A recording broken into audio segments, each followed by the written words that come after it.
thing, I voted based on running mate.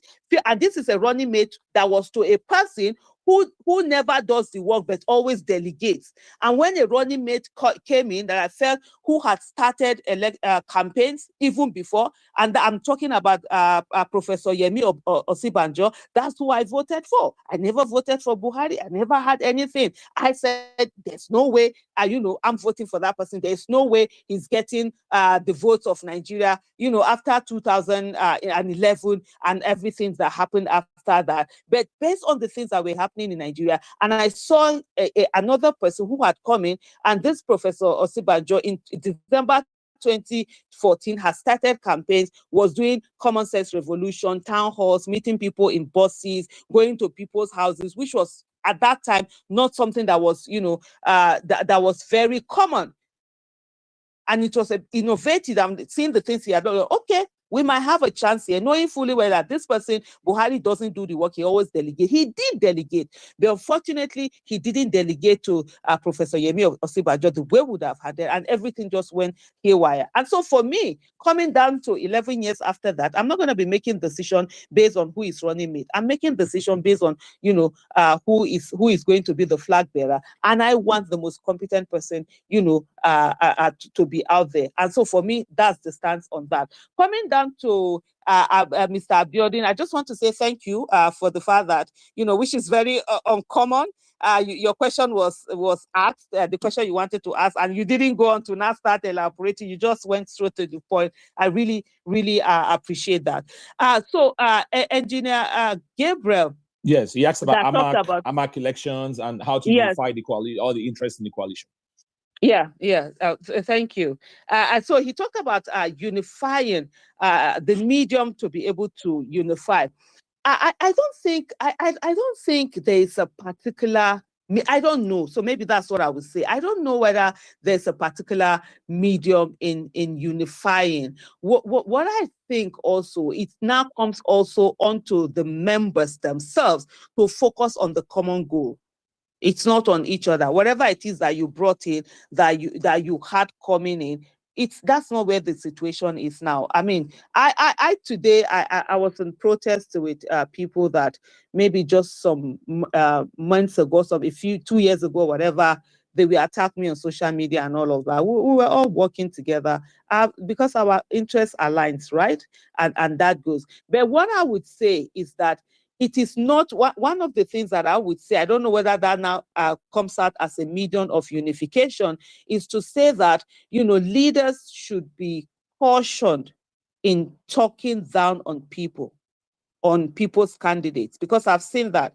Like when I did an interview, someone was saying to me, "Oh, Aisha, but this interview," because they asked me, I said, in my interview, I said, "It's Peter Obi," or I think she was asking me, "Is it Peter Obi or nothing?" I say, "It's Peter Obi or Peter Obi." That's my own stance.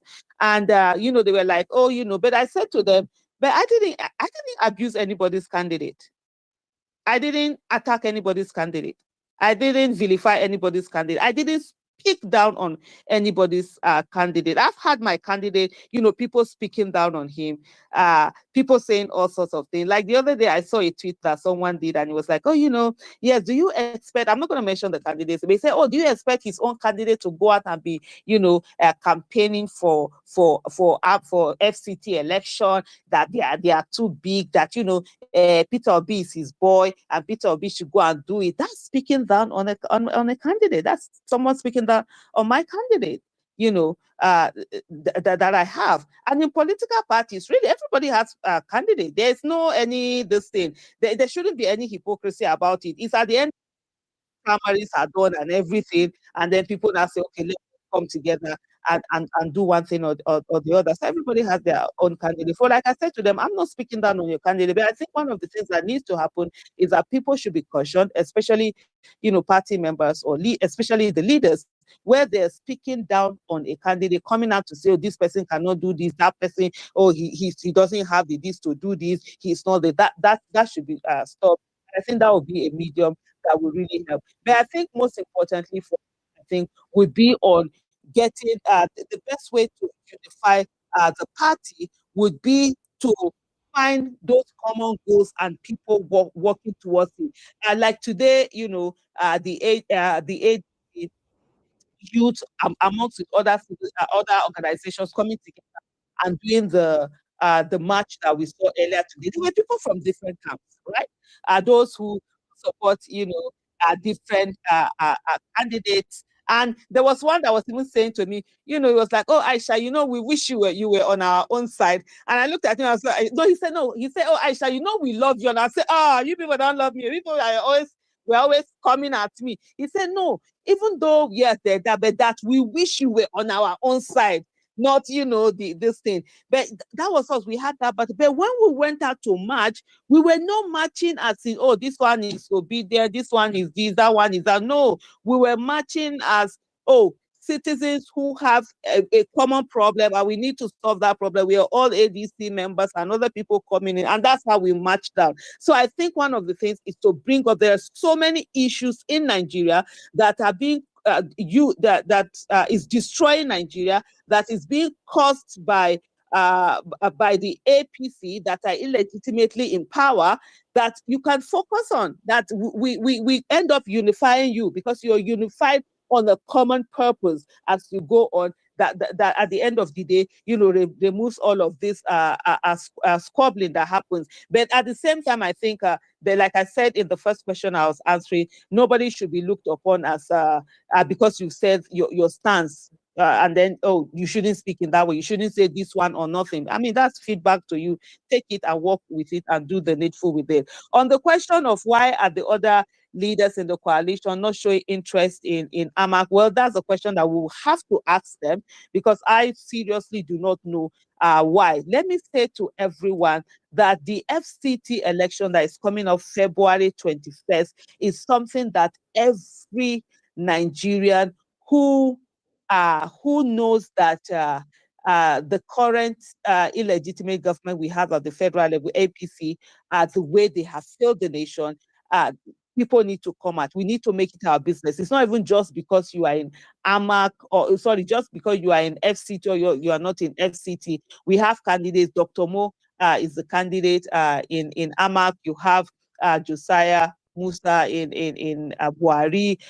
We have, I think, there's a medical doctor in Abeji, Bandoji in Kwali. You have Stephen in Kuje. I think Stephen is Kuje, and then Gwagwalada, you have Iko, who is a pharmacist. The other one is also Dr. Stephen. There are candidates that are out there, and a lot of them in the councillorship.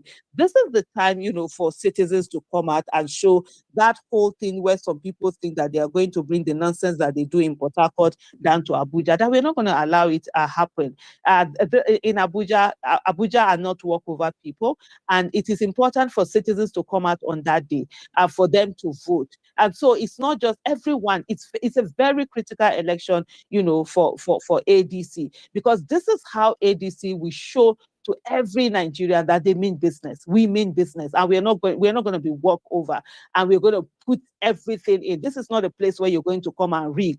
Like we said, I personally have said anybody that rigs election should be treated, as a terrorist. And shame on them. They rigged us in 2023. It will be shame on us as they rig us in 2027. And that 2027 starts with the 2026 FCT election. FCT is like a microcosm of Nigeria, and this is the time for us to show our preparedness. So it's not just the leaders.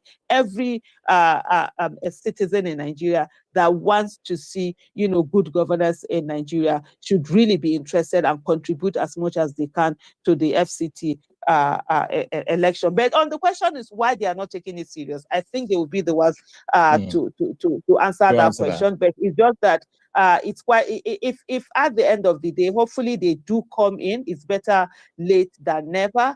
It will be quite unfortunate if at the end of the day, the leadership doesn't come out and show that show of force that will be there. But I believe that they will do that.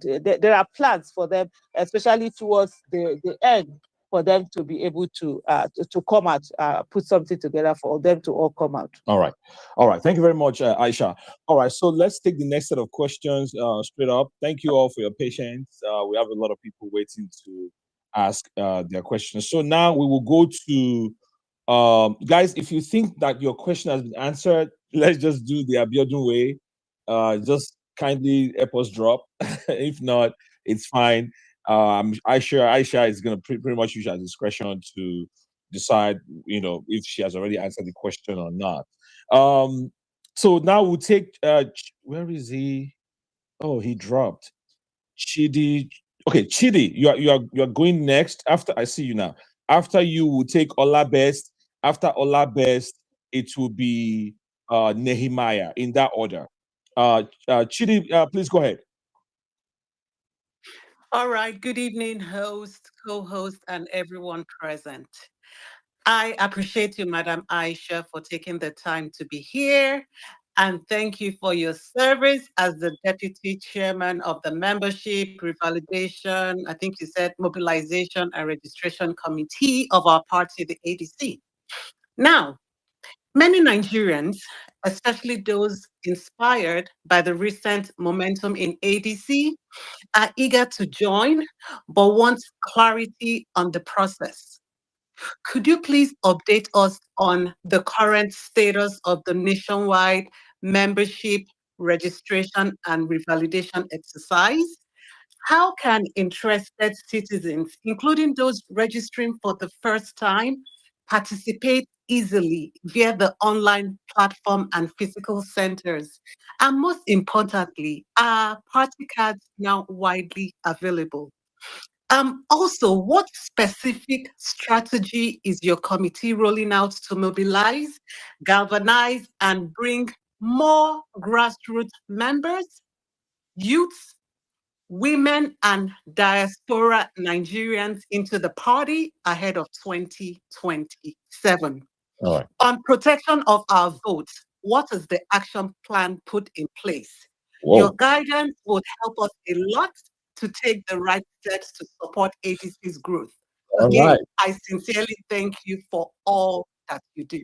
Thank you, Chidi. Wow, that is loaded. Thank you very much. Aisha, hold on a second. Let me take two more.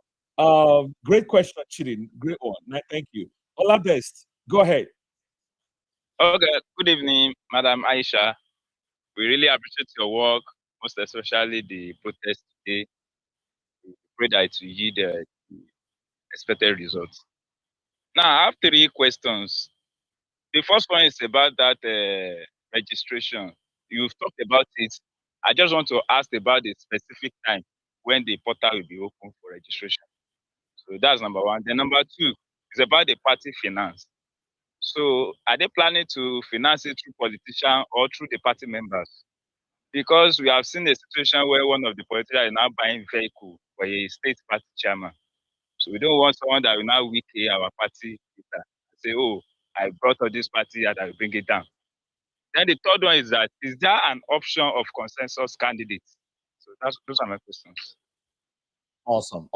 All right. Thank you, Ola Best. Let us take Nehemiah. Nehemiah, please go ahead.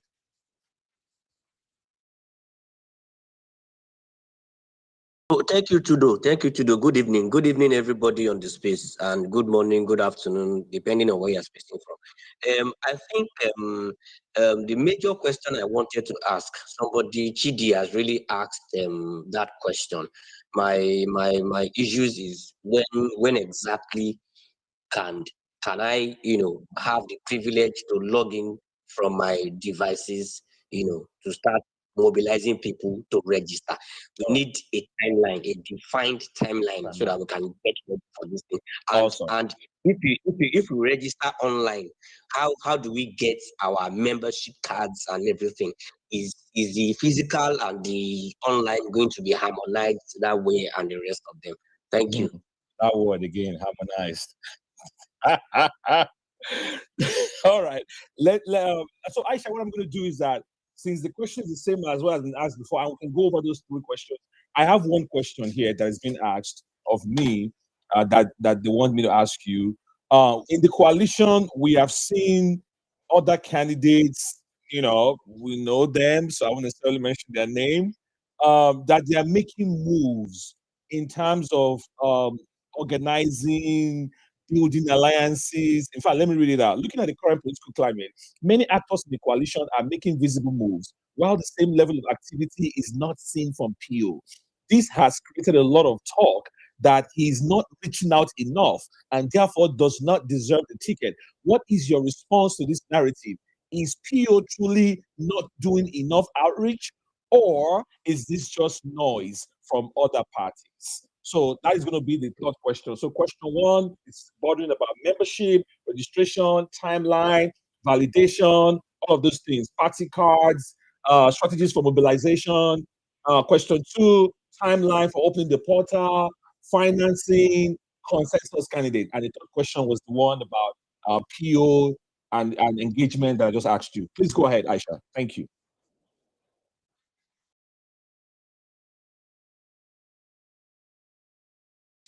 Hello, Aisha, are you there?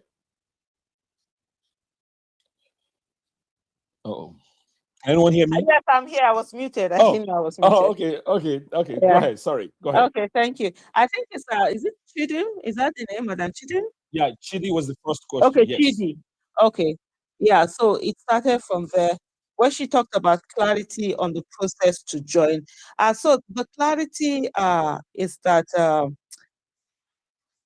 the MRMR committee that I belong to, that I'm the deputy chair, is working on getting a web app, available for registration where people can register seamlessly. It's being worked upon. The website is literally built. There are just a few things that need to be imputed into it. We're working really seriously to get it done. And when that happens, people are able to register directly from wherever they are. And yes, on the issue of a particular date, I wish I could give you the date exactly, but hopefully we're hoping, by next week. I know it's not definitive enough, but that's what we're hoping to have it out there. If the vendor, what do they call, developer was quite clear, I might have asked, for a particular day, though they've given us, they have done a bit of their work. We're just trying to incorporate one or two things into it that we need certain things to be done on. And that's what we want to have on it. But we're looking at next week when we do the grand opening for people to then be able to register on their own.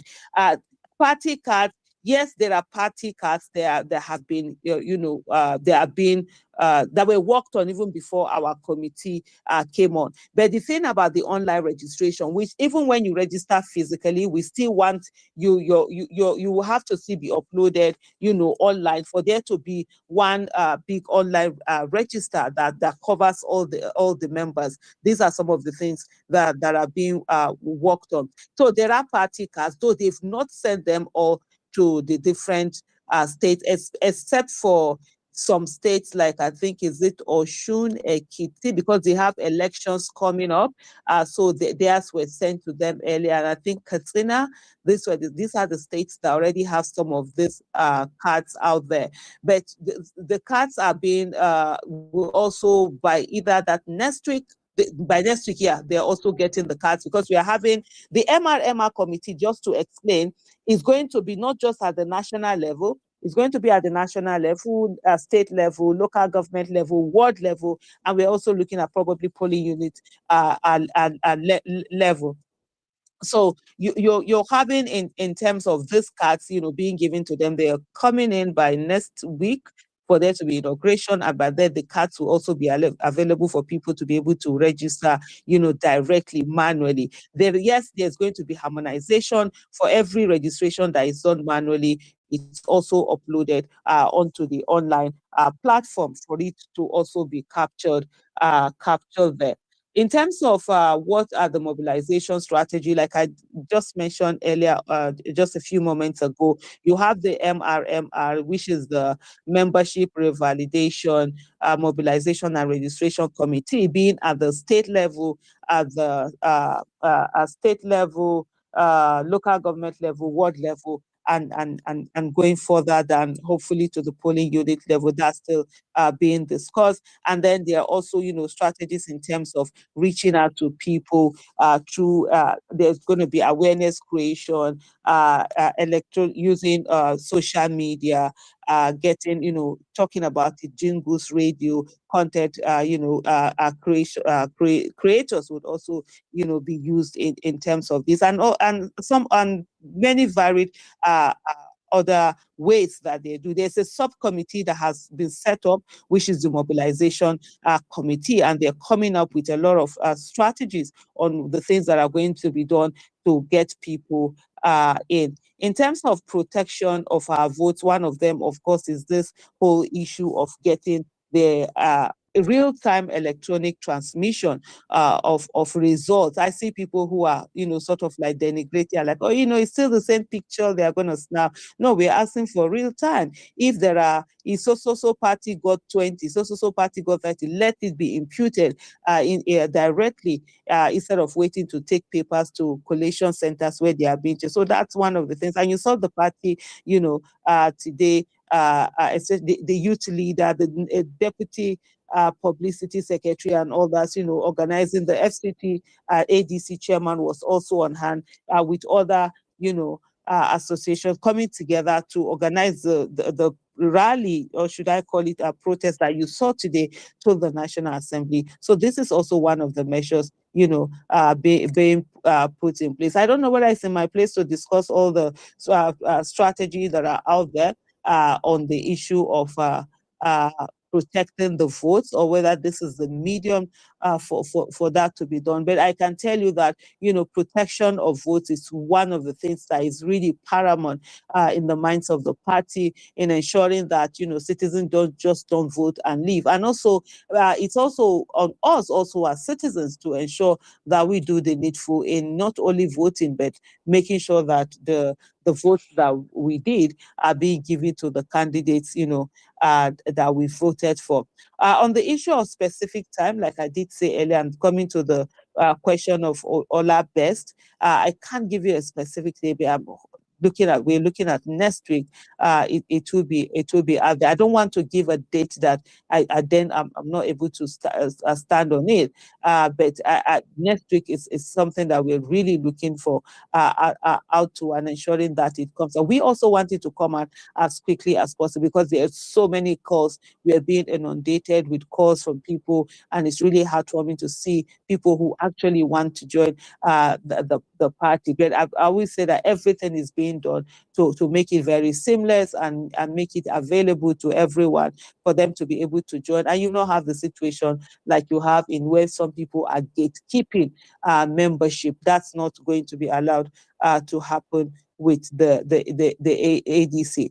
In terms of party finances, whether it's through politicians or members, one of the things that the party is very big on, especially I've seen the national chairman in the discussions that we've had with him and the NWC, hammering on that. We spend like 3 hours literally working out ways that nobody is going to hijack the party, in terms of sometimes, this membership, one person will buy up cards and hold on to them or do things like that. These are things that there are so many things being done to mitigate against that and prevent that, because the party does not want a situation whereby one person owns the party. It wants a situation where, members own the party. And the way it is, I'm very fond of that saying that nature above vacuum. If the people do not come out and also contribute, either donate, if there are times that the party is asking for donations, contributions, or fundraising, they do that. And if enough people don't register and pay the little token of registration and membership fee, then there's going to be a lag. Most times people just think, oh, what's the essence of paying membership fee? We don't want to do that. I've seen people who have said, oh, APC out there, they are registering for free and all of that. Well, they can afford to register for free because they have their hands in certain places where they can get the money, and some people are holding on to it. But what we want is ownership, and the ADC has really been big on, let there be ownership by the people, so that no one person, has undue advantage in terms of. So yes, it's not relying just on politicians, but at the same time, politicians currently, as we wait for this, everybody having to chip in a little bit of what they have. The leaders are having to chip out to be able to help out with, and it's fundraising that they usually if at some cases they've had, because there are some expenses that has been that has been incurred in the course of the party itself being on. But ultimately, the party wants the membership to be the owners of the party, and so that's where the whole issue of the membership registration is very important. Is there an option? So there's also the question from Ola Best, where he said, "Is there an option for of consensus candidate?" So I would say that the ADC is currently working on a new constitution. So depending if the new constitution is accepted, I don't know what the legal term is that they use.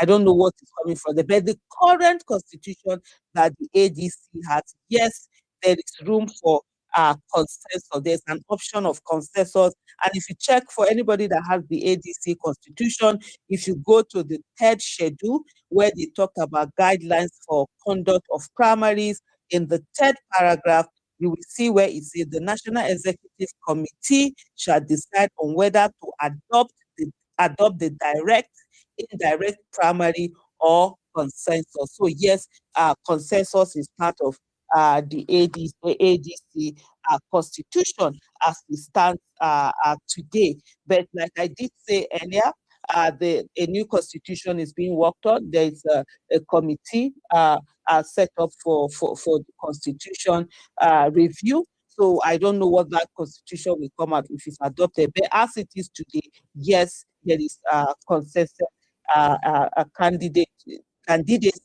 in the ADC. And then Nehemiah is talking about if you register online, how do you get a card?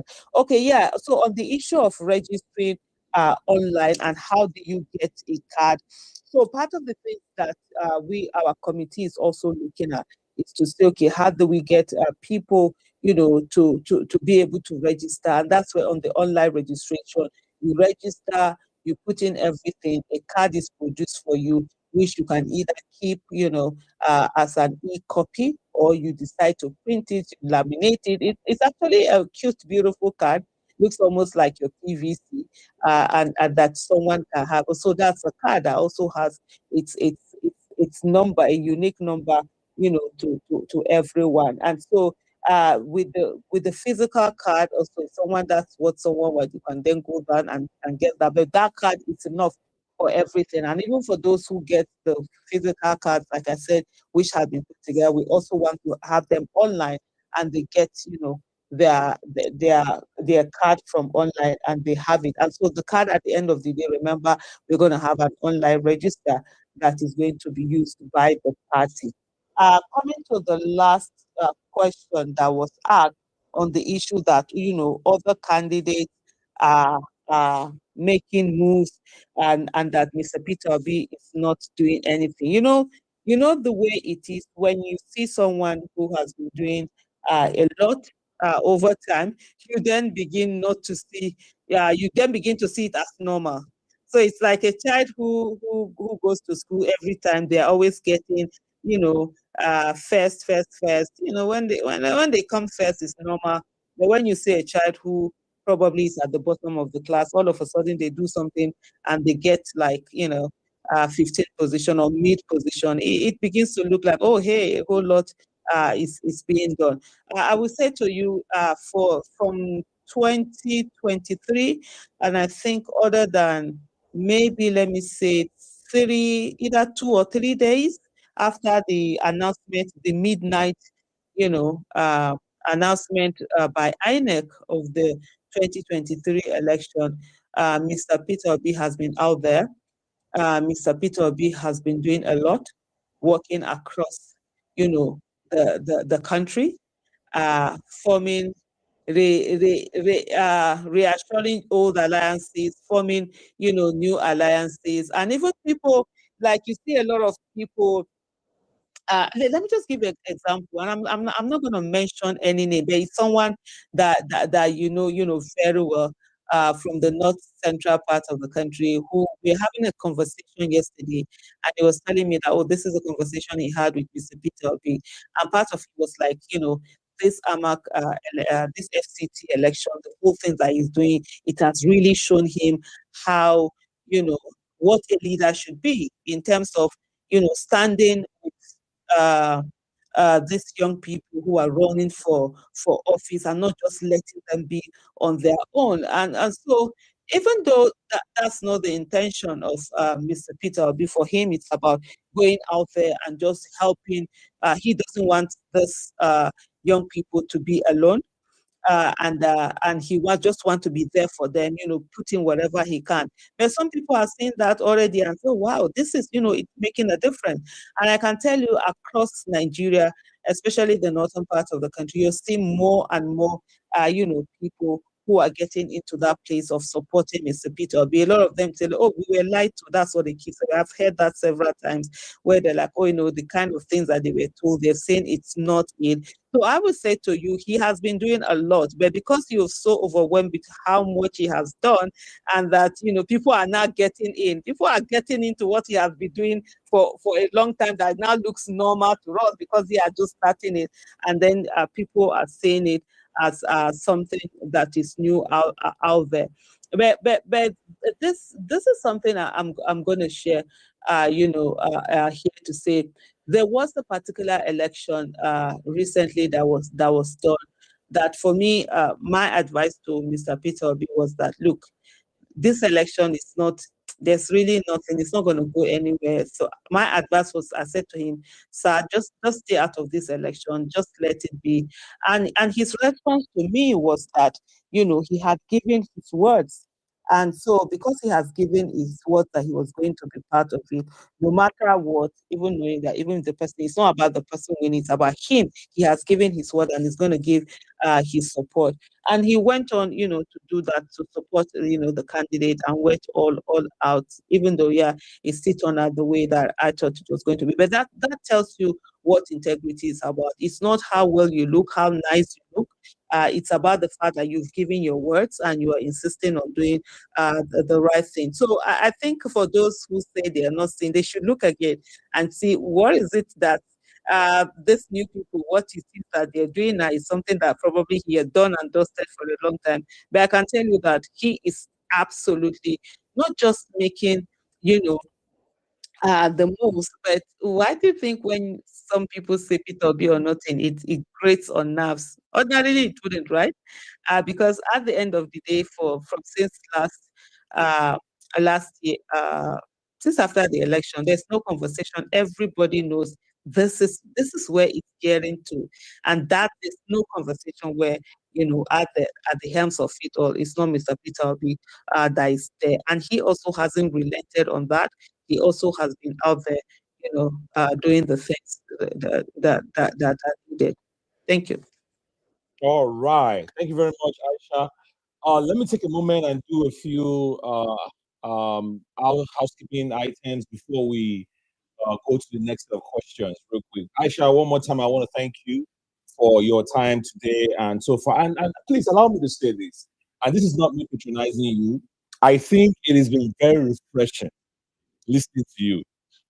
I think if I were to do a quick poll on this space today, in fact, almost everybody on this space will agree with me. Compared to some other people's names we shall not mention. So, anyways, look, thank you so much. I beg, make Madam tell us when she did declare for serious. Make we begin I beg, wait, contribute we money will for come her. back. We'll come back to that I'm one. serious, so me, I don't get money. I don't get money where I go pay to serve. I won't put me for this thing. Me, I go dey carry money. Sponsor you. Rumor has it that you're on your way to that. So I don't know. Sure. Yeah, I don't know where that rumor is coming from. But one thing that, honestly, so on this question, because a lot, even the other day, honestly, I was ambushed. I was just going in, and I'm seeing they have this, what do you call it? Is it poster flyer? No, not flyer. What's the banner? Okay. And like, oh no, I shall come around for, Senate and all of that. And I'm seeing, this is the thing, right? And I'm going to say it here, because I've said it to a lot of people, and I'm going to say it here. I tell people, myself and my husband, we are first generation wealth builders. That means we come from poor backgrounds. I came from a place where growing up, even to feed was not something, that was readily available. There were days that we went without food. And over time, we focus and we're able to build wealth. It's taken so much. We've built, and I tell people the reason why you can see me talk and the way I talk, I don't send anybody, Papa, because I know I'm financially independent. I'm not going to go and meet anybody for a job or a contract or anything. I mean, of all the rumors that people have spoken about, whatever it is they have said, there is no one place where they're going to say, Aisha Yesufu, there were some grants that were given to me to do my advocacy or anything. Even the small NGO that I have is my money that I use on it. It's not because of lack of opportunities. I've had people like, oh, Aisha, you can get millions of grants, that you can use to do this. And for me, for people who do it, it's amazing because you then are able to reach a lot of people. But I always say I own my mouth. I love to use my mouth the way it is. I don't want anybody to do any of this. Even until recently, even when I go out to visit people or do talk, whatever, I used to use my money until it got to a place like, why are you using your voice, your money, and everything? I'm like, okay, the bills have to be paid for. If I'm coming to speak at a particular place, instead of me, like I used to do pay for my airfare and everything, I'll do that. Why am I saying this? Our politics is very expensive. It is, and as long as Nigerians are not the ones we are not sponsoring people to go in there, we are not going to get anything. I would never want to run for office. And these things are quite expensive. You're talking about 1 billion, 2 billion, 3 billion, 10 billion for politics now, more money, now small money. You're talking about quite a number of this thing. And if I spend that money, I'm like, spend that money to come and serve people, then it becomes business.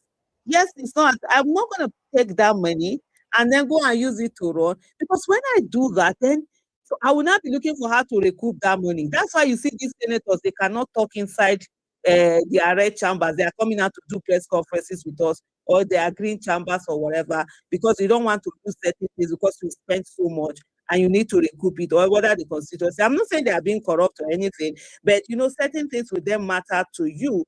So for me, honestly, I'm not going to spend of my hard-earned money to put it at a place where I'm using it to go and run for office to serve. No. But I've gotten to a place in my life where I'm like, okay, before I'm like, no, even the service, I don't want to do it because I just love to do my own thing, do what I want to do when I want to do it and how I want to do it. That's what I usually say. But now I'm a place where, yes, it's possible I can serve, but what I can tell everyone is that I am not ready to pay to serve. So all that one way they do for money, not be me. I would rather be here so that I don't go and reach there now. When they are buying car, you can't say no because you spend so much and you want to recoup money when they are doing one thing or the other. So well said, that's just it. Well said. Thank you, Aisha. All right, real quick, guys. This space today, let me pay some bills, has been brought to you by the Obedient Movement in the Diaspora. All right. So if you are here and obedient in the diaspora and you would like to know more about the movement, I'm talking about Canada, United States, Mexico, Brazil, Colombia, and others, please direct all inquiries to Holiday. Holiday is on the space, is right here, is your man. Send him a DM and he'll be able to answer your question, how to join and every other thing. In the meantime, thank you all for joining the space. We are still here.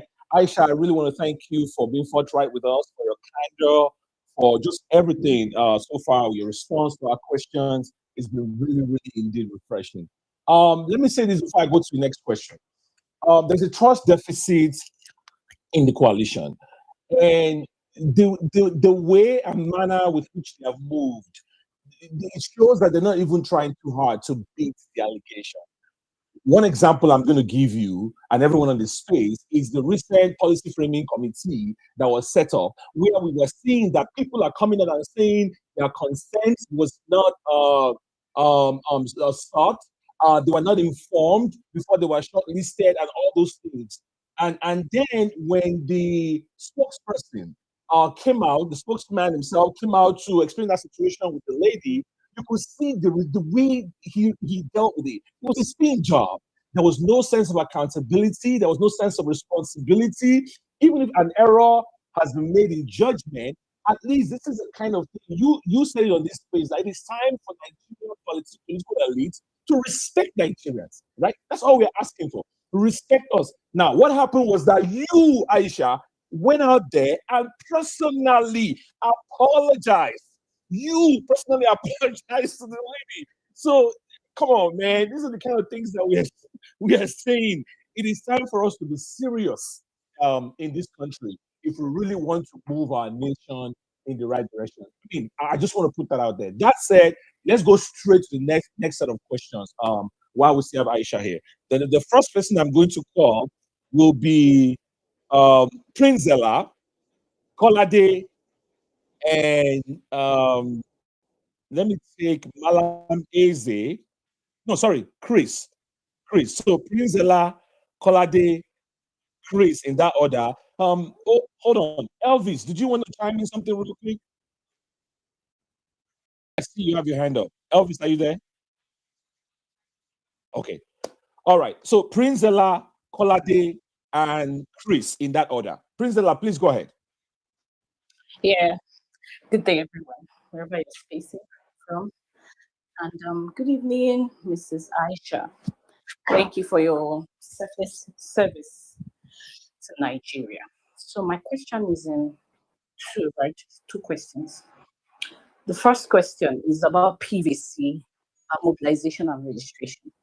What's ADC's strategy and action plan as regards galvanizing Nigerians, especially those within the ages, 18 and above, on getting their PVC, on registering and getting their PVC? And three. The second one, for those that have registered for this PVC, what is ADC's plan in supporting some of those individuals in order for them to get their PVCs? Why I'm asking this question is last election, in some cases here, PVCs were thrown in the gutters.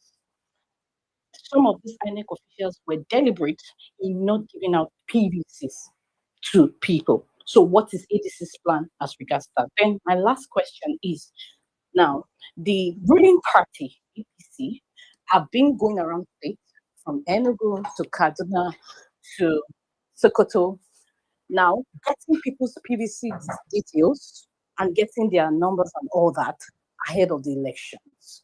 And this is obviously rigging, right? What is ADC doing about it to mitigate against it? Because it's like they're already rigging in those states already. They've gotten, they paid about 90,000 and above in some states. Enugu workers are being threatened and all that. What is ADC doing as regards this to mitigate against it and stop it from spreading to other states? Thank you. All right, great question. Thank you, Priscilla. Kolade, my man, jump in. My brother, I greet you.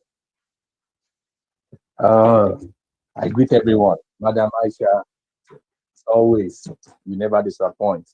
Thank you so much. God bless you real good, madam. Okay, yeah. So let me first ask you for this, please. Our party, the ADC, our publicity secretary came to the public to tell us that adc.org.ng,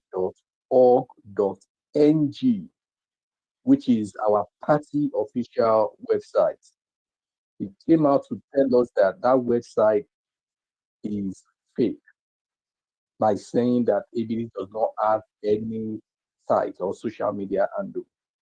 And for someone like me, felt agree, because I registered on that site until date. My registration is still there. I've seen the new card. But those who we told to go there, our publicity secretary rubbish everything we did by throwing us under the bus, by lying to the public that the site we send them to, which is adc.org.ng, and from there you go to registration before they brought it down, by saying that that site is fake, saying that site is fraudulent. So it threw my own reputation under the bus, and I'm still aggrieved about it. So, Madam Aisha Yesufu, please, I don't know if you would you apologize on his behalf on national TV or something. Now I'm laying my own grievance here right now. I don't know if you're still going to apologize on his behalf or you help me relay my message to him that I am still aggrieved by his action because he messed up my own integrity and reputation on the public space. So this is my question to you, madam. At what point? Hello, Kalade. Sorry, please. Yes, I'm really sorry. I got in a call that I had to answer. So I missed what you said, but I just heard you say you were aggrieved by something. I don't know if you could just quickly just summarize. I'm so sorry. Except if our host has taken down those questions, so that would be okay. So, okay, did you get the first question from Priscilla? Yeah, I got that. Okay, I got great. that. Oh, great. After Okay. that, I had the call. I had to Okay, answer. awesome. All right, Kolade, go ahead and repeat the question so she can but we are writing that. Apologies, please. I had to It's answer okay. the call. Yes, okay. So what I said is, I said publicity secretary, like our publicity secretary came on a public forum to show, to mess up my own integrity by saying that adc.org.ng, which is our official party website, by saying that site is fake. I registered on that site before I made that declaration. Till date, my registration is still valid. I've seen the new membership card you're talking about. Nice. But again, I'm saying this, that since you would apologize on his behalf to include someone on national TV that we saw, I'm asking if you're going to do the same on his behalf right now because I'm aggrieved because he messed up my reputation, or you want to help me relay my grievance to him because he really messed up my own integrity in public space by saying that our official website is fraudulent, by saying that those of us who are encouraging people to go and become members via that platform, saying it is a fraudulent platform. So that is that. So then my question to you, madam, is at what point would you walk away from any party at all, be it ADC, be it any party in your life? At what point? When is that breaking point? What is that thing that you think if it happens, you will take about, you will walk away? All right, great questions, Kolade. If Aisha chooses the apology route, it won't be the first time. But I'm looking forward to a response to that question. All right, Chris, jump in. Hello, everybody, and hello to you, Aisha Yesufu. It's good to have you here. So, there's this. I mean, it's almost like a local parlance where we say if you're inside something, you don't see everything, right? People who are on the outside, tend to see more, more than you see when you're on the inside. And for us, the vibe from the ADC, let's be honest, does not inspire, trust and confidence. To be honest. For example, the party's seriousness, about winning elections and its affinity for bias, I mean, for fairness, it's been openly questioned. You know, for example, PVC, I'm not going to touch on that because Priscilla already asked. Because the question is, why is it that it's only obedient, who are doing the job out there when it comes to PVC drive? Does it mean that the party don't want to win elections because it seems as though they're not concerned about that? Also, he's been mentioned as well, the national um, publicity secretary, Bolaji, he has not conducted himself, very well, openly, I must say. I think he's more comfortable in spaces where Peter Obi's or person is in my line. And I'm saying it, I'm unapologetic about it. He's comfortable where Peter Obi is in my line, but where article's name is being praised, you find him there, right? He has not conducted himself very well in public. And also, there is this thing for those who have been to Abuja and around the party. There is this thing that don't sit well with me. The office complex that is currently being used by the party, I think it's open secret that Article donated it, and we still have articles, campaign workers in that on that property, in that facility.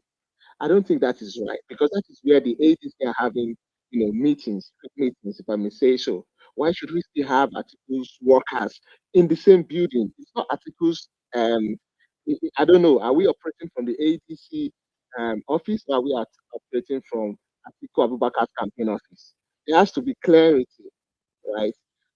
So I don't know if these concerns have come across within the party, and if yes, I want to know what the party is doing about it. Because I, for one, for example, I'll be calling for Bolaji Abdullahi to be removed as the National Public Secretary because his attitude, um, the way he engages, and like I said, he's not conducted himself very well openly. And I notice someone like that, if you're still keeping that, the party is sending a very wrong message across.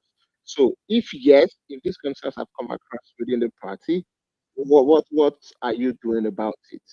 Right. So this is my All right. question. Thank you so much. Great question, Chris. Great. I mean, I think you captured the sentiments of majority of us on the space. All right, let's go ahead and listen to Aisha's take on all of these questions. Aisha, please go ahead. Okay. Thank you very much. So I'll start with Prince Ella, where she talked about the PVC mobilization and registration. Yes, PVC collection is part of the things that we have, looked into within the MRMR committee that I belong to.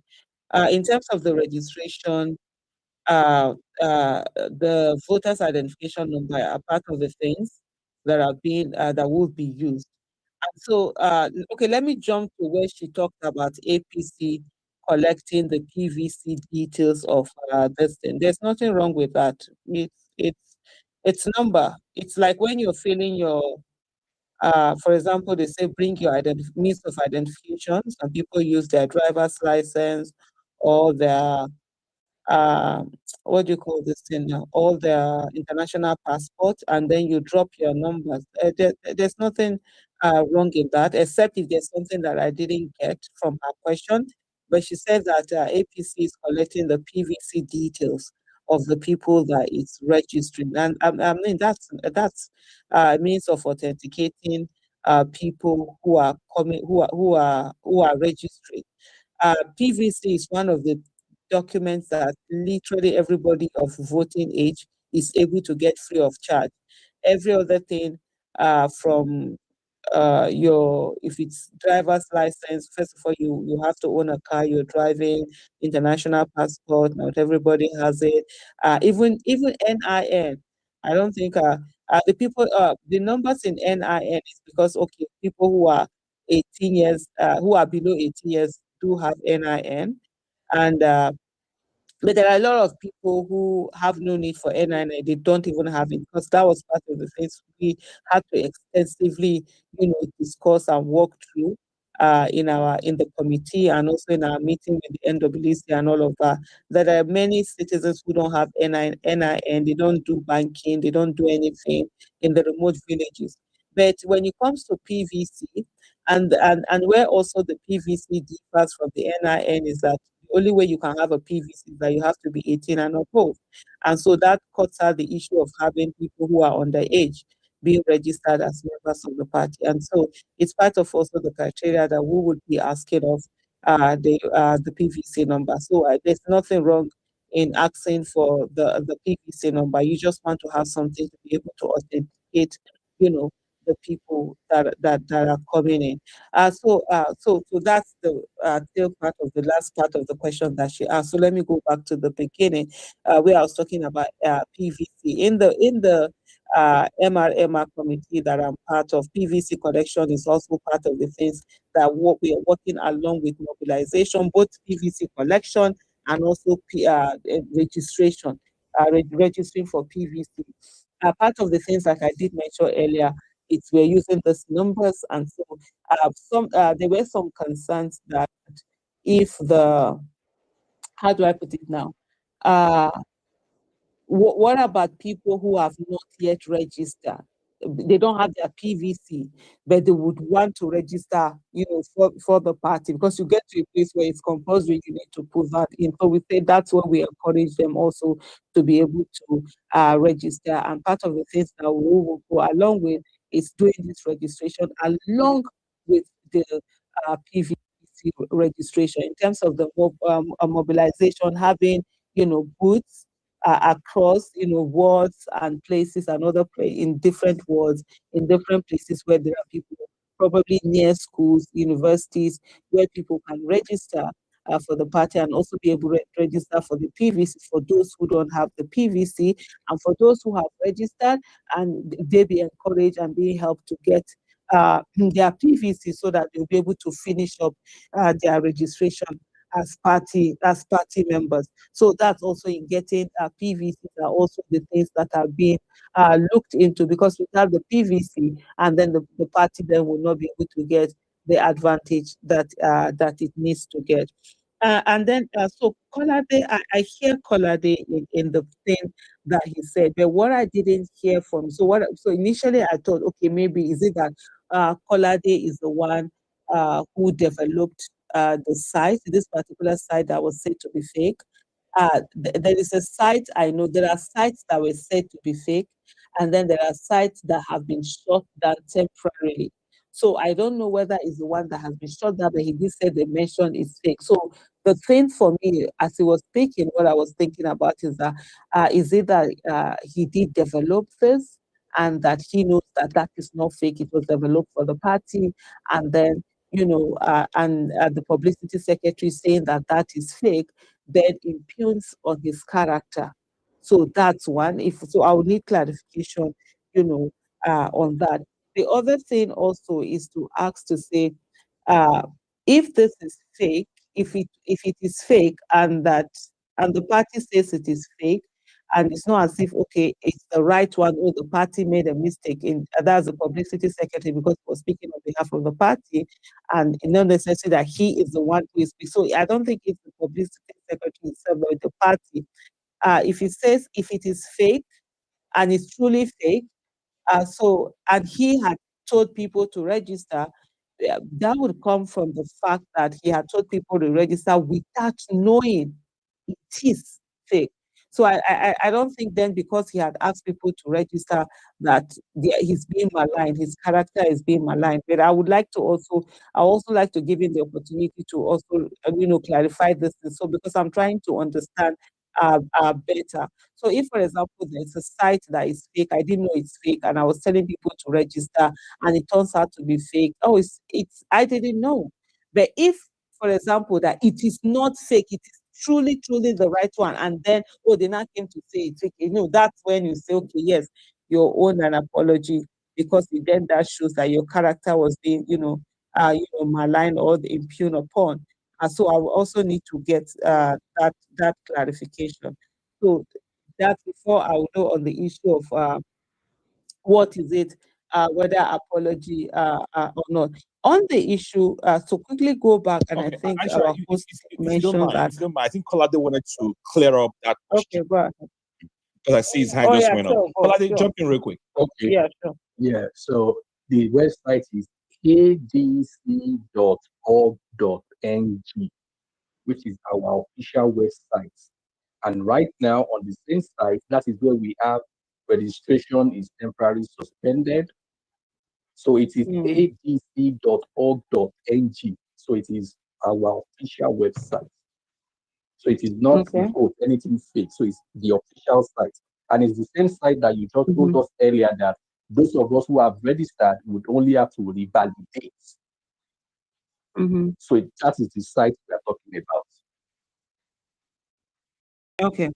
Okay. And so this is the site that he said was fake. He I'm said- trying to pull up. so So what I'm trying to do now is to pull up that statement. yes, I think I know the particular statement yes. So that what, you're referring to. I'm trying to pull it yes. So up. what he did, he said ADC does not have. So every website, every social media handle, it tweet under the post. Hmm. Okay. I think last meeting that statement did come up. Can somebody just pull up?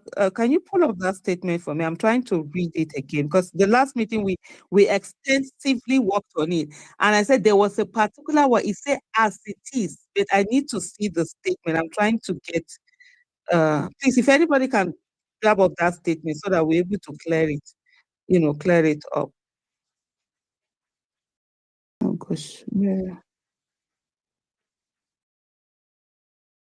Yeah, to our host also, if you could just help me I'm also. currently working on it. So you're talking with about the that. exact statement about that ADC does not have any links. I think he tweeted it actually. No, it's a statement that went out. Yes. He put it in a, yeah, he tweeted it. I'm just trying to read, but I just can't. I'm going down. If you I'm could going just down help me. here. Or while you're doing it, let me answer Great. other questions. Awesome. Because I want to read that statement because that's this thing. So if you could just help me, anybody help and bring it up. Because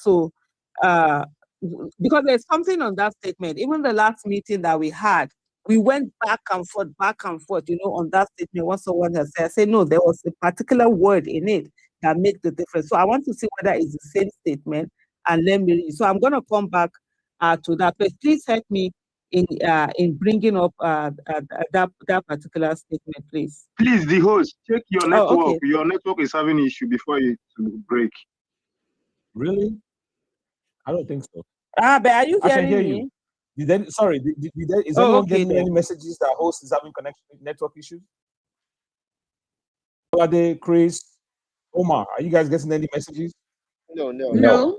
Not from here. Okay, great. Yeah. I think you are the only one, Pio. All right, Aisha, please go ahead. We're going to pull up that statement from Balaji in a second, but go ahead.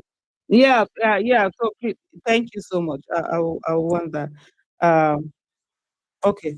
So going to those encouraging people. Okay. Yeah. At what point will you walk away? That's a question that I've asked myself repeatedly. And recently something came up and someone's like, oh, I'm going to walk away or something. I am sitting down here and saying, it is others that will walk away. I don't want to be the one walking away. I want to force whatever. For me, it's on issues that my values are very important to me. Integrity. I want to be the kind of person that someone will say, I hate that Aisha Yesufu. She too they do her mouth too big, she too they do this one. But I know when she says something, that is it. I trust what she says, even though I hate her guts, they are trusted. And I'm saying that in this place, I'm not looking at myself being in this party, looking at it from the point of view of at any time, I'll just give up. The same way I've not walked away from Nigeria, right? I mean, it's the easiest thing for me to have done years ago when I started property. Next year will be 20 years that I started doing properties. And I had opportunity to buy properties, be it in the US, the UK, South Africa, Dubai. And I felt, no, I'm not going to do that. My people need accommodation. So therefore, I'm not going to go to other people's country and be building or buying houses there, which is a very foolish, in terms of investment wise, very, very foolish anyway. But that's the kind of person I am. And there is so many things, even years ago, even before I ever came onto the public space as far back, it was very easy getting UK visa entrepreneurship. They have this entrepreneur. I don't know whether they still have it, entrepreneurship visa. You just invest a certain amount of money, passport, and in no time you are able to get the citizenship, through investment. And I knew a lot of friends who were on me, Aisha, this is something you can get this, you can do that. I mean, since 2013, my kids, my son had to go to the UK because my son is dyslexic, it's a learning disability, and in Nigeria, we didn't have the kind of schools that would be able to take care of his needs, and so at the age of 14, we had to make the difficult decision to send him over to the UK. So I've had opportunity to be able to pick up, passports of other countries, but I've never done that. I've always said no. I'm a Nigerian, I stay in Nigeria, I'm not going to go anywhere. That's somehow the kind of mentality that I bring in this, that I would rather break. And there are certain things that I might not be able to say publicly, but I mean, we've had those face-off. Everybody knows that I shall decrease. I did tell them I know normal. Hey, as you see me like this, I did a woman. We know they had and say we know normal. Anyhow, when you want some, we bring that there. They are telling me, our face-off, someone's telling me that, oh, I've been doing politics for 40 something years. And I'm looking at the person and said, and that's the politics that have destroyed Nigeria. And that's why we are here to ensure that it's being done. So I'm not looking at it at a place where where do I walk away? I'm looking at it from the place of where do I force that kind of change to get it in and get people in? And I'll give you a very good example. Maybe let's say about 10 years ago, we see issues happening in Nigeria. Sometimes I got a lot of bashing. Now I'm on Twitter. I'm very silent on Twitter. There's really nothing to talk about for me, the way I see it, because there's so many people who are taking on issues. But I can tell you there were times 10 years ago where I had to single-handedly sometimes take on 2-3 issues and ensuring that they are coming up in spite of the interest. For those who have stayed long enough to know, in spite of the attacks, the insult, the bars goes, I can do bars goes like no man's business. Even though right now my handle is little is always being tweeted out of it. I can do bars goes, and I'm the one. I have over, I think, if I'm not mistaken, if anybody can check, I think I have over maybe like over 200 or 300,000 tweets. And I can tell you every one of those tweets I did them myself, except for two. One when BBOG members were arrested, and my phone was with one of them, and he tweeted BBOG members had been arrested. That's to tell you how much I spent on Twitter, sometimes having to fight to make issues trend and people take it on. But today, I can sit down without even saying a word on issues. They are trending. People are taking them, or people are taking the fight. That's where, that's what I want to see. I want to see situations whereby right now I'm going in there. When I decided to enter, as I said, I'm taking advocacy there. Whatever glass goes I need to do in there, we will do the glass goes in there. You say one, I say two. You tell me you've been here since 19 I tell you, say I just come here. If your whole work, I wouldn't have been here. And so I'm not saying it as giving up. I'm saying it as something that I'm doing. So I'm seeing it as something that I'm doing and ensuring people now come in. I want to be in a place where one day I become so, inconsequential or irrelevant, or not having to have to do anything. And there are people in there that we take it on and be fighting the fight and ensuring we are getting good governance. So except it's something that really borders on, a huge criminality. Even if it's I will fight it. So that's for me, it's where I am. But in terms of looking, and I get where that question is coming from, and that's one of the things, myself and my husband, we really sat down and we discussed, before I finally picked up that ticket. And we're like, look, and that's why I tell you, like I spoke to you earlier on, everything I'm doing, I guard my wealth. The wealth that I've worked so damn hard. Sometimes you don't even know how hard, coming from nothing to be able to make it in this country, especially when you want to do your things the right way. It is hard. I've been a businesswoman. I've gotten to places where sometimes everything, policies are destroying almost everything, but standing on and working so hard.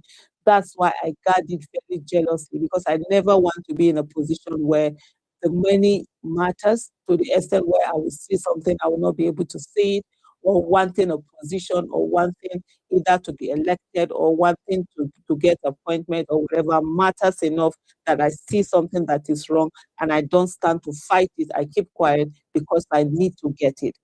Like my husband will say, by the grace of God, we are not hungry.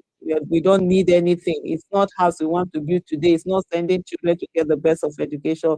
We've been there. We've done that. We've moved on. It's here ensuring that everything works for Nigeria. So for me, I'm a fighter. The same way you see me online, I don't give up. Today, everything that was done by the police are trying to stop us from going for that protest. For those who were there, Peter was being last one. If he was there from the beginning, and us having to, when I got sick and tired of what they do, I said, okay, let's turn and go another way, find our way there. That's the kind of fight I'm bringing into this politics. I'm not looking at it as something that if I want to, I do it, and if I don't want to, I don't do it. So Aisha, that's real one. quick, On the other, there are quite a number of the questions. comment you are looking for is on the Jumbotron.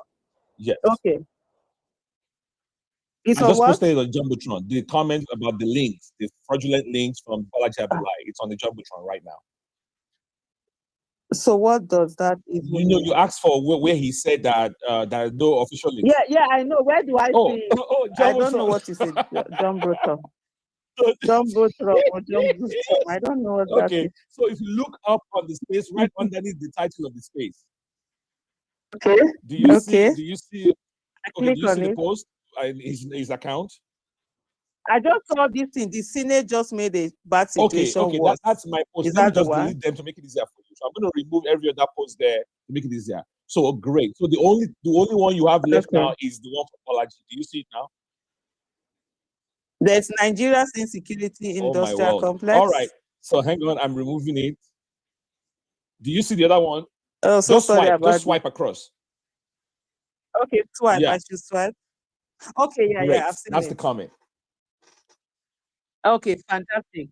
It says the African Democratic Congress ADC wishes to inform the general public, party members and supporters that a series of fraudulent online leaks, website and social media handles are currently being circulated, falsely claiming to be the official ADC membership registration platform. There is no official ADC registration link or website open at the moment. Can somebody underline that? At the moment. All links currently circulating should be completely disregarded at this time. So I think, so as not to bore all of us, let me stop at that moment, because this thing, that's why I said I needed to see this thing. We had, so this particular statement that was done, right, that was put out by Bolaji, my committee, there's the online registration subcommittee that we have, which I am the chairman of. We give him the statement to put out. That was why I was very particular. Let's have this thing here. And as of that time, there were a series of links that were being put out there. People were actually paying money into them. They were registering. They were actually links that were fraudulent. But remember, as of the time that the membership, the MRMR committee was set up, all links had been disabled and everything was put on hold. So that is why, so when this thing was coming on, people were still, people were being asked to register on different lists. We needed to quickly put out a statement. I remember how we put this together. So because this is the host is having connection issues. Is it only from my end? Oh, really? Okay, let me. Okay, yeah, that's what you just said. No, maybe you are not having. That's what you just said. I will refresh the space. I can hear you. Go ahead. Okay, fantastic. You can hear me. So when we noticed that there were a lot of links, remember links were just flying all over the place. Even when they had disabled there was a link that was done by ADC, quite all right. Like Kolade said, people had registered, which were all going to, harmonize into this one. But when the MRMR committee was separate, that link had been disabled, and also, there was a hold on the website. But people continued to do that. And so we needed to quickly put out a statement to put people on their guard and say, no, don't go and start, don't go and continue registry. So the key words there was that there is no official ADC registration link or website open at the moment. There was before that had been stopped, but at the moment there was none. And then anyone that anybody had at that time, were this thing. And I can tell you, my committee, subcommittee that I chaired, I put up this, I did this draft. I got the team to do this draft for me. I went through it and I handed it to him because he was the means of communication. So that's it. It's at the moment was the critical part of it. But like I said earlier, before I go to the other, this thing is that just was it 2 days ago? There was such argument over it. People kept saying, I said, no, I had to ask them to bring it out and read it. And I pointed out that at the moment, which were the key the key phrase that made all the difference. So I hope that explains to Mr. Kolade what on this whole on this thing. And then, so before again, let me go back to the issue of what our host has said about the trust deficit. I'm going to come to the question of Chris, but to quickly go through it is to say on that issue. Oh, by the way, yeah, you have 30 minutes. I didn't even know it was 10:35. Now I'm going to stop at 11, please. So on the all trust right. deficit, when you said, thanks for letting me know, please. So just if you can, just go ahead. let me round up Exactly. on Just this run one. through. Let me Exactly. round up Just on. run through like a Yeah, trailer. we'll quickly run through. Exactly.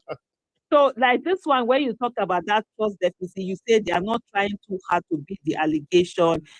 Consent was not sought.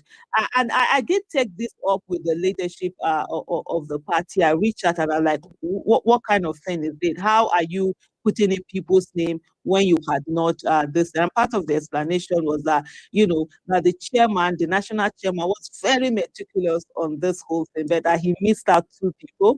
And the reason why were the people who had recommended them were, quite high, and they had assumed that they had reached out to them, which was the door. And the irony of it is that, out of the one of them had even, indicated interest, but it wasn't done. So that one, there is no, like I said, it's something that is inexcusable. And that for me was the reason why I put that out. But one of the things we also have to understand in terms of, people, and this also comes to the question that I was asked last, in terms of maybe Abdullah Bolaji's way of doing things or whatever. I explained on Shewu's program when he did ask me, that sometimes we are set in our ways, and the things that we do, we don't see anything wrong with it. And I gave the example of me saying, I grew up hearing Fatty Bobo. I was called Fatty Bobo so many times. It's normal in my age growing up. And I remember saying it one time, and my daughter looking at me and saying, "Mommy, that's wrong. That's body shaming." And from there, I learned. Without my daughter, I didn't know that. I didn't realize that it was actually body shaming. And from that, I haven't done anything like that. So there is a old set. There are some people who are set in their ways, in the ways that they have done things before. This is the time for also the new generation, new blood, new ways of doing this, new innovate to come in and begin to correct, all of these things that we don't want to see in there. And the party is open. And like I said, the registration will still be, or when we get in there, we begin to fix all of this. Because by the time you can begin to do them right, and there are so many ways in which my daughter has made me to understand that some certain things that I do, Mommy, that's wrong, that's not the way to do it. And it has also changed the way I also look at certain things or do certain things. So it's going to be a whole lot of learning and unlearning that is going to happen on both sides. Chris, coming back quickly. So sorry, there's something coming back quickly to Chris. Chris' question was very, very critical. He said, if you are inside something, you don't see it. I totally agree. And that's the reason why when one is in something, we have to listen. You have to listen, because sometimes you have your blind spots because you are in a particular place. He talked about why is only obedient driving it in terms of PVC collection. Maybe this might be a way for the obedient to actually come into the party and actually own a lot of stakes in it. Like Mr. Peter Obi had said to the obedient movement, collapse it, get into ADC and actually be part of it and lead all of these things that are going on. Because you can see there are places of needs which are not being fulfilled. And this is where, Mr. Peter Obi will really, the obedient movement will really come in and, take hold of that niche and carry it on. On the issue of whether where Peter Obi is paying my line, I don't think that's a question that I'm going to be answering. But remember what I did say earlier when somebody had asked me what's the best medium the party will use to tackle, and I did say that one of it is for them to stop, leaders of the party or from maligning on anyone. And because these are some of the things that cause the divide. It's one thing from banter from one member or the other, or people who are outside, and another thing from when it comes also from the leaders, of the party. On the issue of articles, workers in the house and all of that, yeah, it's something that it struggled with a bit to say, okay, that's the party there were issues that were raised in terms of some of his with the workers being in that place.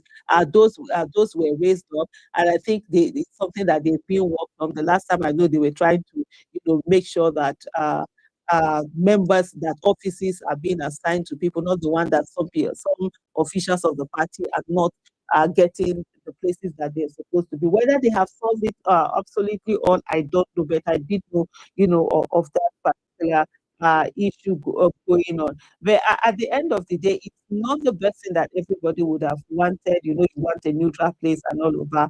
But then, if you're going to be spending a huge sum of money on somewhere, I think the party looked at it. It's just a place where they could get better. I don't know whether they are renting it. It's not a knowledge. I've not asked whether they rented it or it's just the one he used, or it was given. I know there was another place that was given for free, but now that one, I don't know whether this one was given for free or rented. So it's not information that I know of, but I know this issue of this thing were raised severally, and they did say they're working on it. Whether it has been fully worked up, I don't know. Awesome. All right, so Omar, let's do this. We have roughly 20 minutes left, exactly 20 minutes to spend with Aisha. I think we should just take all the questions and let's talk through them, see the ones that have already been answered, and then the new ones.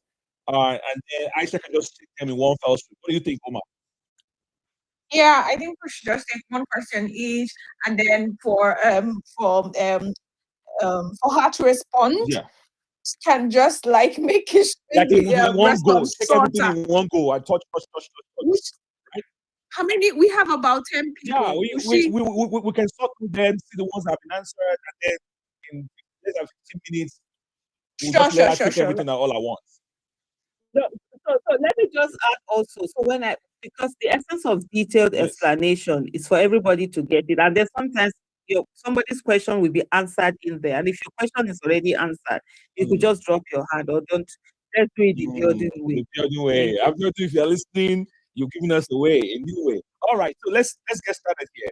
The first question will be that I got from someone.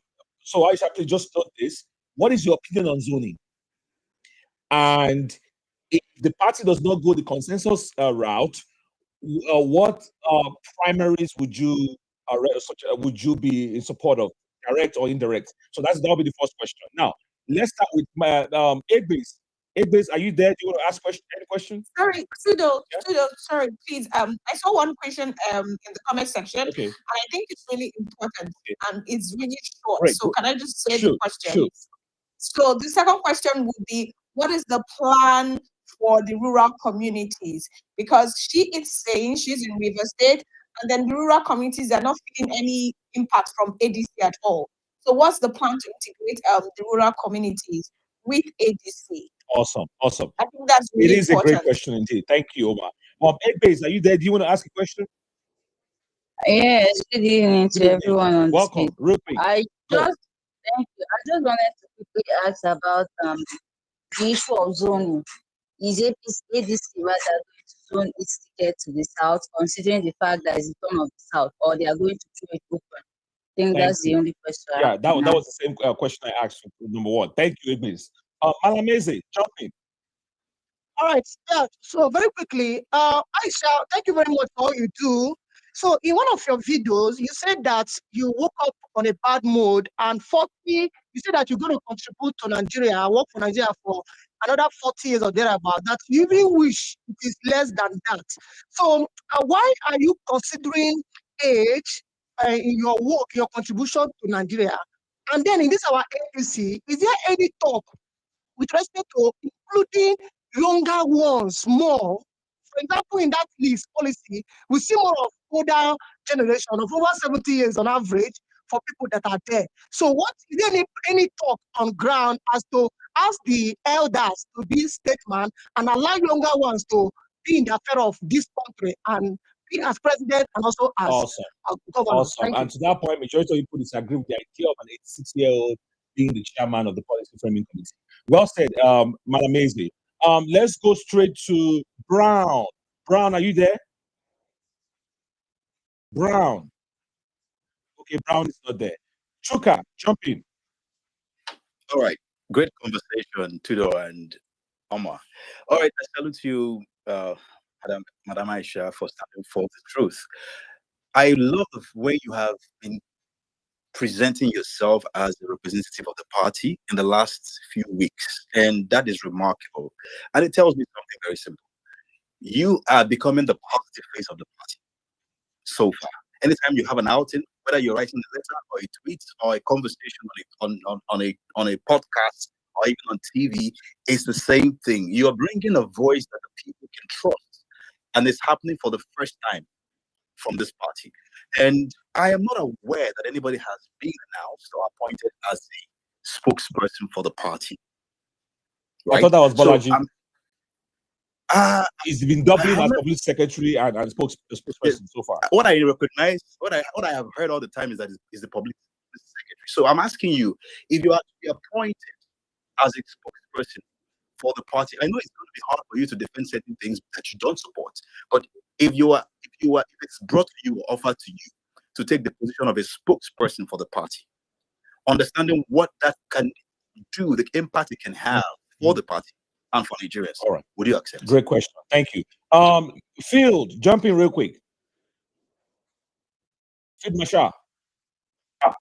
Yes, I'm here. Thank you very much. Madam Aisha, I appreciate all you are doing. And it's very, very nice for you to step in from your activism into active politics. I so much appreciate that. And I want to ask this question about the political party and about yourself. So about the political party, is there a chance for the political party to implement or to consider using mechanisms like technology to do their selection, maybe party officers and party conventions and primaries to select candidates? That is for the political party. And please, I want to now ask, will you stepping into the political activities, and will you still have this because there's an aura that you have you're always defending yourself to people who criticize you, and you ignore people who praise your work. So I don't know if you would still continue in that line or you do use another strategy. All right. Awesome. Thank you. Great question. Let's move on to Pio or nothing. Jump in. Yeah, thank you, madam. Yeah, I'm very, very grateful for what you are doing. The question has been asked about age, because we don't want an 80 years old man to be our president. We don't want that. Please, let it be on note, madam. Please send this message to ADC. Anytime they try to give anybody that is not fit to be the ticket, all the obedient we withdraw, and we are going to withdraw totally. Nobody will support another person apart from PO. So this is what I want you to take there. I watch all your video. You are doing great work, and I would like you to contest for that Senate. I want you to go there and make impact, please. If you to contribute $1, I'm here in abroad. I will contribute even $5 or even $1,000 more than. Please, I would like you to go there, decide, all right, and tell us that you are going, so we can do it. All Obi right. or nothing. Without Obi, obedience is out. Thank you so much. Thank you. Well said. Nice one. All right. So let me take H.A. Zuna and then finally back to Chris. H.A., jump in. Please give me 2 minutes. Oh, wow. Honestly, we don't have it. Chris, jump in real quick. Chris. Okay, yeah, I just quickly wanted to let Aisha know that in the bio of the Twitter handle or X handle of ADC, it has that same website link. It's boldly written there. The same one that Kolade is saying that Bolaji referred to as fake. So if it is fake, why it is still in the bio that it handle? You know what I'm saying? All right. Okay. H.A., you're ready? All right, go ahead. Okay, thank you very much.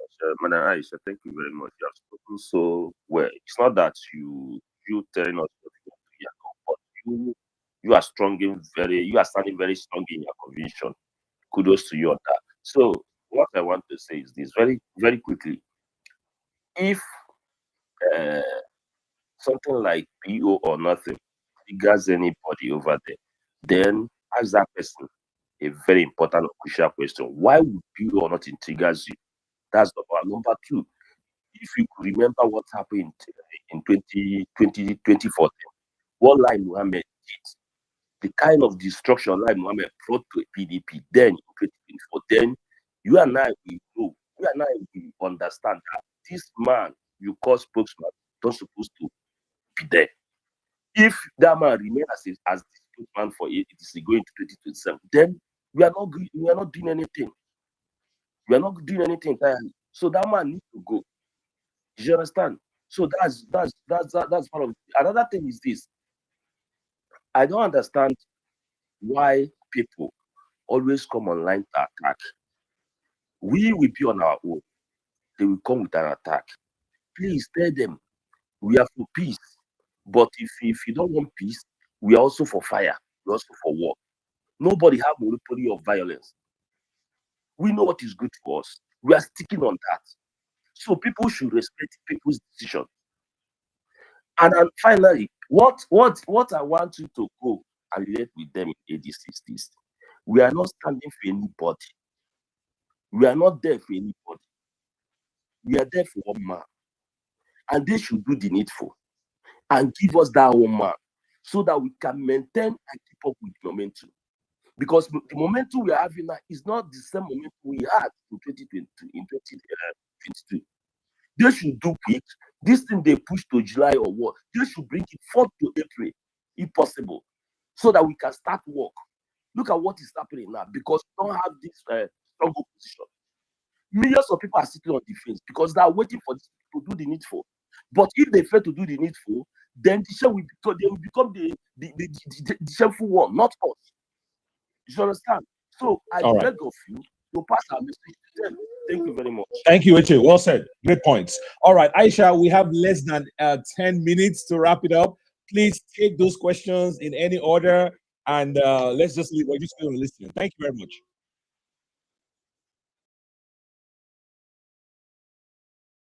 Hello, Aisha, are you there? Omar, can you hear me? Oh, okay. Okay, Sure, yeah. I was Okay, muted. okay. I was fine. Okay. We can hear you Can now. you hear Please me go ahead. now? Yeah, we can hear you. Okay. So earlier on, I didn't want to go because so as not to waste. There's no harm, right? I'm able to answer this in 7 minutes, so I will have to go overboard. So whatever it is, but I will go through all the questions and then when it's answered, so you get more than 3 hours. That's what it means.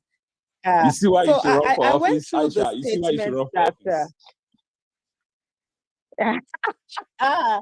you guys say, hey, the thing, it's not as easy as that. But anyway, But you said you want to let's serve Nigeria, so Nigeria is calling you now. I'm serving Nigeria like this now. So Nigeria is calling you now to go and serve You know, free of charge. Not take. Aisha, please go ahead. you know, being in office, it imprisons you a lot. The freedom you have, you can't have it. Like now, if not for this whole party because of election, I literally would have traveled by now. I travel, and sometimes I spend 3-4 months out there. I'm not in any office. I can do my agile travel, but if you're in office, you can't do all of this. But anyway, no problem. We'll get there. I was just looking at the statement that the publicity secretary, the national publicity secretary, put out. There's no place where he mentioned any link. There was no mention of any particular link, except there's another statement that I don't know of. This particular statement, like I said, our committee drafted this statement, handed it over for him to help us, because this is the channel of communication of the party. And I've looked at it again. There's no place where a particular link was said. And like I said earlier, he said there is none open at the moment. That website is there, but it was, closed. And also the link, disabled, the registration link. So I think maybe we might need to go in there. That particular this thing was not in there. Coming back to, let me just take the question. I think I have like 14 questions from all the things that were put out. What is your question on zoning? Personally, I will tell you, I've always been one that zoning has not meant anything to me in a way. I've never focused on zoning, because if you say zoning, I tell people, like even the last time in Edo State, when they were saying, oh, it has to be zoning to one area and all of that. I said, if you look at zoning, I'm a female. I mean, women have been disadvantaged in terms of politics in Nigeria. When are we going to do, that particular as zoning? So personally, it's not something that I've always, focused on. But in terms of parties, in terms of, and I see it, it's like looking at when you talk about federal character, to be able to put together a particular way and ensuring equity so that one side is not tilted more than the other. Parties decided they were going to pick up zoning, which means if this part does it, the other part does it to maintain a kind of peace and a level playing, and also a bit of equity. And so that's where it comes into place. But currently, as of this moment, the ADC hasn't said that it should be zoned. But then there are quite the sentiment that, this thing should be zoned to the south, beyond the south, also specifically to the southeast, which has not produced, a precedent, in this current dispensation. And that's one of the, where you have one of the major three tribes. But for me on the issue, and if you want my own personal opinion, I'm a supporter of Peter Obi anytime, any day. And I remember someone saying, oh, Aisha Yesufu, die-hard supporter of Peter Obi and all of that. And I don't hide it. And it is what it is, right? And for me, it's not about a Southeast. And I'm going to mention name now. You can't bring a David Umahi to me and tell me that, oh, okay, because it's the turn of the Southeast, I should put now. The reason why I'm supporting Peter Obi has nothing to do with the region that he comes from. It's the competence. And I'm going to repeat something that I did repeat on when I had the interview with Shehu. And that's to say, for the first time in a very long time that I can remember, and I started voting. I started voting in 1993. I had just done 19, I think, or I was either 18, 19. Yeah, 19 in 1993 when I first voted. And we have a situation in Nigeria where usually you're seeing someone who is very popular, but the person's competence level is not that strong, or someone who is very highly competent, but they are not as popular. But for the first time in a long time in Nigeria, that I know of, what the first time I know of, you have someone who is not only competent but is also popular. And so they have the two characteristics that you need in one person. And so for me, that's even the basic thing, the main thing that we should be focusing on. But I can also tell you that zoning plays a very great role in terms of political space, where a lot of people feel it should be done in a certain way. And that's why the call is on ADC to actually zone it, and then have this zoning system instead of leaving it open, that might end up biting people. On the issue of primaries, whether direct or indirect, I know, just ironically, I remember having a conversation with one of the leaders of the party, and I'm like, can't we have a situation whereby on the day of voting, for example, that every one of them has its advantage, direct or indirect, primaries. And I was saying, on the day of election, let people just be there, and when they come in, we'll put it in, like, this thing that they do. What's this thing that they call it? That you dip your hand and pick one. They just do, what's it called? Somebody help me out. Where they put paper and then you pick one out of your, like, can we pick numbers, or we use technology to randomly pick numbers, and then on that day, these are going to be the delegates. Of course, delegates, they are from different states, they pay their dues, they've done all of that. And yes, raffle draw, thank you. And just pick people so that nobody knows who is going to be the delegate. And then on that day, they just went, and it was like, oh no, that's not possible. I've racked my head around thinking, how do we get it so that you're ensuring free fare wherever it is? And it's not as if the one that people will have opportunity, to either bribe people or do any of such thing. But what I want to say, whether be it direct or indirect, where you have a delegate, is to say people need to join the party. If you really want, so it's one thing if you're shouting Obi or nothing and you're on the outside, okay, you are not shouting nothing, or you're just on your own.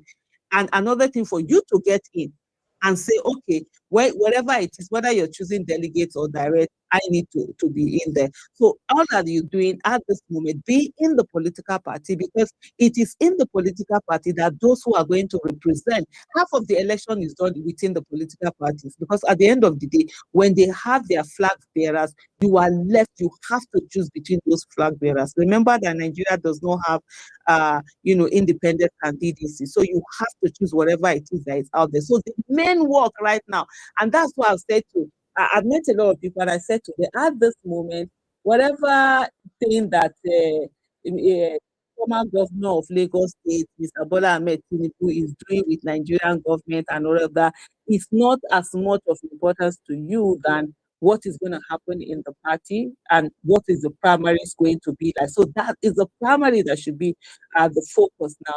And how do we get the best candidate that we have out there becoming the flag bearer? That's the thing, that everybody should be focused on, and not being focused on or other things. Because first thing first, you have to work on it, and that's the reason why we're encouraging more people, to get in. And not to sound biased, although I'm biased in a way because I have a candidate, but to also say for other people who have their own candidate, that's also it. Join the party and make sure that you're able to pull in the numbers. And at the end of the day, the majority will have their way. So ensure that you are the majority in there that have, support. And that's also where you're seeing candidates going around getting their support from across the country.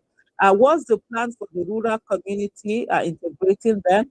The mobilization. Remember when I talked earlier that the MRMR committee is going, that's the membership revalidation, mobilization and registration committee, is going to be it's at the national level, state level, local government level, and even world level. So that's where you're going to be integrated. All the things that are going to be done to mobilize people, to get people to register with the party, to get their PVCs, to register to get their PVCs, they are all going to be done from the national level to the world level. And so in this place, every community, no matter how rural you are, you belong to a particular ward, and this is where you get it on.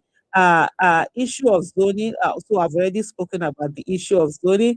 The person that spoke about me waking up and being very emotional, like I said, you wake up some days like you have a dream, but that just weighs you down. And it was a very emotional moment for me. And I decided to just do a video. While I was doing a video, of course, I spoke about the fact that 40 years. So when I talk about 40 years, it was on my 40th birthday that I made a pact between myself and God. Just to quickly recap on this story, I'm sure many of you have heard this story over time, but for those who have never heard about it, let me say, as a teenager, I was very angry at Nigeria. I actually hated Nigeria. Why? Because there was so much corruption that was going on. I grew up poor. My father lost everything, and life became extremely difficult to the extent I wrote my SSC exam in 1991, and I was begging people to give me textbook for me to be able to read for my WAEC. And I was saying I will get an A, give me textbook, and nobody gave me. And sometimes I'll go to school in the morning without breakfast. Coming back home, I was not expecting lunch. I lived in a place called Kwanahudu in Kano. It's like, I call it the Ajengule of Kano, where even up to today, the hoodlums, the whatever, they come from there. There was a time, few years ago, we were trying to calculate the number of graduates that have come out of there, and we didn't get past, was it 12 or 13? And out of that 12, 13, my father had 7. Myself and my siblings, with 7 graduates. So that's the kind of environment I grew up. So I just pulled out Nigeria, and I knew I wanted to be rich. I wanted to have my money because I saw how we were dismissed because we were poor. We were seen as nothing. We were just like, we were nameless, faceless, and voiceless. Even up to today, you're just a thumbprint if you're poor. Nobody cares about you. Nobody wanted to associate with those of us that came from, the environment I came in. So I shut out Nigeria, and I was focused on my business until when I turned 40, and that was in December 2013. By the way, I've already done 12 years out of that 40 years. So it's no longer up to 40. And I started thinking, some moments where you sit down, also my birthday are days that I am depressed. 2 days in the year, I'm always depressed. The first one is January 1st. I don't like January 1st. People celebrate it. I don't, because I always think, what if this is the year that I'm going to die? So the year that I'm going to enter and not come. Imagine celebrating the year I'm going to die. I've heard people who say to me, why don't you live for the moment? That's right from childhood. I've always looked at the New Year in that way. And then on my birthday is the day I also don't celebrate. If anybody noticed, the last birthday I had, I put off all my phones. I don't like birthdays. And so on this birthday, I was just thinking, having thoughts, and I realized that I also was failing the Nigeria by my silence. I used to be angry at my father, and I would say to him, why are you quiet? Why are you not joining Solari, Becker, and Sonkuti, and all the people that were making the maths? Why are you quiet? Why they're doing you all like this? And then when I turned 40, I realized that I also had become one of those people who was quiet while Nigeria was being destroyed. And I can tell you, as of that time, even if the president has stood beside me, I don't even know who they are. I didn't know their names. I didn't follow anything. All the massacre, Zaki, Biam, I didn't know all of this happened. I tuned off Nigeria. And I didn't watch, I don't watch news. I don't read newspaper. I only read books. I tell people, if not for the books I read, I would have been a very ignorant person. And so on that day, I said to God, if you give me another 40 years, I will devote it to Nigeria. So that was 12 years ago. So I'm 52 now. So out of that 40 years, I've done 52. And I always say, the day that I turn 80, if I live up to 80 years, that's the day I'm going to ever say anything about Nigeria. I'm moving on. I mean, I'm just going to have my fun and stuff like that. So that's why for me, that 40 that I said. So on the other issue of considering young people, this is still work in progress. And I can tell you, it's one of the things, whenever there's any conversation, I bring it up. You need to bring in young people. The old generation need to step aside a little bit. I mean, the politics that have been done, these are sometimes I know it's a bit harsh, but sometimes I say it, I'm like, hey, you guys cause this problem. You can't be the face of, trying to say that you're doing it. Allow younger generation to come in. But then also, like they say, if you don't come in, where are they going to choose from? Nature, like I say, Abbo's Viking is the people that are in there. So the younger people, coming in, being in there, and being, and then they'll be forced to have you in. But some of us are really speaking on that, and as we go on that, that's the thing that we hope to see. That it's going to be a bit of push and give and take. The older generation, there's a bit of experience, though not all the experience. There are certain things that one can still learn. And for the younger generation, also, there are also certain things that one can still learn. They're bringing the innovation and then being fixed forward. But indeed, you also need to have that younger face leading the party. So these are things that we'll look upon. Will I accept a spokesperson job or appointment? I've had to struggle, honestly. Even at the beginning of this party being formed, when they were forming, even before I joined the party, there were a lot of this thing where I was asked to take up certain position in the NWC, and I said no. I just don't like positions. I just like my freedom. But I've come to see that, like I said to myself, like when Mr. Peter Obi decided, when he not decided, when he called on people to join that January 31st, December 31st, and I said to myself, Peter Obi cannot walk alone. We can't leave him the way he did with the Labour Party. I'm going to be in there. I came to the place where I said to myself, the luxury that I have to be able to decide what to do or not to do. Not everybody has it. So sometimes I have to make myself uncomfortable. But I don't know, because in terms of in terms of speaking, I have a skill. I speak. It becomes very easy for me. I have clarity of thoughts. Like some people say, I can be having different thoughts in my head at the same time, even while I'm speaking. So it helps me to bring out, my thought process and all of that. But I'm also someone who is very passionate and someone who my outside matches my inside. If my party is doing, if they give me spokesperson, they probably will sack me. Because if the party is doing anyhow, I cannot come and start lying and say, this, that, then my mouth will be doing one kind. Mm-mm. So I don't think it's the best fit for me, even for the party itself, because if the party has, maybe we've goofed or something, I'm going to come and tell you, sorry, on this one we goofed, but see how it will go. But I don't know whether it will also be something that the organization will want to, because as a spokesperson, you're supposed to ease everything, even when certain things are not working. I don't think I'll be able to do that. So if they are willing to have that done, if it's like that issue of, where Yemi Adamolekun came out to say, where she was not informed, there's no how you can, for me, there's nothing, you just have to accept. Man, we goofed. Sorry, we goofed, we'll do better. It's not the one to come and be using English to be doing this thing. So for me, that's it. Yeah, it might be something, but there's a publicity secretary, but I don't know if there's a spokesperson or it's a different position. But the long and short of it is that it's something that I might consider, but I don't know whether it's something that the party might consider having me do.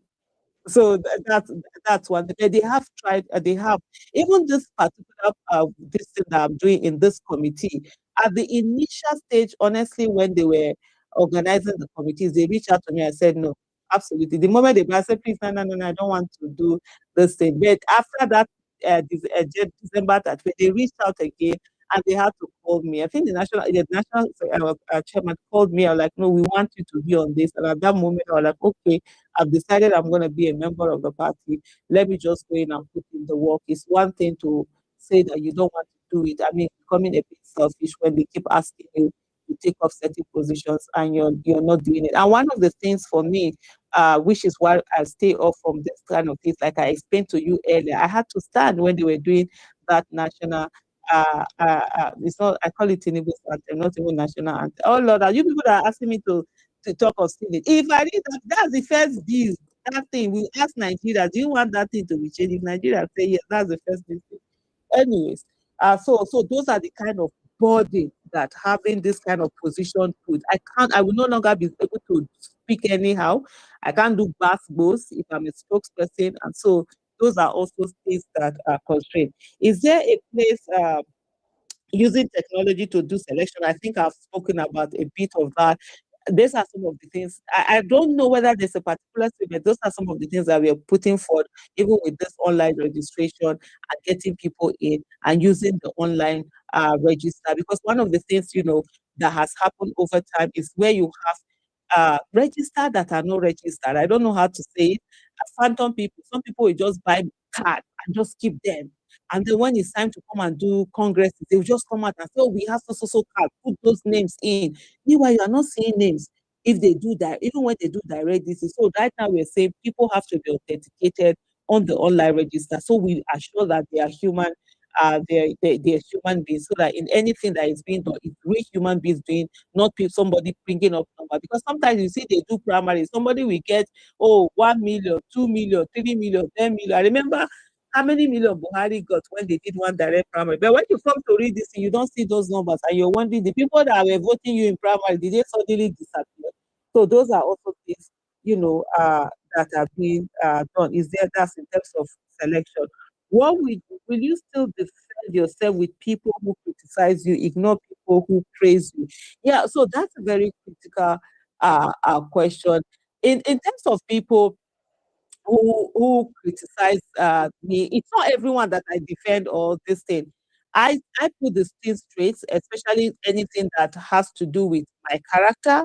For example, on the issue of me being accused of stealing Labour Party money or monies that were put out there, those are things that I will put the true narrative out, because internet never forget. And I'm not going to keep quiet while someone is maligning my character. So those are the kind of, but there are a lot of other things I'm accused of. I really don't bother about it. But I do agree with you on the question that I engage more with people, even in my engagement. For those I engage with, the people that criticize me more than people that praise me. I will tell you something. I'm not comfortable with praises.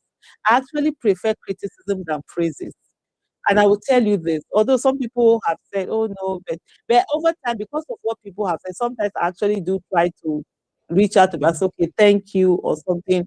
Because when I look at praises, I don't want anything that makes me begin to think I am something.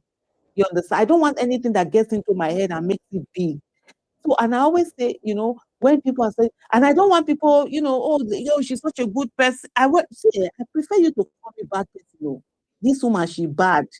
I have more freedom that, that good. I feel that being called good sort of like constrain you. Then they are expecting you that you have to behave in a certain way. Like, I am who I am. And I jokingly tell people, good people die too young. So I don't like this. So I'm actually not very comfortable with praises. For me, praises are telling me that things I've already done. They're not giving me things that I can learn from and be better. On the other hand, criticisms are things where I can bear. Of course, there are some which are downright, lies, either they are maligning you or whatever. I really don't have time. And the only time is that sometimes when I just want to use someone as example, and sometimes when you see me, when people insult me or whatever, I come on, I do it deliberately so that because there are a lot of people whose voices have been taken away from them by people who criticize. So there are a lot of people who are not self-censoring themselves. They will either not be talking anymore, or they feel very pain, feel ashamed when people are insulting them. So sometimes I take on bullies online or whatever, so that other people will see that, look, you can actually deal with these people. Don't let it matter to you. Or somebody is coming to tell me, oh, Aisha, you did this or whatever. By the time I answer, so I actually do it for this thing, but I usually don't. I'm not bothered because insult and praises, I take them as the same. They are people's opinion about me. They are not my reality. I don't let the insults, get to my heart. Neither do I allow the praises get to my head. It is what it is, and I move on it. And as for insult or whatever, I've never blocked anyone on Twitter or whatever. I've never blocked anyone. Whatever you want to say, you say it. However you want to say it. I know who I am. I'm very self-confident. I love myself, and I don't need anybody's validation. And I always it borders also on the like almost like arrogance. If I know I'm right on something, I stay on it. Whether everybody does not, even as a child, that's how I've always been. Even if the world is not seeing it, as long as I'm convinced about something, I stay on it. And it's the word that will later come to be, where I've been. But yes, that's a very, valid observation there. Anytime they give anyone other than PO, yes, like I said, it's a valid, for those who are saying PO or nothing, it's a valid, you know, opinion to have. It's a valid stance to have, and it's sending a message to the party or anyone. And it's there, and I can tell you, I don't even need to tell anybody. They know, they feel it. It's part of the things that has caused a lot of things and all of that. Like someone was saying that, so like everybody know there are people that tell, even people that tell you the only reason why they are in ADC is because of Peter Obi. And political parties, that's how it should be. There are people who are in that coming to ADC. The other day, I got a call from the national headquarters. There were two young women that had come in. They were making inquiries about the party they wanted to register. And they say it was because of me. So they called me. Unfortunately, I was in the meeting at that time. I couldn't answer, but I asked for the one of the ladies' number. They sent it to me, and I called her, and she was so excited. For her, it's saying an Aisha Yesufu there.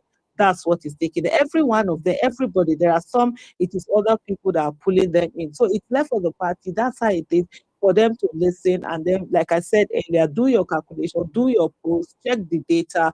Where is the best way to go? Ask yourself, do you want to win election, or do you want to just participate in it? So for anyone saying that, it's very valid, and I can tell you that they know about it. So once they decide on Senate or not, like I tell you, man, I don't know.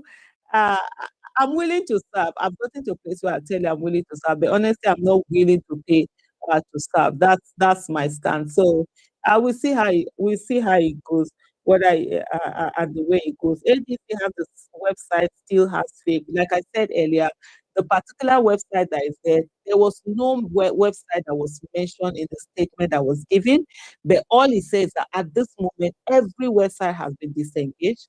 I don't know whether that's the technical term for it to be used. There has been disengaged, and even the link has been suspended for a reason. So that particular website that is still on the ADC, website was not mentioned in the statement, except of course there's another statement, but not this particular statement. Like I said, on the issue of Lai Mohammed, that's the first question out here. I'm almost rounding up. I think three more questions. Lai Mohammed and this thing. Well, like I said earlier, sometimes people are set in their ways, in the way that they speak, and you have quite a number of politicians who have been there before, who are used to speaking in certain ways to citizens, all of that. With time, as we come all in, we begin to change this. And for me, it's always by doing it with example, living it and doing things. There are certain things that I can say to someone, or would have said to someone, but if I as a member of a committee, I won't be able to say that. As a member, as an official of a party, I won't be able to say that, to the person. You have to be respectful to the person, because you're now accountable. You're no longer just accountable to yourself, you're accountable to the people. And really, it takes nothing to be respectful, to people, because you respect yourself. You also have to give out, and it's not about you, it's about the position on it. And the attack, like for somebody to say attack on obedience, of course, these are also things that have been raised. You see the condescending manner in which some people have spoken, not only to the movement, but also to Mr. Peter Obi and stuff like that. And these are things that we're constantly raising. And I always tell them, I'm like, look, you can't come and, I think there was a tweet I did where I said, or message I put that, like, obedient are sitting there. If they're doing their own, if you come and attack them, they will go after you. Don't then come and start crying wolf and say that, oh, they are this. Because if you give back, they will give both, and even add the gas on top of it again. I just want to say, I think I've come to the last of the questions that we have here, and I hope I did answer everyone's question. Thank you so much for being here, for listening, for all of us having this conversation. One thing I just want to say to everyone is that Nigeria is our country.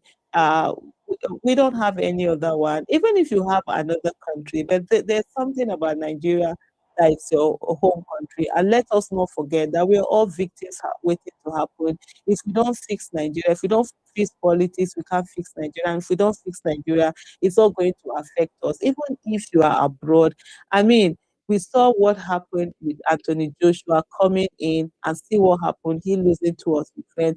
That's just one of many. I can tell you a lot of people. We also saw what happened with Chimamanda Adichie. All these unfortunate incidents. Even when you are Jagba, you have, whether you have other passport, you're just coming. Nigeria has capacity to deal with everyone. So it is in our interest to make sure that we get everything working. A better system means we are less of victims. So every one of us is in our interest to ensure we do the little that we can for this country to work. I always ask people, how long do you want to live in Nigeria?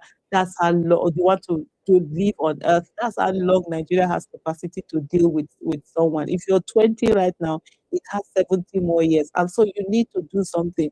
Earlier on, we had somebody mentioning Fela's song. When Fela sang those song, that was his reality then. It is still now so, and even much worse. And so if we do nothing, it's going to get worse off. So don't let anybody make you angry to the extent you say you are no longer doing. Don't let anybody make you feel as, oh, you don't have to be here if you are here, and stuff like that. I think just to illustrate that point, I saw a place where I had said someone was evil and they're doing politics without character. And they come to say, oh, you said this person, you are this person, and not in the same person. Yeah, I still think the person is that way. There's nothing that changes about it. But I'm going to focus on that, my goal. If his goal is aligning with mine, let's go. If it does anyhow, I will stand there. You cannot derail this. But the thing is that with this kind of thing, those are people who yesterday were insulting you for saying that they were hobnobbing with those people. Now they are making you feel as if, oh, but you should not be able to hobnob that evil that you people did there. If this man now wants to help us destroy that evil, by all means go and do it. Like I've always said, we have to think evil for us to beat the people that are doing evil, so as to mitigate their evilness, but we must have the discipline not to do evil. That's how we are going to go there. Politics is not something you can't. It's not you can't cherry pick. It's there's freedom of association. Anyone can come and enter there. You cannot stop anyone, whatever it is that they're doing. But you must ensure that whatever it is that is being done is done in a way that talks about competence, character, capacity, in a way that is law abiding and is done within the ambit of the law. So I just want to say to every one of us, please don't allow anybody give up, and please let us not self-defeat ourselves. That thing we say that we will not participate in the election. If you don't participate in the election, they won't even need any reason to read. They will just walk in and be calling themselves winners. At least now they're having to fight legitimate issues. But as I said before, no, we are not going to allow anyone rig us. We will stand there, we will defend our vote, we will get in there, whatever it takes, because right now we all are fighting for our lives. Thank you very much. Wow. Thank you. Thank you very, very much, Aisha. That was powerful. Thank you. You actually went through all of the questions. All right, please, Aisha, don't leave yet. I want to give you my special vote of thanks. I'm sure Omar also has a few words. Ladies and gentlemen, we've come to the end of the show. I want to thank Omar. I'm sorry for all of the people that are requesting. We will not be taking any questions at this time. We will officially end the space, and then we will release Aisha, and then we'll continue with the after party. Aisha, can I say this to you? I think it's the second time I'm speaking with you directly. I just want to say, it's my second time. I just want to say thanks. Thank you for all that you do. We appreciate you. Thank We you. salute you. I mean, look, by the time in the annals of our history, when the story of this Fourth Republic is written, you have joined the pantheon of powerful women in our history, the likes of Alimo Tupelerua, Fumilayo Ransom Kuti, Margaret Echo, Gambo Sawaba, Charlotte Obasa, Oyinkan Abayomi, Dora Aquili. I'm talking about powerful women who actually were part of the history of this great nation. You have joined those women. I salute you, ma'am. I appreciate you. Thank you. Thank you. Thank you for all that you do. Thank you. Thank you so much. Thank Are we going you. to induct her into the hall of media? We're getting there. She We're getting there. embodies everything that we She's a stand for. ninja. She's the born ninja. She's the born ninja. Aisha, you are amazing. Thank you. Thank you very much. All right. All right. Hang tight. Thank you Thank so you. much. All right. Omar, go for it. Real quick.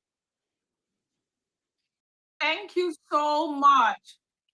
Thank you, Mama. I call you Mama, but for the purpose of this space, I didn't want to, make it look like, oh, I'm very formal with you, so I won't be able to.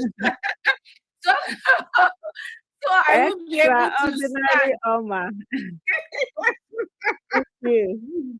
Yeah. So, because I'm like you, right? You know that if you say something that I don't quite agree with, I will be the first to call out and say, Mama, no, ADC and all of that. Absolutely.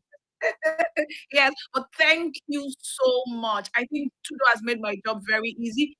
Thank you so much. God bless you. Thank you for being one of the women breaking the bias in the political space in Nigeria. Thank you for being an active citizen. You are the first person who actually gave me a deeper meaning of what an active citizen should be. And I think for so many other people, it is that way. So thank you for leading us. Thank you for teaching us what active citizens should be. And thank you for taking out the time. But I also have just one more request. Please, going forward, I know you'll be very busy. But in this our journey with ADC, we need you. So periodically, all the way, we will need you from time to come space with us and just get us on the same page. Because the truth is, right now, you have just made a lot of clarifications, new information. It's like you have taken up from 0 to 100 tonight. Oh, thank you. That will begin to restore the trust that people have lost with ADC. Because actually, people were actually losing trust with ADC. So please, if you won't be able to come, you can delegate somebody to come, but I know that you would want to come. So please, is an appeal to always, No problem. Just let me know. Just let me know on time.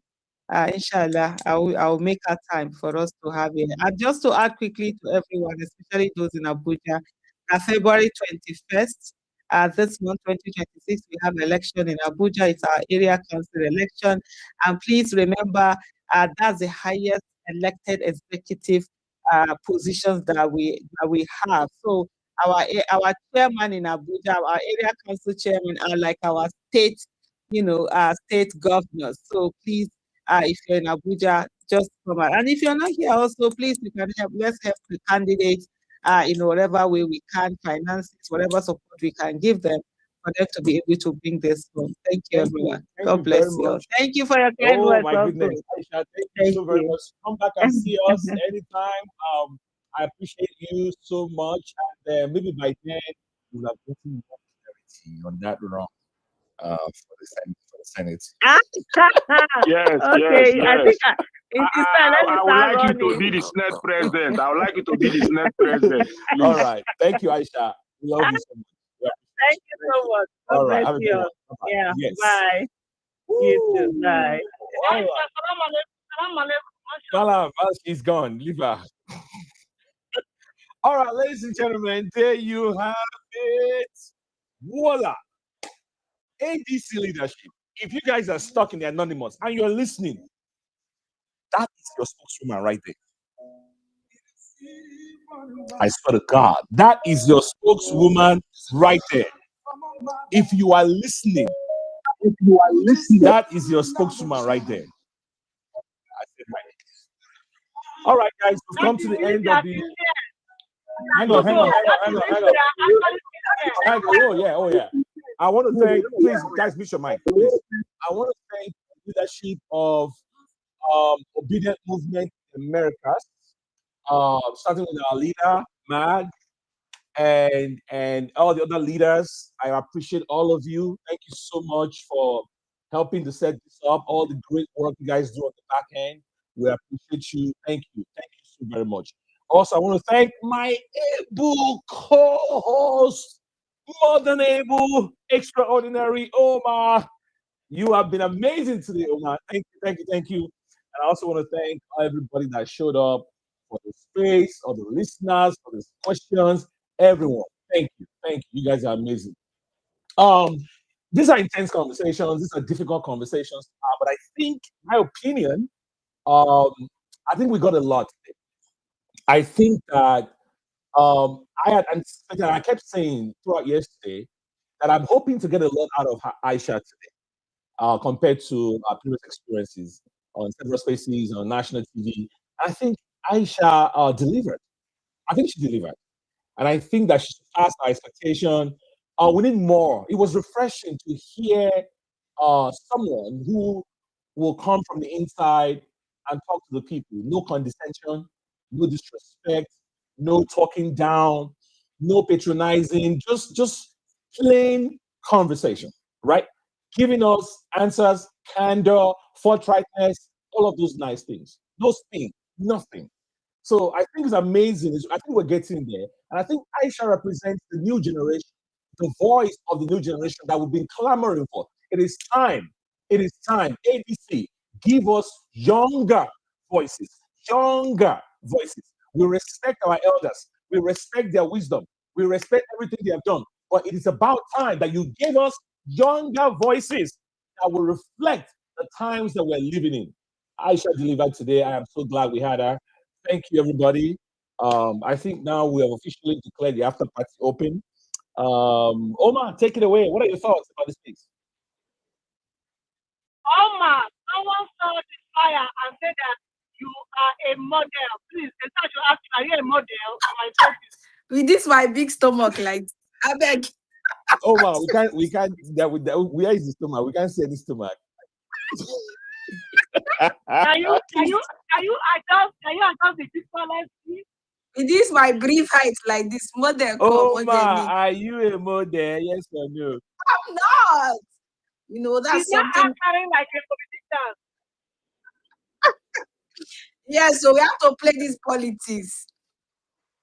Oh my God. But Tudo, thank you so much for being a wonderful host. This is a breath of fresh air. Oh my God. This is a breath of fresh air. And I just love that she kept it real. And that's it's the authenticity, not just it's not hard. Nah, I know they hard. Just be yourself. That's what we are asking for. You know, just become if you are yourself, it would save you from a lot of things. Like you can just come into a space, we see all of them coming, they are struggling, they want to talk, they are struggling, they want to answer, they are struggling. I hate, and that's me. I hate anything that will make me struggle. But this is Aisha being real. And you hear her say, for me, this is what I feel, this is what I want, or in the party. And she's telling it like it is. Just tell it like it is. And people will make their decisions. Whether you come and sugarcoat anything or you come and lie about it, people will make their decisions anyways. And it may not even be based on what you have said or what you have not said. So why don't you just be real and let people just She talk about CB. Exactly. Pio, hold on. Let her finish. Go ahead. And it was just like, just keep it real and be honest about it. Just tell it like it is, and people will make their decisions from there. So for me, I think going with this, and I like the way she described the ADC relationship. It's not a love relationship, even though Trudeau says we have been in at the longest talking stage. so, I like what she said. Like, nobody is here to love upon anybody or to agree with anybody. I just want to come in and do the work that I need to do. So that's it. But Tudo, this was amazing for me. Amazing. And I loved every bit of it. Thank you. Thank you guys for being here. Thank you Tudo for being a wonderful host. Awesome. Thank you, Ma, as well. Thank you. It wouldn't have been possible without you as well. Thank you. Listen, guys, we can begin to do the Monday morning quarterbacking and postmortem of everything she said. But I think that this is the best I have seen in terms of all the people that have come out of the coalition to talk to us. I am not, guys, you guys were on the space. I am not, this is, we critique everything here, but my goodness, this is refreshing. Aisha is good at what she does, and I really hope that she runs for the office. We need politicians like her at the National Assembly. All right, I'm going to begin to take speakers now. Let me start with Kolade. Kolade, did you asked a very unique question. Were you satisfied? 100%. To be honest, 100%. I even felt bad. You know why I felt bad? So Bolaji has been taking the heat all the while. For what they drafted for him. This is exactly what we're saying. Look, once you're real, once you're yourself, you explain. Nobody, look, people can make mistakes. It's not about like making mistakes, but it's about owning up to what you do or what you did.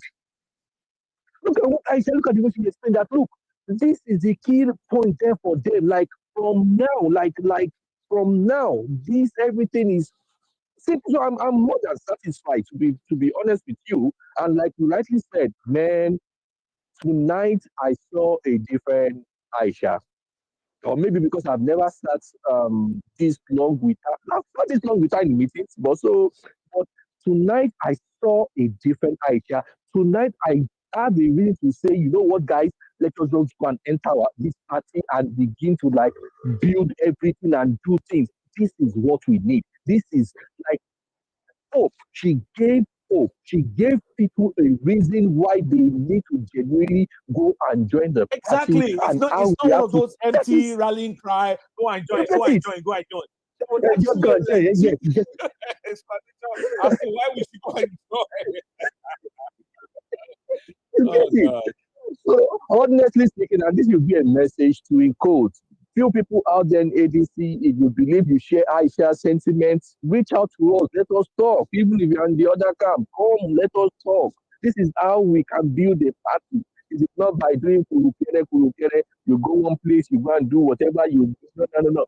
Come, let us talk. We are not your problem. We only have our principles. We know what we stand for, and we are not like we are not yielding on that. We still stand by what we believe in, and that is it. That will be. But together, we can build party. We can win elections together. Although, sincerely, today is a blast, is a bomb for me. Thank you so much. Thank you. Thank you for thanks for all you do. Yeah, guys, amazing space.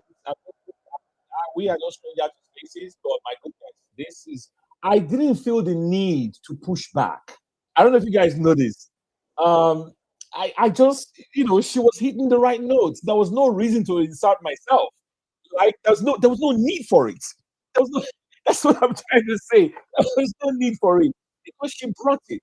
She brought it, and she was hitting the right note, right? You don't feel insulted. You don't feel like somebody is trying to insult your intelligence. Talk down to you like you were born yesterday. Like you don't understand politics, whatever. No, Aisha is the real deal. I'm sorry. I don't care what anybody says. All right. Let's go to Chris. After Chris, Chuka, PO, or nothing, engineer. I'm just going with the hands, guys. Back to Chidi in that order. Velele, welcome. Feel free to chime in at any time. I help coordinate.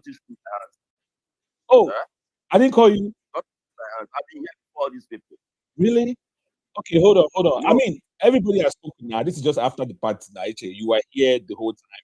They were also here the whole time. I was here. I raised my hand before these people started. Okay, but don't make it sound like you were here before them. Everybody was here at the same time. You never left the space. All right, so let's do this. Okay, so you are going to go first. You go first. After you go, I will take. I'll see how it bullied me to get in the mic. It's okay. God will see us. so Power. Yeah. Power. You know what Pio said? When they come with fire, you can love man. All right. HF first, Chuka, guys in the speaker section, if you want to speak, raise your hand. I think Chris also, Velele at some point, feel free to chime in your co-host now, PO, engineer, Chidi, and then we'll just take turns like that, and I will bring up the speakers. HA, oh yeah, go ahead. I hope you're a happier man today, because me, I didn't stop you. So that you can go and saying, to do this, to do that. This thing they said in the Bible, I've forgotten the chapter, the verse, and the chapter. They say when the righteous are in power, people are happier. Is that the way they say that? Yeah. Okay. I'm driving towards something. See, I want to clear something first for ADC because I believe and I know that ADC people and APC people are here. And I always read their mind because they may be thinking that because Aisha is part of us, that's why we are happy, or Aisha is telling us what we want to hear. No. See, she didn't even say what we want to hear. She just hinted on the truth. You understand me? She hinted based on her own conviction. Okay. I wouldn't say the other person because it's very obvious that day I don't even know what happened that day, but that day I don't how will I put it? That day wasn't good both for us and for the man. That's what we call, like, if your heart is pure, when you are speaking, you speak through your heart. But if your heart is not pure, you'll be lying to yourself, you'll be concocting some lies, pushing out nonsense. It's very obvious that Aisha know our stand against this spokesman. But Aisha defended this man. I don't know whether you guys grab. We were expecting car to react in a way that is us. But anytime anybody raises the question, Aisha will try to defend him. Imagine you throw the same question to this man, or the other side throw the same question to this man, which Then go throw her under the bus right away. which you should have done countless times, and the man just threw us under the bus. How many times?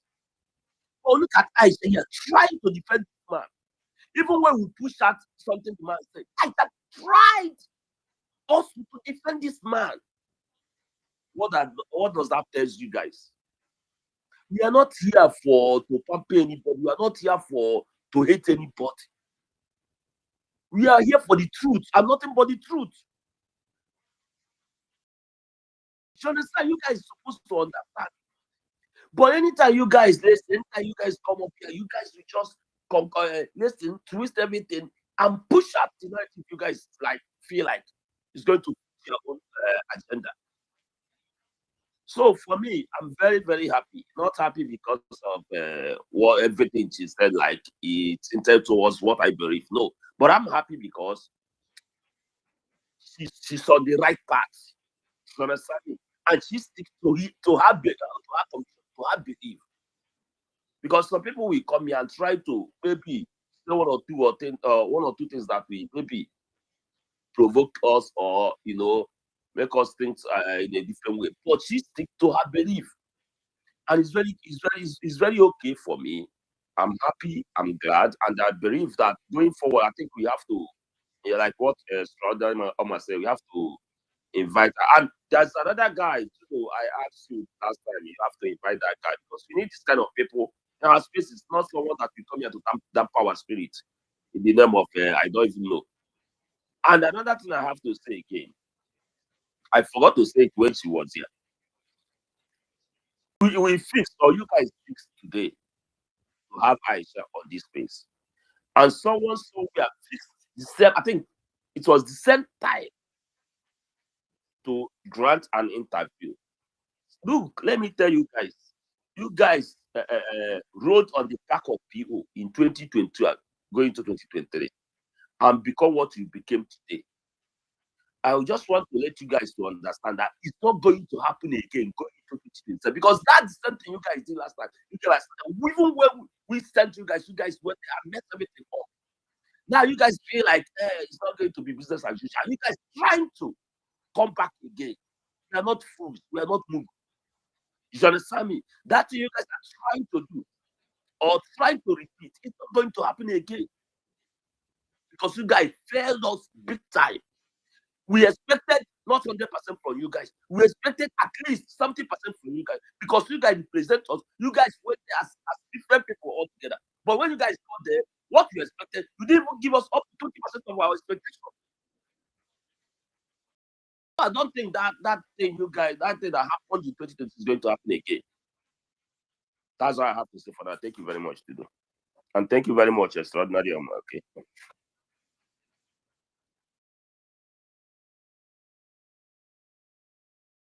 No, thank you, Echi. Thank you. Tudo, I don't know, did you step for a bit? So I'm trying to figure out the order that Tudo established so we can just go in that order. Let's see. Sugar, were you supposed to go next? Yeah. Okay, yeah, please go ahead. Okay.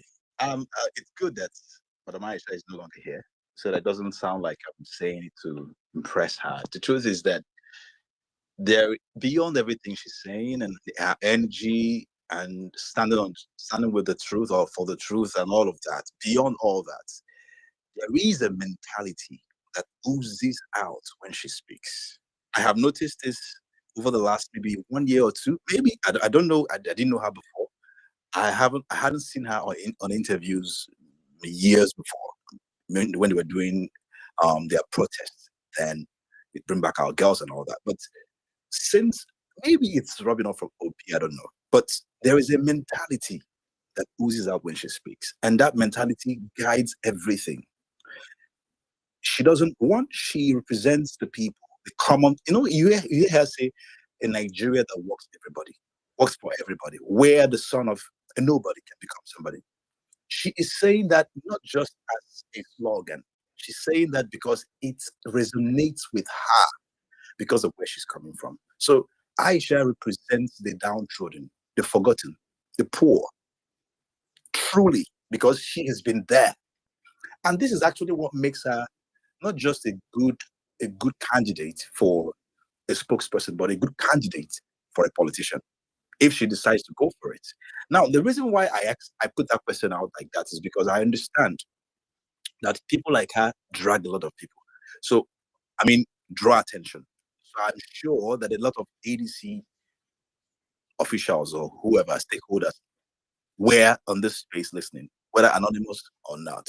So they are listening to everything that we're talking about. And I felt there are two things that a spokesperson should be doing. One is to speak to the issues for the party or about the candidates, to defend and to present and to propose and sell the party and the candidates. The other one is the one that ADC has not been doing effectively for some time now, which is speaking to the issues as an opposition party and doing it with boldness, without apology. Kenneth Okonkwo did it very well during the time, 2022-2023 campaign, election presidential campaign. But now, I haven't seen that for some time now. I can imagine someone like Aisha taking interviews and getting into these issues, tackling these issues her own way. It doesn't have to be coming. She doesn't have to come as a professional, as an accountant or economist or a lawyer or whatever. No, she has an opinion, and I like the wisdom with which she brings her opinion. Like when you listen to her, you could see the nuances. She has her own way of talking, but you could see the nuances. She considers everything. She's not cautious. She's just smart on how she delivers her words. Everything she's saying is well thought out. She's very thoughtful. I used to see her as someone who is very, very, I don't want to use the wrong word, but who has a lot of energy, who can be very aggressive. I used to see her that way. But since I have seen her on the screen in recent times, I'm like, wow, this woman actually is much more than I thought, and that is exactly the reason why I asked that question. And I hope that ADC will strongly consider her, because there is nobody except Kenneth, maybe, that can do that job with boldness. We need people that can speak to this government about everything going on, everything. Since the candidates somehow, for some reason, are not speaking so much, let's have the spokespersons. And if we can find more people like that, fine. But let's start with the ones we have.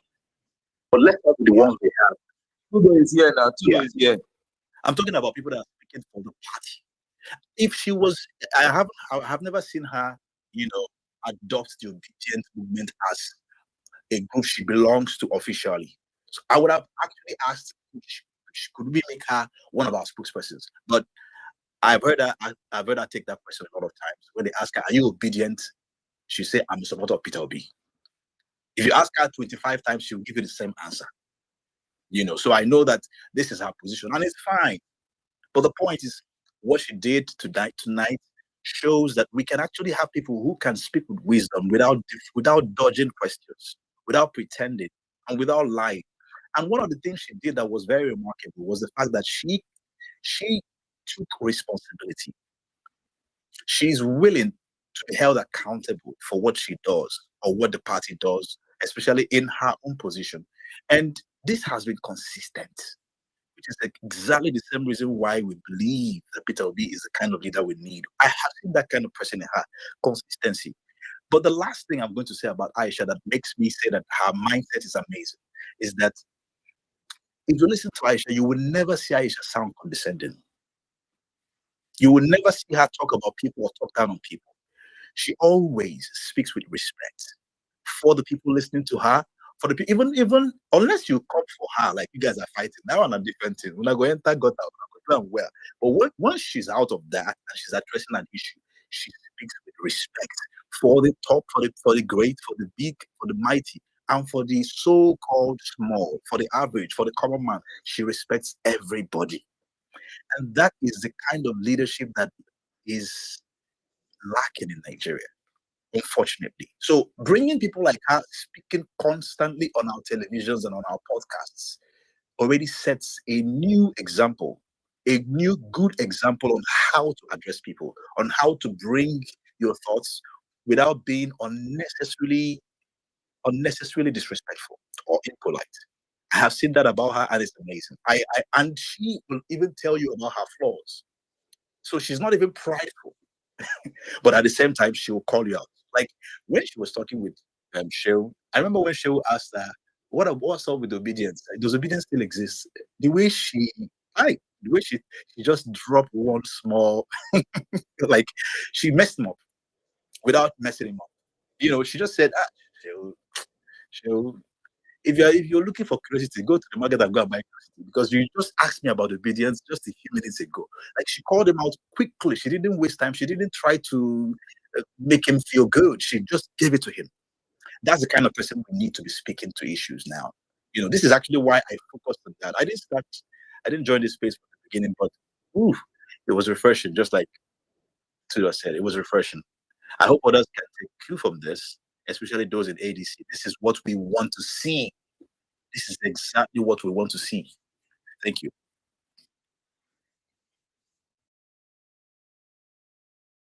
Oh yeah, thank you, Chuck. I mean, personally myself, I usually don't listen for long on spaces like this, but I actually stayed on this one. I was like, this is a really high quality human being, like top notch person. Anyway, who's supposed to go next? Chuck, after you. Do you remember? Um, so we've done HA, we've done Chuck. Maybe let's go Chris. Yeah, Chris. Yeah, Chris. Chris, please go ahead.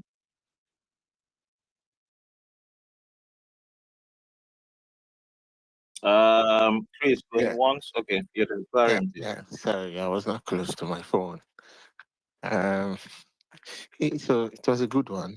Um, like kudos, it was refreshing. Vanilla, do you remember? Like, I went to high school in Lagos, right? So there was this bookshop in front of my school. We used to go there to go pick up these small, miniatured text. Used to call it key points, right? I used to have key points for physics, chemistry. If you remember very, like how you can have for those who read chemistry, Yeah. who read Yeah. Ababio, you know how big Ababio was, and everything just come condensed in one small book called Key Point. I feel like that was what Aisha Yesufu offered today. And I mean, everybody knows Chris, I don't take prisoners. And this is word to Balaji. If he's listening, he can replay this space, and the space is recorded. He can replay this space and pick up a valuable key points, right, from how Aisha Yusufu engaged the house, this evening. Um, there was not even one time she answered our questions combatively. She was not combative. She was not defensive. You know what I mean, Vere? And there's a lot to learn there. Yeah, for Bolaji, and I keep mentioning Bolaji because me, I've made it a point of duty for myself and for anyone who cares to continue to drag Bolaji until um, he begins to act right. Because I mean, I've been dragging him, and there's no one who will tell me that that I'm overdoing, because I feel like I'm dragging him for every wrong reasons that he has decided to be a part of. Everybody knows Aisha Yesufu. She doesn't, like Tudo would say, she doesn't bother your ass. She says it as it is, and um, you know how. I mean, this could even be a thing. I'm thinking, before tomorrow, uh, our should I say counterparts now? I'm expecting them to start clipping snippets um from this space, and they'll be like, "Oh yes, see, Aisha Yusufu said, she's not one for zoning." But I'm expecting that, and even if you are not thinking it, I'm already giving you like an expo. We know how you people roll, and we're expecting, snippets, to start rolling out from tomorrow. And I wanted to also touch on the dynamics of the obedient movement, which was also in this on display this evening. You saw how Aisha Yesufu will never tell you that she's obedient, but I mean, everybody knows that deep down. She might not attach that name to it, but deep down she embodies everything that the obedient movement stands for, right? And she boldly on the space said, look, um, I'm not one for zoning. But yet, we, together with Aisha, for those who have worked with her, we work, you work, it's like a well oiled engine, right? No friction. And that's the unique nature of the obedient movement. We can all hold divergent views, but um, still find a way to to work together. And that is, like I said earlier on, one of our unique starting point that was on display.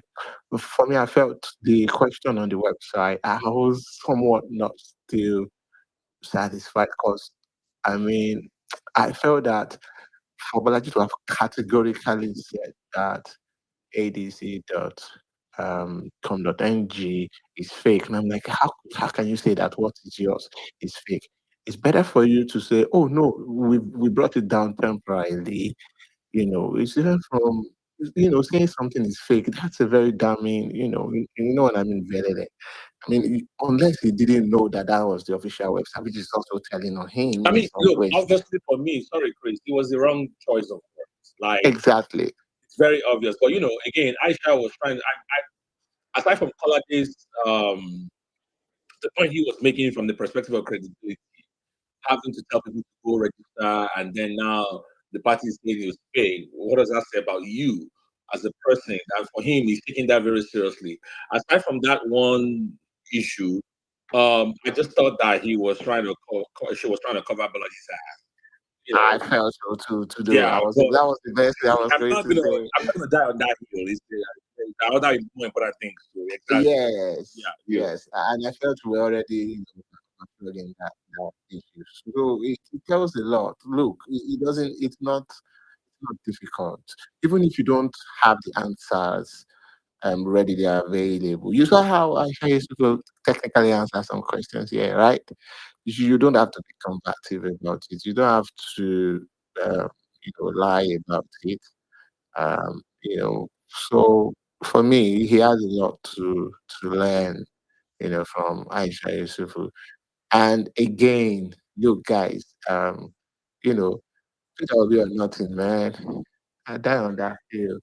Again, you heard it from her because and this is what I'm going to say before I drop the mic.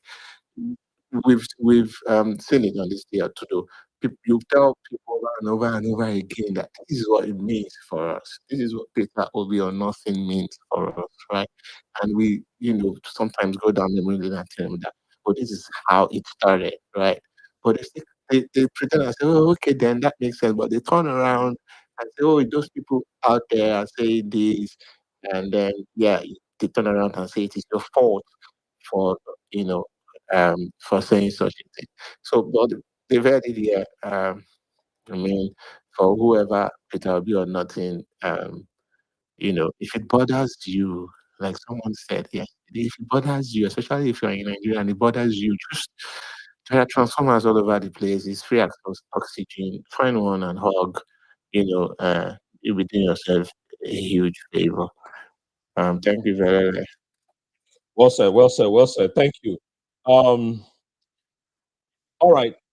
Well, for our speakers, I'm dropping just because I'm trying to make space here. Look, listen, guys. Um. What was I going to say? Yeah, that Peter will be an opening point that you just raised. I mean, it's as simple as that. And when you see people, forget about the fact that she's on our side.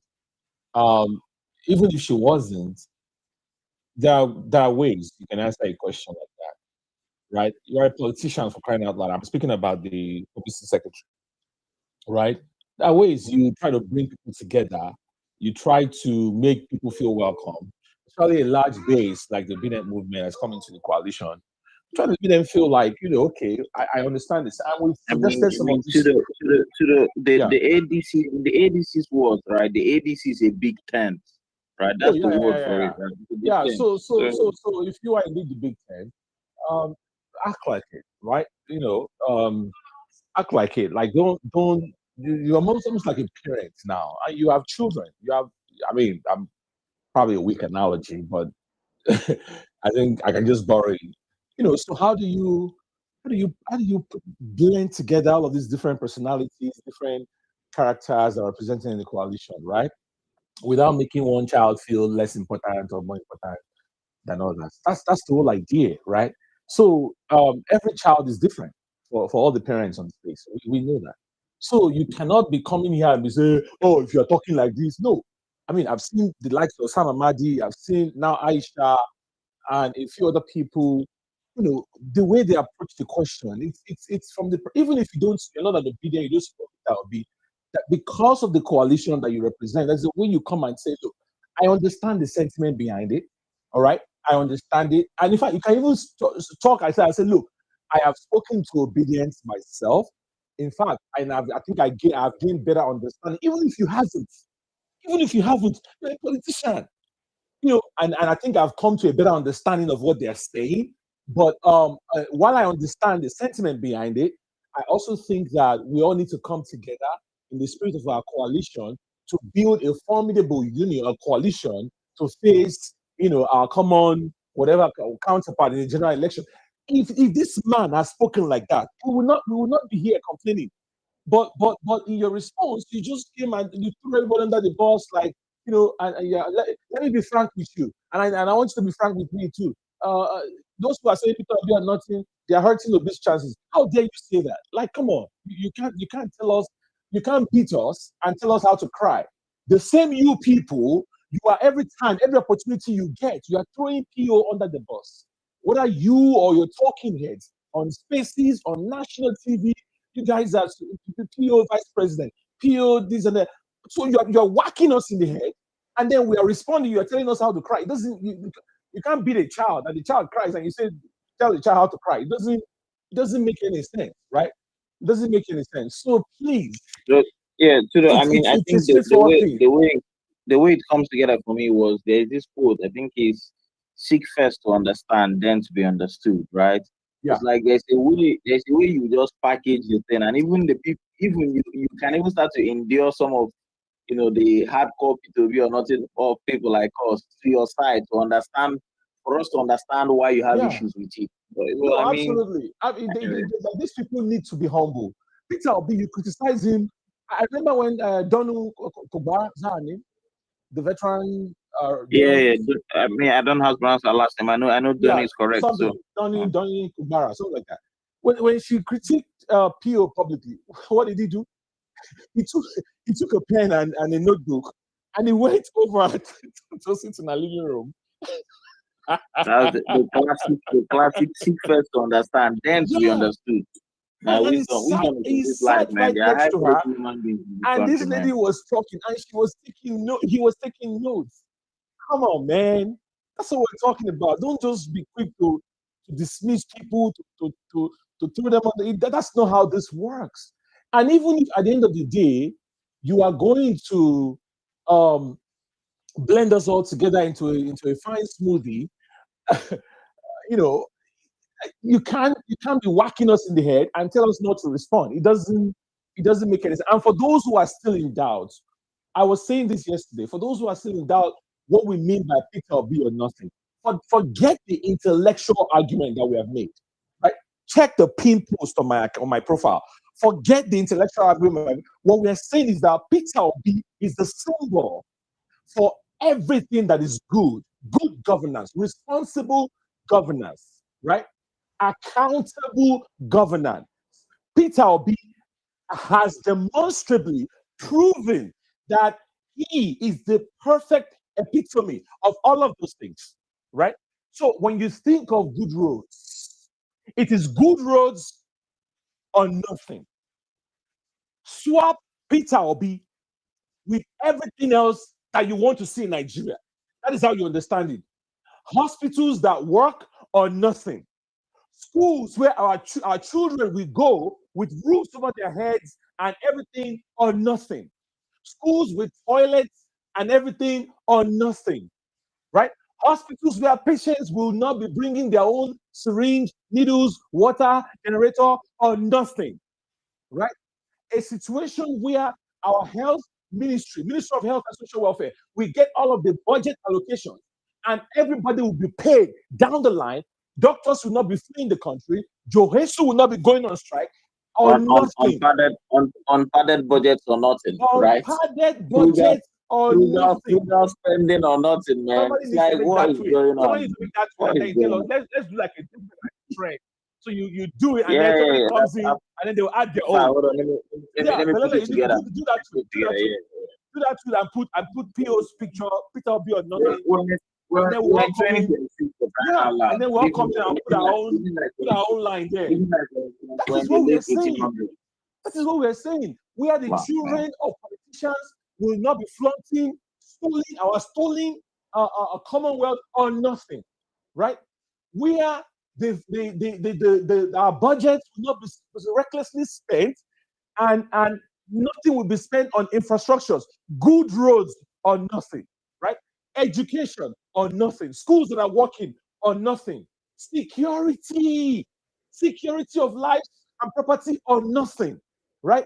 A country where bandits and unknown gunmen will not march into a neighborhood and wipe out those people or nothing. I mentioned it earlier on the space. This morning, I was watching the Rise News. The reporter was standing a few feet from dead bodies. He said it, buried under the rubble. This was hours after the attack had happened, right? In Kwara State. Hours. There was no cordoning off. There was no sign of government. Do you guys understand what I'm saying? Unlike we see in other countries, forget Europe, forget America, I'm talking in Africa.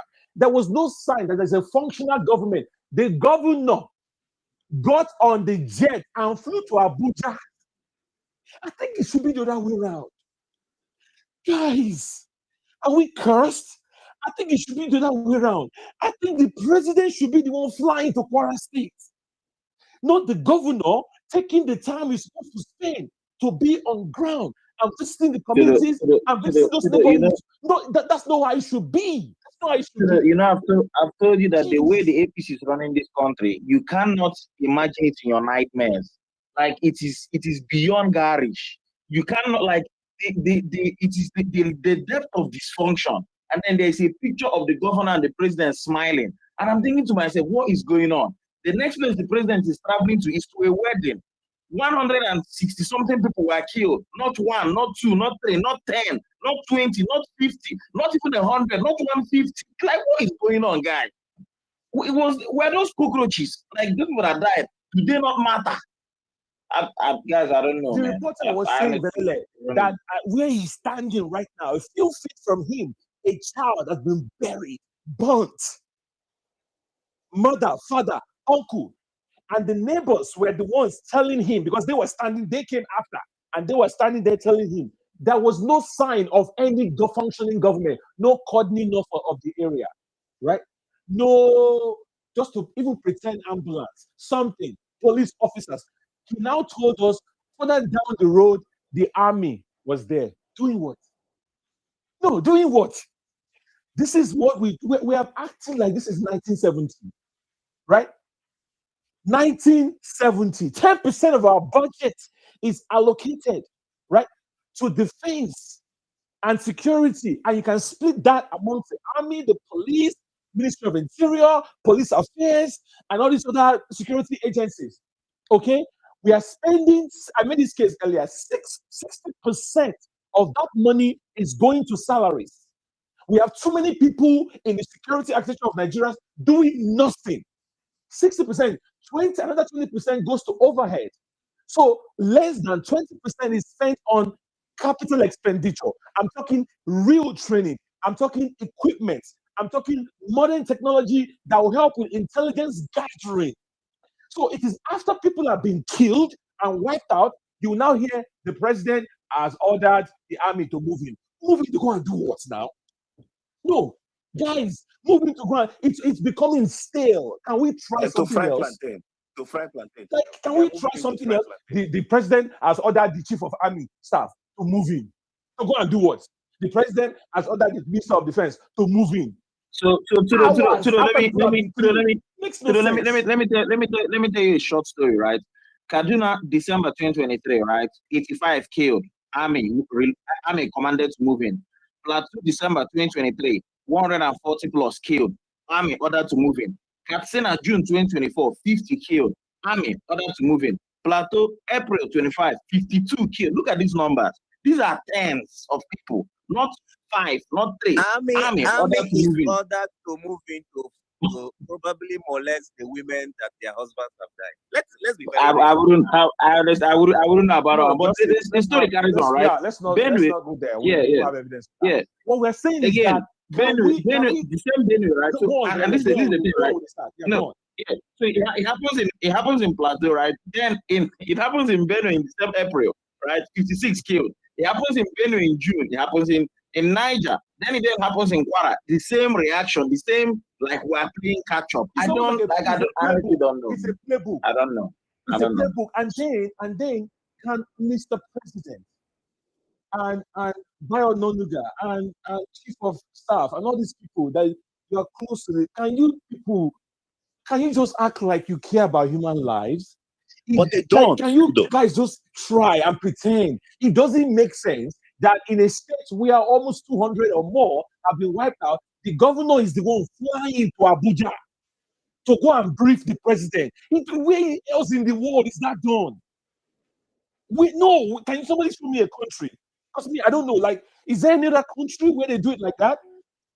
The governor is the one. Go and you see that picture. Here's the irony. The irony is that the president is actually the chief security officer that is responsible for securing those lives. It's not the other way around, right? You know these lies that APC people tell you that the governor is. That's wrong. In the constitution, it's wrong. The governors are just ceremonial chief security officers.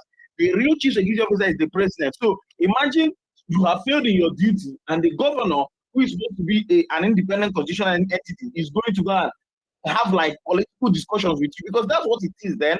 Because the governor has no control over the police.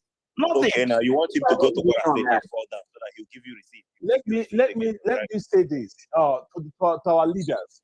How about this for photo op? The president flies down to Kwara State.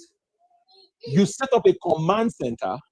You have the map of the area on a board, and the governor with the army chief and everybody with the president standing there, and you are pointing at that board like you are explaining something to the president, where they came from, how did they enter. I mean, you take that shot and you send it out. That is, even though we don't know what you guys are talking about, even though whether you're just there, just standing, it's a powerful message.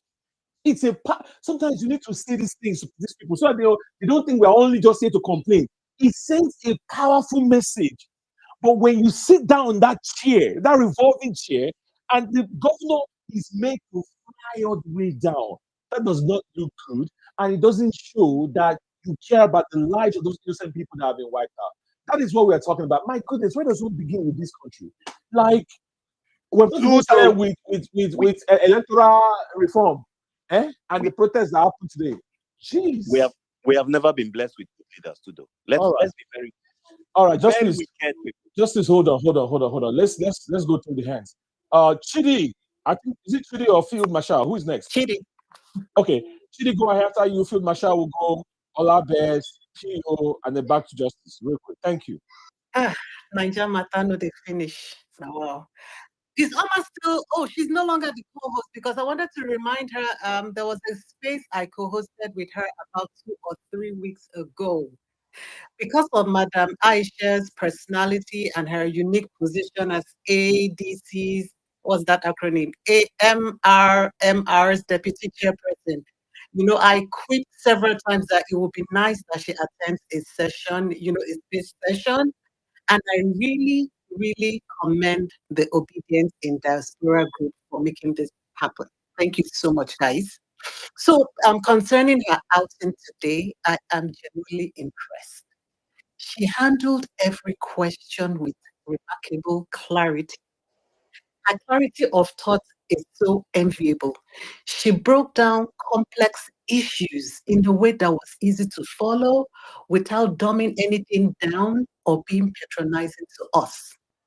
what stood out most for me was her incredible patience, considering that she spent like the earlier part of her day on the protest ground. She still held on to her commitment to the space, and she was patient. She wasn't cranky. She wasn't short with anyone. Even through tough or repetitive questions, she stayed calm, respectful, and thoughtful in every response. No dodging of questions, no unnecessary drama, just straight, principled answers delivered with the utmost of sincerity. I honestly wish she addressed my questions about the action plan for diaspora mobilization into our party. She missed that part of my question, but I'm sure it wasn't intentional. Spaces like this remind me why her voice matters so much. I really want to appreciate her. She is like a role model. I like her composure. I like her sincerity, and I really appreciate you guys for making this happen. I would really like for spaces like this to continue, and I'm hoping you guys will maybe bring someone else next, maybe Tanko. I'm not sure. Anyone within the obedience movement leadership, so that they can also tell us their perspective of what is going on in the ADC, so that we can also be carried along. Thank you guys for making this happen. I appreciate all of you guys. I yield my mic. Thanks. Thank you, Chidi, and thank you for a great question as well. That was good. That was good. Thank you. All right. Let's go. I think Olabes is Olabes. Olabes. Yeah, good morning. Good morning, everyone from this side. I'm glad with the way Madam Aisha answered her question this night. She was very straight to the point, and she answered the question very clearly. When Mr. Bolaji came on space, the question I wanted to ask him, but this way did not give us mic until he left, about the finance of the party. And I like the way he answered that you can't do what APC are doing by registering for free because they are getting money from another side. And we don't want politicians to come and hold down the party just like what Wike is doing. So I like our response that they want to build the party on the members. In fact, the way she answered the question is like she knew what's in my mind because she took it far beyond what I actually asked. And about the consensus, she was very clear in their constitution. And there's one thing about the P or nothing that she talked about that I've been hammering on. She said that the people asking for P or nothing doesn't necessarily need to be party people. They are Nigerians that are asking that this is what they want. And now the party will have to look at is that how many are they significant or are they much? So that's what we decide or determine their decision. And this is where the problem comes in with those bastards on the other side that keep sitting on the fence. This is what I've been telling them, that if all of us come together and demand for this, the party will give us what we are demanding for. Because they have to look at the numbers. But now, the other man that doesn't have the number, now you are now going to the other side now to give those people voice. And I say, oh, anything the coalition give us, or whether they give us president or VP, we are going to take it. So what it means now is that you are already adding to the voice on the other side. So this thing does not make sense. I don't know how you can go about it, but you need to talk sense into their head. It doesn't make sense. So from what Madam Aisha has said, it clearly shows that if we make our demand very loud and we are many, they are definitely going to consider it that if we don't give these people what they want, because she actually went as far back as what happened to PDP in 2022, when people are demanding for Peter Obi before he now left and we went to Labour Party. So this is what I'm hammering on. So our appeal or nothing continues, and we have to do more. So we have to continue the pure or nothing, all our posts, all our spaces, pure or nothing, where I stand, and the consensus is where I stand. I yield.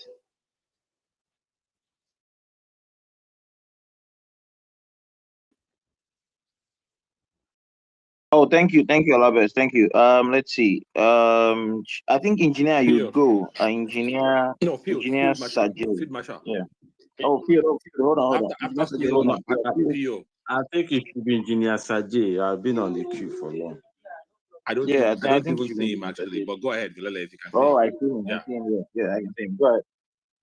All right. Good evening, good morning, everyone. Thank you, Tudo, and of course, Oma, who is not here. In fact, this place was such a good one. I myself, I enjoyed it. I'm listening to Madam Asha. I wish Bolaji can learn a lot. I remember that space last year where he was hosted by this lady and the way he talked about P2B. I felt so bad. In fact, before then, I was coming into the ADC with an open mind. But after that Bolaji space where he talked down on P2B, I was like, are you sure P2B has been with these people at all? He made it look like it was that very day I decided to take a decision that I had to stand very strongly where P2B is, because it looks like the people who he's in the coalition with are not welcoming, or maybe they already have a position. So hence, I also adopt that position, P2B or nothing. The way the lady spoke, you begin to love her. In fact, for me, yes, I have my doubt about the ADC.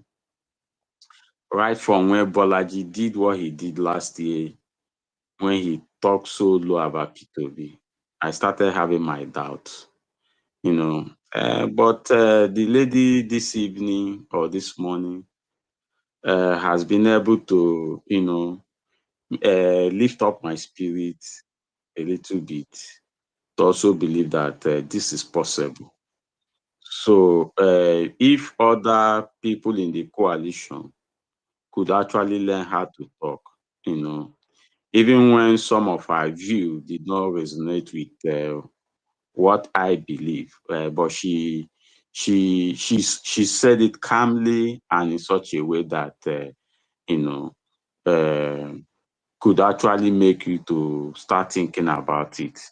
I think that is the way to go, not actually trying to bully people. But then again, that is the difference between the old politicians who believe that they are elites in terms of Nigeria politics, who believe in the old structure, and she who believe in the masses. So there's difference between someone who believe in the masses and someone who believe in the structure. I think Bolaji is coming from the place where they believe in the structure. The masses doesn't matter. It is only we, the elite, we decide and what happened. Why should she believe that the people must have a voice? So I think ADC have a lot to learn, and especially Malam Bolaji, he has a lot to learn. If he must be a very good spokesman. But I think ADC will also do themselves good if they pick somebody like her to make her their spokesperson. Because this is the kind of person that you want to hear from, that could actually begin to make you think, the other way around. Not actually people who may feel that they can bully you and coerce you, or try to play with your intelligence, knowing fully well that people are more smarter than even those of them who are old in the system. The only difference is that they've mastered the art of playing old politics, which is different from what the people are requesting in 2027. So the space is a good one. Most people here have spoken my mind. on what I feel about the space. So I will just drop it here. Thank you.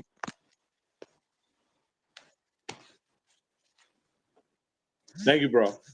All right, Field Marshal, jump in. Field Marshal. The guy don't sleep. All right. P or nothing, are you there?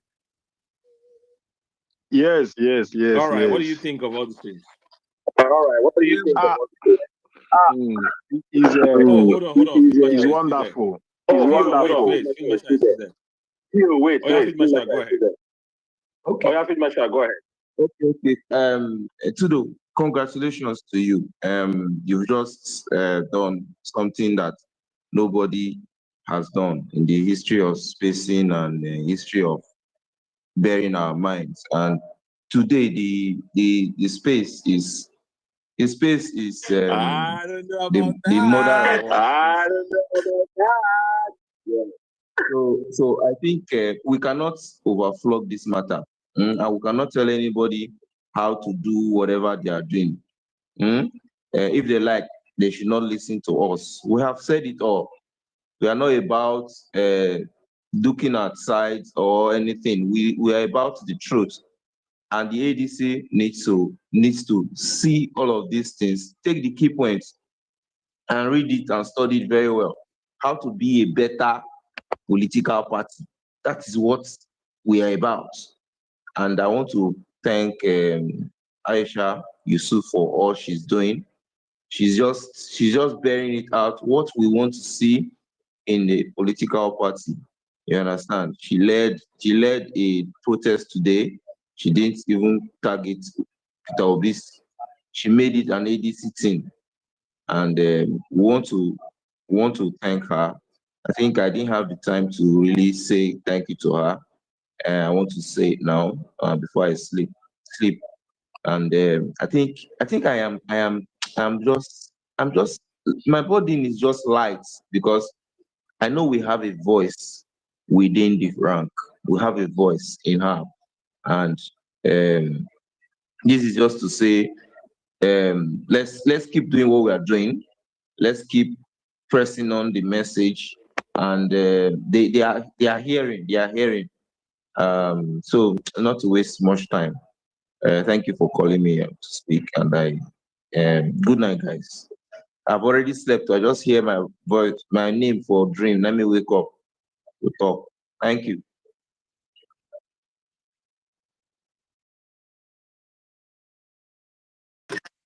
Yeah, I think thank the you. lady Go did ahead, Theo. well. Yeah. What's happened is that we have some wound before. We have been going to chemists and they trying to dress the wound, but actually, our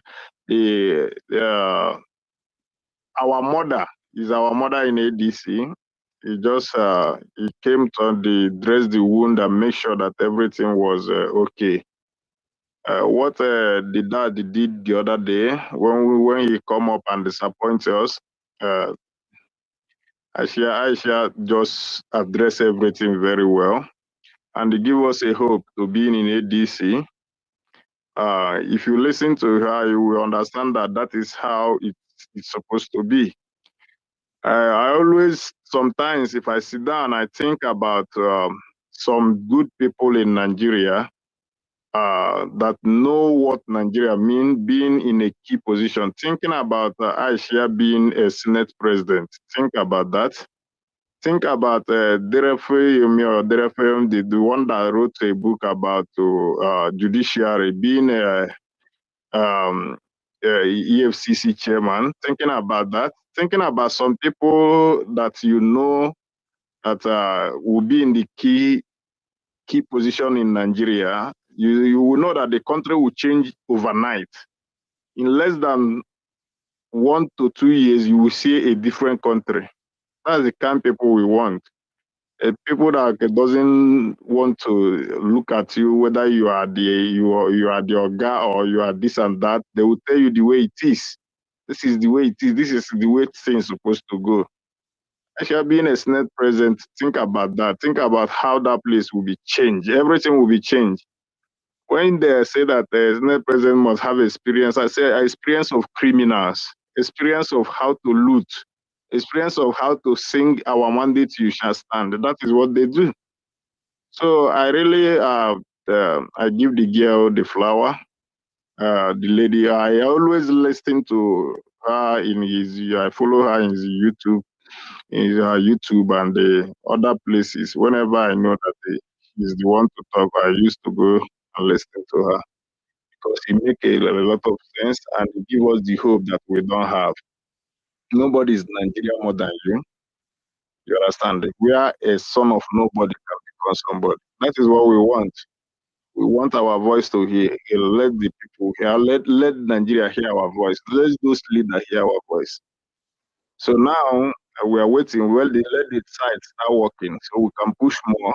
And there's so many people that haven't registered will register so we can make sure that SDC feed the impact of youth and they feed the impact of the evidence movement. So Tudo, and you try a lot. You try a lot. It's not easy for you to be there always. You know how many more how long we have been in this space, not today, not tomorrow. You know how? Same thing with Valala, your extraordinary prayers, all the obedient that are hearing my voice now. Because if you are hosting the space and nobody is there to listen, what is the value of the space?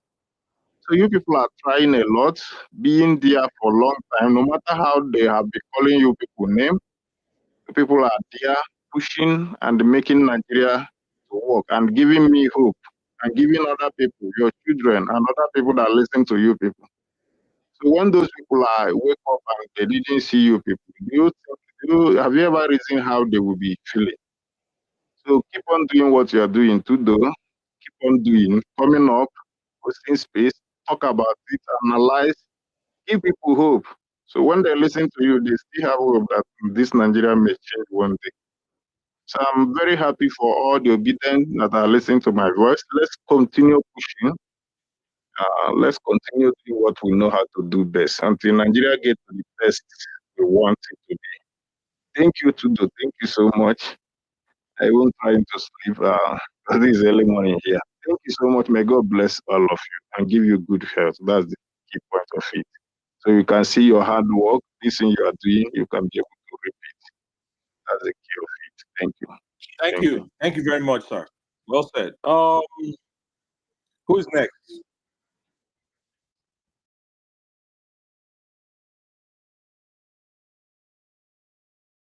Who is next? Let's take okay, Justice, you're next. Go ahead. Yeah, thank you very much, Tudo. I will start off by congratulating Nigerians, particularly the obedience movement, for the show of solidarity to this nation at the National Assembly today. I would also want to commend Madam Aisha specifically for the role she played today in registering our total and complete displeasure with the Abio-led criminal tent as National Assembly, who in their criminality wanted to subvert the will of the people by petitioning the yearnings of Nigerians to have electronic transmission of results using the papers in all polling units of this country. Now, I want to really say and hope that this is just the beginning of this march, that the state Senate must either do the right thing of passing that law of transmission of our results, bringing in full cutting-edge technology as it is in other African countries, Ghana, Kenya, South Africa, Egypt, so many other places where elections are won and lost at the polling units. Or the Nigerian Senate has what it takes to ignite and set this country ablaze. Let me repeat myself. Abio and the other 108 senators have what it takes to either make sure that we have a country by giving Nigerians what they yearn. They have had series of consultations on this subject matter, and Nigerians have unanimously given them their opinion. So I do not see any reason why a useless, idiotic senator will come on any of the national TVs to say, well, we did not approve transmission of election results because Nigeria has no network. That is the most idiotic, the most unprofessional, the most unpatriotic statement I have ever heard from a so-called senator. This country has the capacity to allow for POS machines to work even in the remotest parts of the country. POS machines work. This country has banks that operate within banking hours, even in remote places, in villages and in towns. This same country must allow immediate and mandatory transmission of results from polling units across this country during our elections. It is non-negotiable. It is sacrosanct.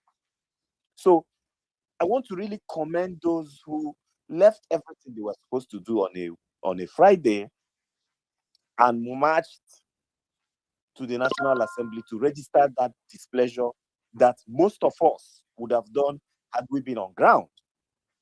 It is the height of patriotism. It is the height of love of country. And I am hoping and praying that God will restore them, give them good health, and continue to give them the agility. Perhaps this is the time Nigeria wakes up and wakes up for good. So again, I want to thank Tudo and of course, the handlers of this space. We set the pace. We are the ones who are, appealing to the conscience of Nigerians to wake up. We will not allow 2022 electoral act in 2027. Akpabio, if you think you cannot die, please try the will of Nigerians this time. You must approve transmission of results in real time from the polling unit. It is non-negotiable. It is either you do it or there won't be a NAS for you to preside. You must do it. You must do it. Otherwise, there won't be a Nigeria for you and Bola Ahmed Tinubu, the criminal bandit in Asoro, to govern. So, again, I didn't quite take part fully with the one-on-one with Aisha Yesufu, but I came late. And a bit of what I heard, I was satisfied. We need people like this advocating for Nigerians. That is why we must get our electoral system right. The moment we get our electoral system right, the right candidates will win political offices, not for personal aggrandizement, but for service to the Nigerian people. It is sad, it is heartbreaking, it is gut-wrenching that more than 150 Nigerian souls will die in one fell swoop, in one orgy of violence. The presiding officer, chief security officer of that state, leaves his state to go and brief a bastard in Aso Rock. It is absolutely gut-wrenching. If this happens in America, you will find the president of the US right there. Listen, my gloves are off. I know to get home training. So I will call them out. I will say those words that they don't want to hear. I will curse them. Bola Ahmed Tinubu, the criminal bandit in Aso Rock, is supposed to have found himself in Kwara State, seeing things in real time, being transmitted to him in real time, on the ground. But no, he refuses to do it. Rather, he will go for a wedding in a mosque in Abuja. Yes, he was at a wedding in a mosque today when over 150 Nigerian souls, innocent Nigerians, have been murdered. Again, as I round up, here is calling on the US president to consider bombing terrorist hideouts. It is clear that the first bombing didn't actually finish these people. You hit the operational base in Sokoto. Perhaps, please do another recognizance, dear President Trump. We beg of you. Bomb several other terror centers in Nigeria. Our security men are compromised. We don't have leadership. We do not have leadership. Because if we had a leader, we won't lose as many as 100 human beings and more in a night. A night of rage, blood, tears, sorrow, and gnashing of teeth. Honestly, we don't have a government. So 2027 is critical, and we must start fixing Nigeria from the process that brings these bastards and criminals to power. We must have to do it. If we don't do it, we don't have a country. We don't have a country. So for me, today, I am quite glad. I am elated. I doff my hat for the patriotic citizens, the souls that braved everything, risked their lives, and went to the National Assembly to register their concerns about what is happening. It looks like the Nigerian youth is awake once again to their responsibilities of nationalism, of active citizenship. That no, for once, the right thing must be done in this country. For those who think that we will do transfer instead of transmission, well, we will count all of you, like Peter Obi said. 2027 is the deciding moment. It's a defining moment in this country. We must either get it right or we shut down the entire country. That is what we must do. So thank you very much for today. And I wish and hope this movement will continue into Monday and going forward. They must hear us. They must do what we want, not what 109 unfortunate human beings want. No, they must do that which we want. You have 30 governors, and suddenly you are still jittery that you cannot win the election without changing the rules to favor you. Bola Ahmed Tinubu, we must have transmission of election results from the polling units, and there's nothing you can do about it. Finally, I am hoping that the US will bomb terrorists again. I'm tired of losing Nigerian souls. It must not get to my family before I start shouting about it. So, President Trump, please, Reverend Natomo cried upon you on a mass grave. And you saw that video and you bombed Nigerian terrorists. Please, President Trump, do it again and take all the glory. Thank you very much, Judo. I yield the mic. My man, justice. Well said, well said, well said. Thank you, thank you, thank you. Yeah, I'm hoping that this protest and the agitation of our people will get to those guys on the conference committee or whatever they call them as they do the harmonizing. That word, I think it should be the word of the year, harmonization. Harmonize, harmonizing, harmony. Anything that is remotely close to harmonize. All right. Guys, I think we should get ready to wrap it up. I don't see any speakers here anymore. I think it's been a long space. It's been a great space. I think we should just leave it. Wow. You didn't see me? Queen, my queen. My hands are up. Shekowale. Shekowale, are you good?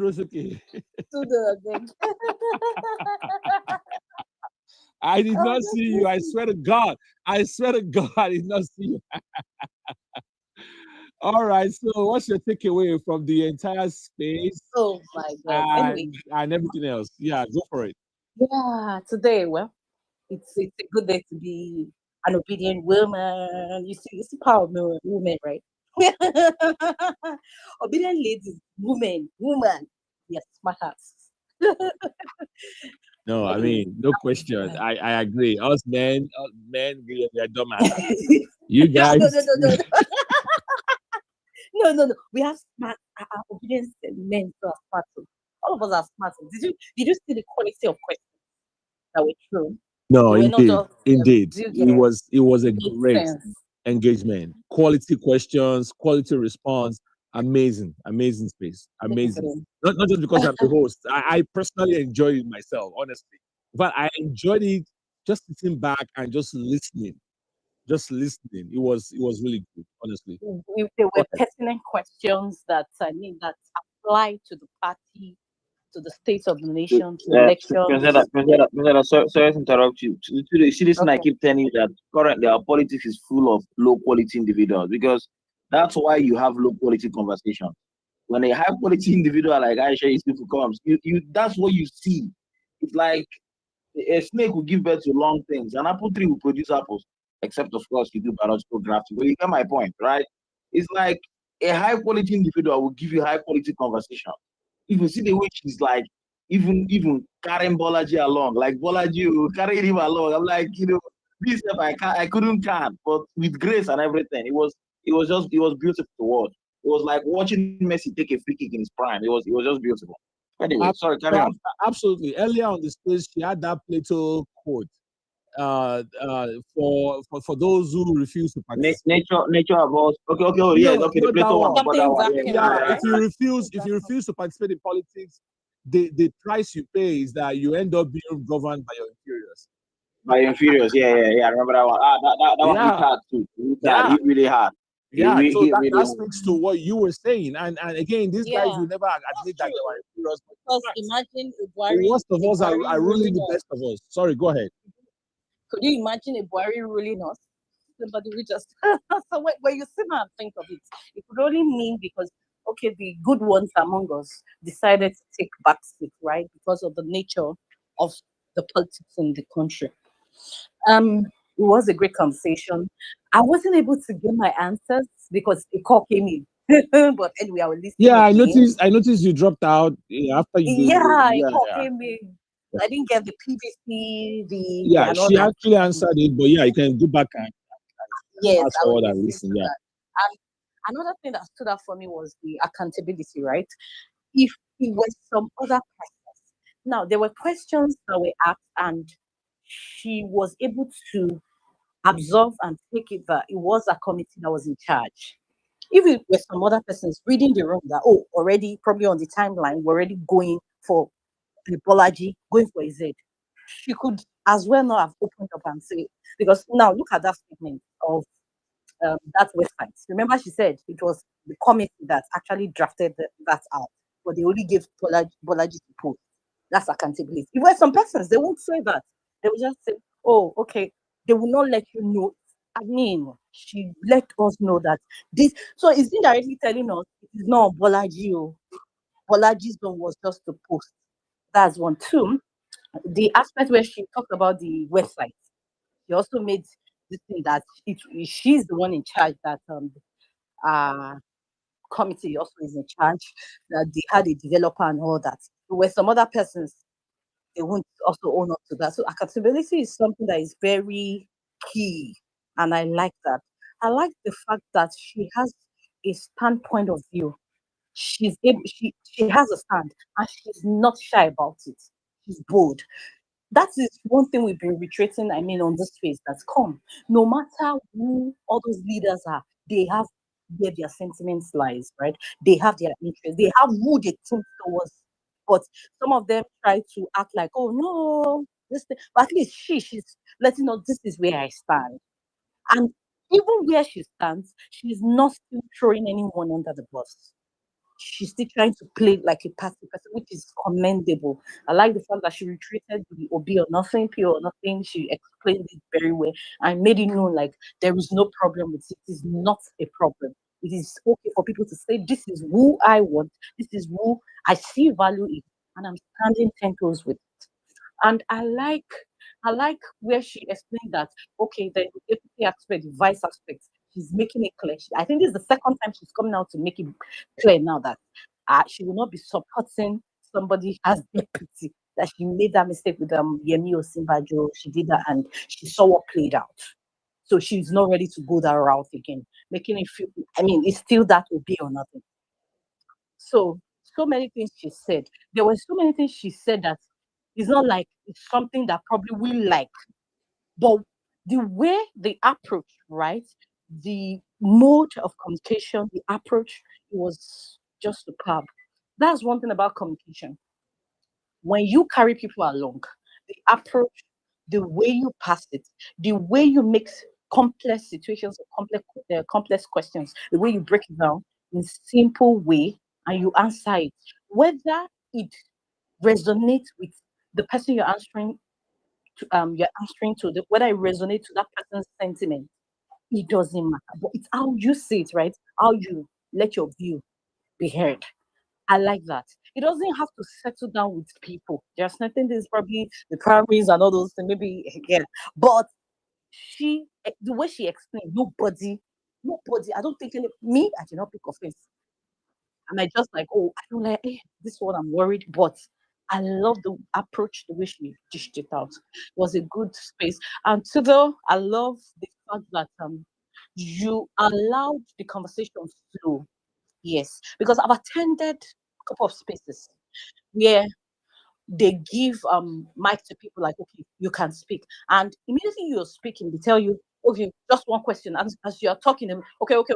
Like they begin to gag you and just you allow the communication flow, you allow people feel free and ask questions. And I like the fact that um you were also paraphrasing some of those questions. For some of those questions that were a bit long, you paraphrased and made it simpler for her to grasp. It was a good one. I like the fact that almost I love her closing remarks. Yes. I love the fact that she talked about her coming back and also her point of view and all that. So overall, it was please. I want to ask yes. That Uncle K's question, I did not get the answer. Where he said, at what point was the I mean, is where you draw the line and say you want to leave, or you say it's enough and you want to back off. What was the answer? I didn't get that part. Call came in at that point. Um, So, yeah, I'm here. I'm here. First of all, thank you for your kind words. Yeah, I, I think Aisha made it easier. If I'm being honest, unlike the previous space we had, my antennas were not up from the very moment they gave her that Peter will be or nothing question, and she nailed it. From that moment, I just sat back in my chair and I was like, okay, this is gonna be good. It doesn't, yeah. So my antennas were not like, okay, I'm looking for. I didn't feel the need to push back at anything. I didn't feel the need to inject myself into the space. Like other spaces will be like, okay, for the integrity of so the there's a reason space. why I'm saying that. See, take your Yeah. flowers in the aspect where people were asking about 3 or 4 questions and you didn't try to interject. Do you see it now? No, It's a good one because some persons would have told you one question is okay, and there's a way it breaks the flow of communication. Yeah, it puts up There's a a lot way. of tension. Yeah, Tutu, I thank you agree. so Yes, much. a lot of. So I that agree. it was superb. I Thank appreciate you. that. I like the fact that you allow people to feel comfortable and Yes. ask questions and lay down properly how it's Yes. supposed to be. That's the sense of Thank communication, you. right? No, Thank you. absolutely. No, thank you. We try to keep these things professional. There is a time for when we are amongst ourselves and doing our own space, and there's a time for. I mean, we had a lot more people today. At some point, we were over 600. and this is an audience that we don't see in our spaces every day.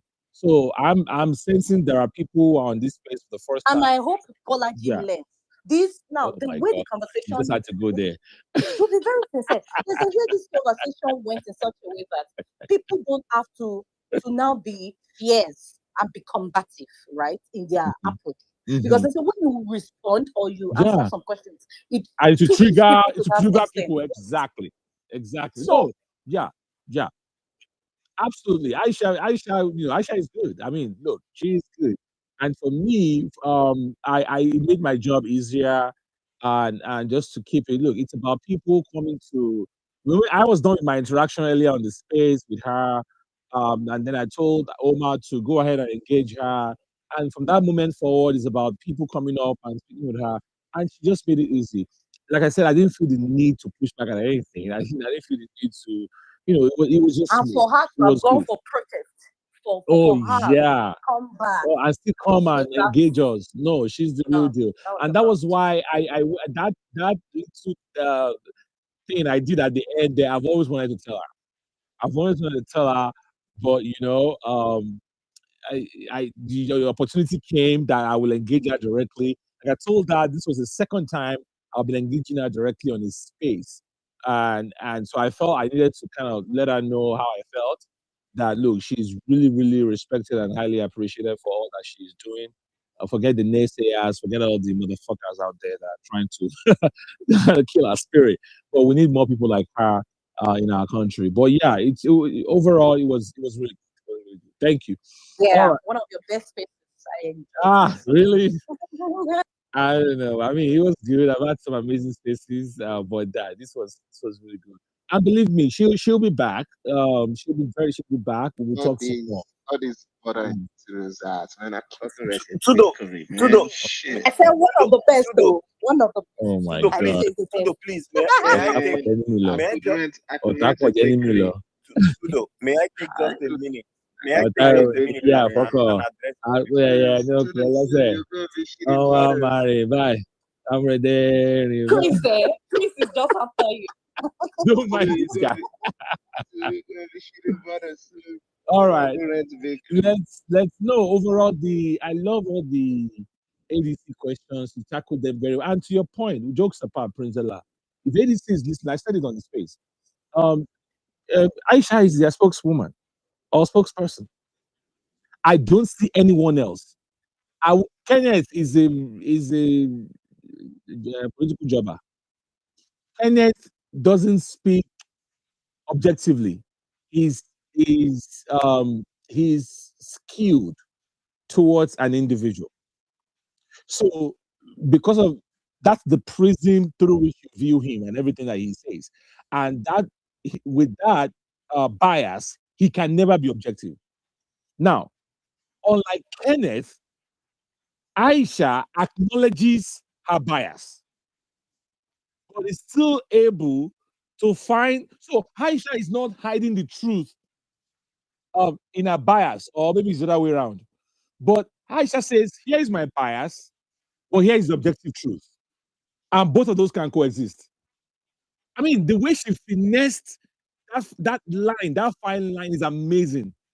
Unlike those that will come and they will hide their bias, and then they will present They their basically bias they as try the to, truth. yes, that's it. They try to present their subjective bias as objective As the truth. truth, And be exactly. gaslighting people. Like gaslighting grown men and women that have degrees. Like, what the fuck? Like, what are you saying, bro? Yeah, What like are we you saying? like we do get Let me sense. give you a line. What she said that stood out. That I mean, Yeah. what stresses this your point? Is where she said the Obi or nothing is good. Obi is where I stand with. But you can't be shouting Obi or nothing from outside. You have to come in, be involved, and you have to get involved and mobilize and all. That is justice. Yeah. She has a stand, but she's still letting you know that the party, you have to be involved in the party politics. Absolutely. Absolutely. Well said.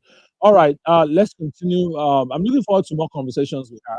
Honestly, I think as events unfold, whether it's in the area of the what do you call it, the harmonized bill that law that we're going to get finally before the president has said, or the coalition itself. I'm looking forward to, definitely we're going to have a lot more to talk about. So Me, I'm looking forward to the reviewed constitution. you mean the You electoral know, law? they said, no, the ADC. Oh, She yeah, comes yeah. back. She, You know, she they mentioned said, that. She mentioned that. yeah. Yeah. So I want to know what the constitution they review will Yeah, be. yeah, absolutely. Great point. All right. Kolade's hand is the only hand I'm seeing. I want to make sure I'm not missing out anybody. Kolade, you came back up. Go ahead. Yes, so now I think it is time for us to now dissect. Okay, so I'll be waiting to hear from our brothers from the other side, you know, and I'm so sure that if they add anything negative, or if they add anything like if she was biased or there's something they could, you would have seen them open up a reaction Uncle space. Gil, don't be too sure. Wait till tomorrow.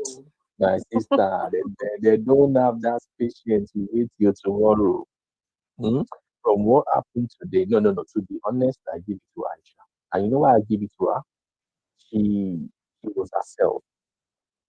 She didn't pretend like Todo rightly said. Yes, she acknowledged her own bias, but she didn't let that be cloud her sense of reasoning or judgment. She was just herself, and which is what few other people cannot or have not been able to do. That is just that's just the truth. Um, yeah, she'll be a very good spokesperson because she was able to manage both sides, in my own opinion. I think she has good control of, of calming people's nerve, not with caressing or cajoling, yes, but speaking the truth, but speaking it in a manner that it does not sound intrusive, or in a manner that does not sound offensive. That is what I saw today. Because if you ask our brothers at the other time, they will tell you that, oh, it's because she's one of them. It's because she told us what we want to hear. But that's not true. That is not true. Because truly, if I really want to start, but especially my own person, the site or not the site, the reason why I admitted, or I'm like, okay, even I saw this as, oh God, God, God. So if you look at the way she said it, she said, oh, they were the one who drafted the notice and she had to go read again. Again, to do this guy is listening to us, like the year everything you say. So this all like, you heard what she said, like 3 days ago, they still have to go look at the wordings, go look at everything to see if you find where did he. So she already saw the key this thing there that like, okay, this is what we can leverage. Like you said, if one of there's nothing to drag because she already explained. Even if I would rather see it as the honest mistake, like, okay, we just blanketed everything to just say, okay, yes, but going forward, me, she is just saying, oh, it was when they consulted them that they had to bring the whatever down. You get it, they didn't say them, but the way she answered it for me, I was just like, okay, so there's no harm for them to have for that to have said, and they had to go back to go look at, the way they worded it. That means there was no harm. That means they felt, oh, there's something that people, and when they looked at it, they were like, okay, yeah. So again, that is why I would let that go. And again, if you already made it for everybody that had made payment online or sorry, payment on the site before then is valid. And that's all I want to hear. So since the day they announced, and that was when they brought this thing down. So since then, nobody has any yet because nobody could even use it again. So but the one before then, everybody that has used it, thinking that it's still valid. So that one sat down well with me.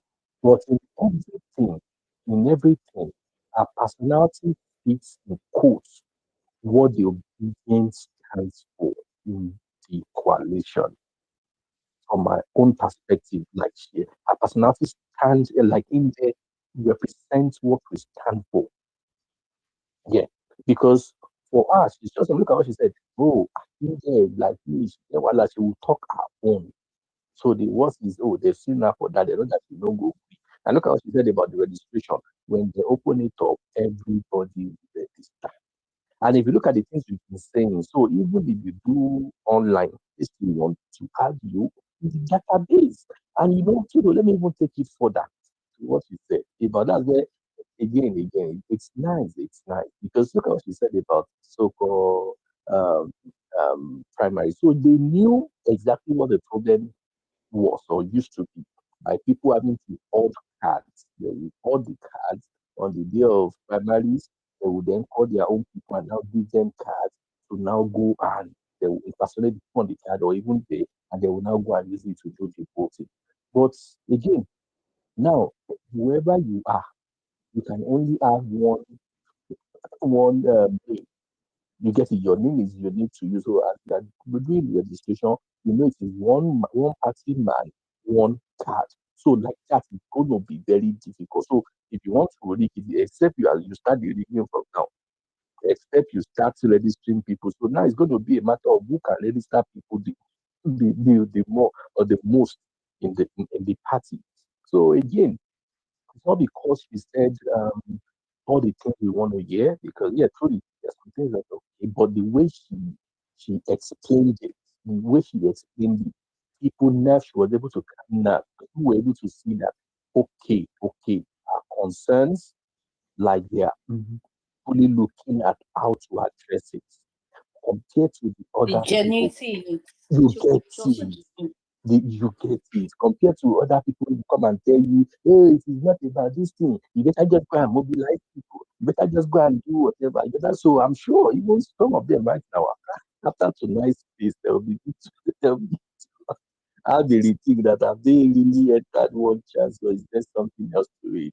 Again, it's all fun. I enjoyed myself. I was like, man, no.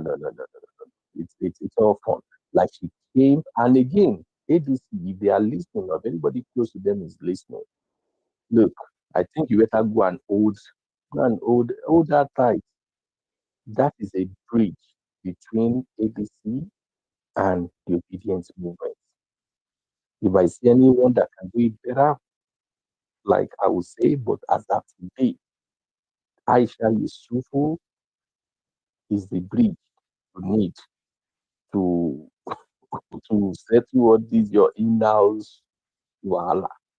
And the earlier you hold her down, the earlier you carry her along, you give her details so that she will come and see the truth. And again, man, you see what we also say about integrity. Like, if you have integrity, if people know that, oh, this person will not lie. If this person comes, she's going to say it the way it is. It goes a long way. And I think that also helped Aisha out today because she spoke. And everybody, we don't need to. People are able to add one or two together the way she's saying to then come to a conclusion that she's being honest. Like she's being honest. She said like exactly what. So it's not like we'll see. We are working as in you get there's way they dribble you to just make you look like, and you think people would not decode that, then you're just dribbling them. So my brother, it was real fun, and I just hope we can take this further. But then my question would be: is Aisha the only one in the party? Can we have other people? Maybe we should even try to reach out to People because like Jackie, right? yeah, Jackie and even other people. Like let's even try and code the so-called like they have youth leaders, they have other people in the party that they claim I to have be the youth leaders, what they call that they his Twitter's account. that they claim to be neutral, just party members. Like let's hear from them. Let's see if they are truly unbiased. I think I would love to do that part. Let's see if they are truly unbiased. Let's see if they now I'm beginning to now think, okay, let's say it's the sacrifice that are out there that are doing all these, all these online, whatever. Let's see what in code those right there in the past. So who have we spoken to that? Bolaji is the only one that Bolaji is the one that, I think I don't know, Bolaji really put the party in a very Bolaji, who else again? Kenneth, um, Daily Momodu, not there, but at least but Bolaji's own was was what really got people on the edge. It was Bolaji's take and Bolaji's action or inaction. Mm. And I'm sure that he will be having everything. He will be like right now. I'm sure he should have learned his lesson, and I hope he has, and I hope he will do better. But again, I can only hope and I can only wish him well. But we need more people. We need more people in that party like Aisha. I want to believe there should be some people like that. So the earlier they begin to come out and speak, the better for the good, the party. Thank you, Tudo. And Tudo, always show you, let them know that they can always reach you, so that it's not a matter of this is not in quotes. Yeah, we are not lions, though. We are not whatever. We are open as long as you are ready to come, speak your truth. You need to speak your truth and also reason like Nigerians who want the best for the country. Why not? So please feel free. Reach out to Jimmy's DM. Reach out if you have what it takes. I don't even know why party people find it difficult to come and talk to people. I can understand. So again, let's just leave it there. But today was awesome. Today was awesome. Thank you. Well, thank you. Yeah. We welcome everybody that wants to talk to us. We don't bite.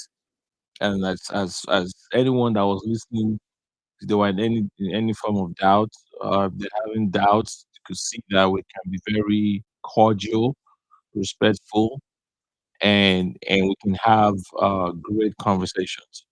So yeah, if anyone in the party, anyone in our government wants to come and feel like they have something on their chest they would like to share with us, give us some understanding of what is going on.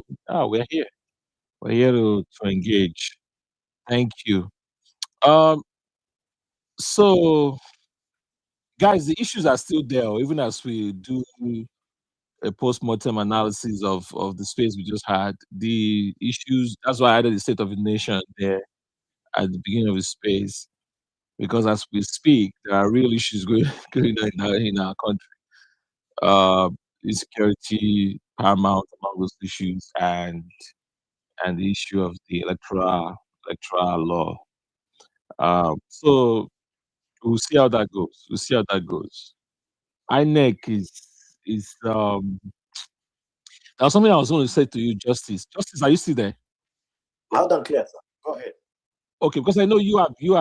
This is one serious issue for you. You've not let it go, and for all the right reasons. I was just. It's another example of how wishy-washy we are. How jaga jaga. Let me just say the way we say it. How jaga jaga we are in Nigeria. Um.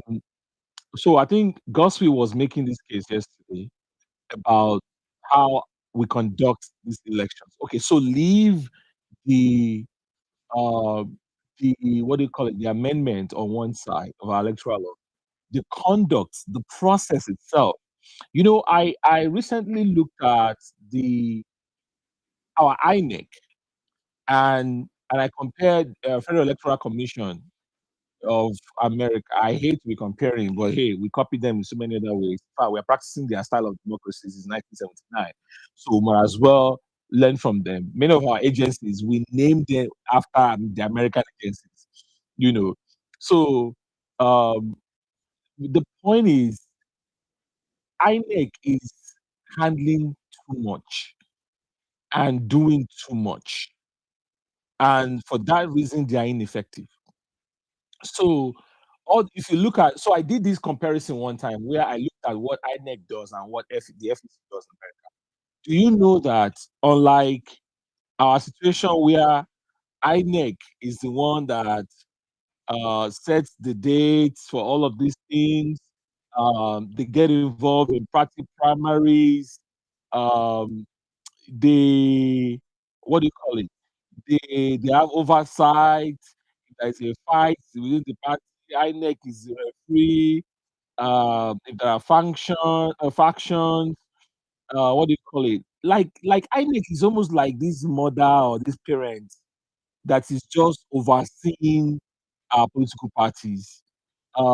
It's I mean, like they have to verify and recognize your executives. They have to ensure compliance with the Electoral Act. They monitor your primaries and then make sure you guys are following the register and the register party. Um, you know, like what am I missing? Like even all these dates, especially the idea of dates that we're waiting for. INEC set a date. They set the window for your primaries as a party. They determine it. Like the micromanaging on the part of INEC is just shocking. All of those things I just said, the FEC in America doesn't do them. The only thing the Federal Electoral Commission does is campaign finance. They want to make sure that all the money you are collecting from the public to run your campaign, you are accountable for them because you're not breaking the campaign finance laws. That is the only thing the FEC does. Parties don't tell the FEC when they are hosting their conventions, whether you are the Democrats or the Republicans. Then FEC don't run national elections. They are not the ones conducting those elections in America. States are the ones conducting the elections, right? That's what happens. So on election night, when you see results trickling in, it is the states that are sending in their own results from their own states, and then everything is collated. So if you look at, they don't get involved in internal party politics. They have the DNC is there, the RNC is there. Even when parties clash and dates clash, the National Working Committee will sort it out. If there are criminal activities, INEC will sorry, not say INEC. In our INEC's case, they'll get in, the law will get involved. In the case of America, the jurisdiction where the party or whatever state falls will take care of it. In terms of the date for elections, Congress sets the date. Congress, right? I mean, like the difference is just clear, and it makes it easier. It makes it easier to manage. But look at us. INEC is micromanaging everything. And now here we are. We don't even have the dates yet. We don't have timetable yet. When was it that I read where INEC says they haven't put out a timetable yet, though? Because they are, why? They are waiting for what NAS will do with the ongoing amendment to the Electoral Act. And to make it even better, NAS is trying to cut down the time. It's like this, give INEC so much power so that the incumbent becomes like a god. Like, and here we are. We have to all wait. We have to all wait for these people and their shenanigans. Parties can't tell us who our candidate is. Tudo, sir. Please, I don't know whether you are actually trying to come to ask me a question because you called my name. No. Again, hold on. I called you because of you talked about yes. I want to play another devil's advocate tonight. Please permit me. Let us say that Abio goes ahead to say, well, I've said what I've said. It is transfer and not transmit in that Electoral Act. Because, I'm seeing these 109 members, or at least a greater percentage of them as... No, hold on. I think you want to take me away from what I was saying. Okay. So let me wrap up the point and then I'll come back to you. Okay. So what I am saying is that I'm looking forward to, in the future, where we can decentralize. Just like everything else in Nigeria, we can decentralize the conduct of our elections, our party structures, like the road. Why they laugh? Now, Tinubu, the master of state capture. Now you got the three decentralized. A man, they are allowed to dream. A man, they are allowed to dream. It's Friday. Dream. Yes, Dream. It's Friday. Dream. We are allowed to dream. Can a man be allowed to I dream? thought you were trying to have a conversation between Please reality. don't go there. Oh. This is where. Please don't go there. Hold on. This is what we are pushing for, right? Please don't go there. Oh. Wait. This top-down approach, where everything is coming from the center, it has run its course. It's not working. It has run its course. Police, the entire governance, even INEC is another example. It has run its course. Okay, today now, Wike faction say they're having their own, they are recognized by INEC in PDP. But then George was on Arise. The old man was frustrated. He's like, who are these? So you know that time this country just that time when the minority in your party has been recognized by the opposition INEC. Exactly. Right? INEC that belongs to the incumbent. Yeah. Tudo, can I tell you what? I'm making that wait. The old man was frustrated. You see, who are these people that are being recognized by INEC? Like all this confusion that's going on, man. Like, can we just stop and be serious? This is Tinubu's style of politics. He likes scattering things. Like, can we just be serious about nation building? Let's be serious and do things. Hold on. Let me just land on this one. I promise I'll give it up. All right. Let's just be on record that I said it for future Nigerians. Future Nigerians that will be listening to this space in the year 2040. I want it to be on record. I want it to be on record that I spoke my mind. I want it to be on record that I spoke my mind. This is ridiculous what people are doing. This is not right. It's not right. People are using people's lives to play games. Let's be serious. If you are serious about nation building, let's be serious. INEC is micromanaging. It should not be. And if there was anything I was looking forward to, go and read Justice Mohammed Uwais, former Chief Justice, the late Justice Uwais. Go and read 2008 or so. Go and read his electoral reform recommendations. No, read it and get some ideas from there. I mean, amazing document. Like Nigeria has never been short of ideas, amazing ideas, whether from all the series of constitutional conferences we've had, or from just brilliant people in our country writing and making recommendations. So beyond our so why am I saying this? Even as we blame our party, I have to start saying our party now. Even as we blame our party for all of their sluggishness, you have to understand the environment they are working in. So I'm not holding brief for them. They're full of shit. But guys, you have to also see that these people are operating in a very, very crazy environment that does not make their life any easier. Right? How do you have an election coming up, say in February, tentatively, and by now we don't have a timetable from INEC because INEC is waiting on the National Assembly to give us a sense of direction on how we are going to go. And by extension, the parties too, they are waiting on INEC to give timetable. And everybody's waiting on everybody. And we are months away from election day. Like, how are we supposed to do this? Like, I don't understand. Am I over dramatizing this? Somebody, am I help me? Am I being what's the word now? Am I being hyper?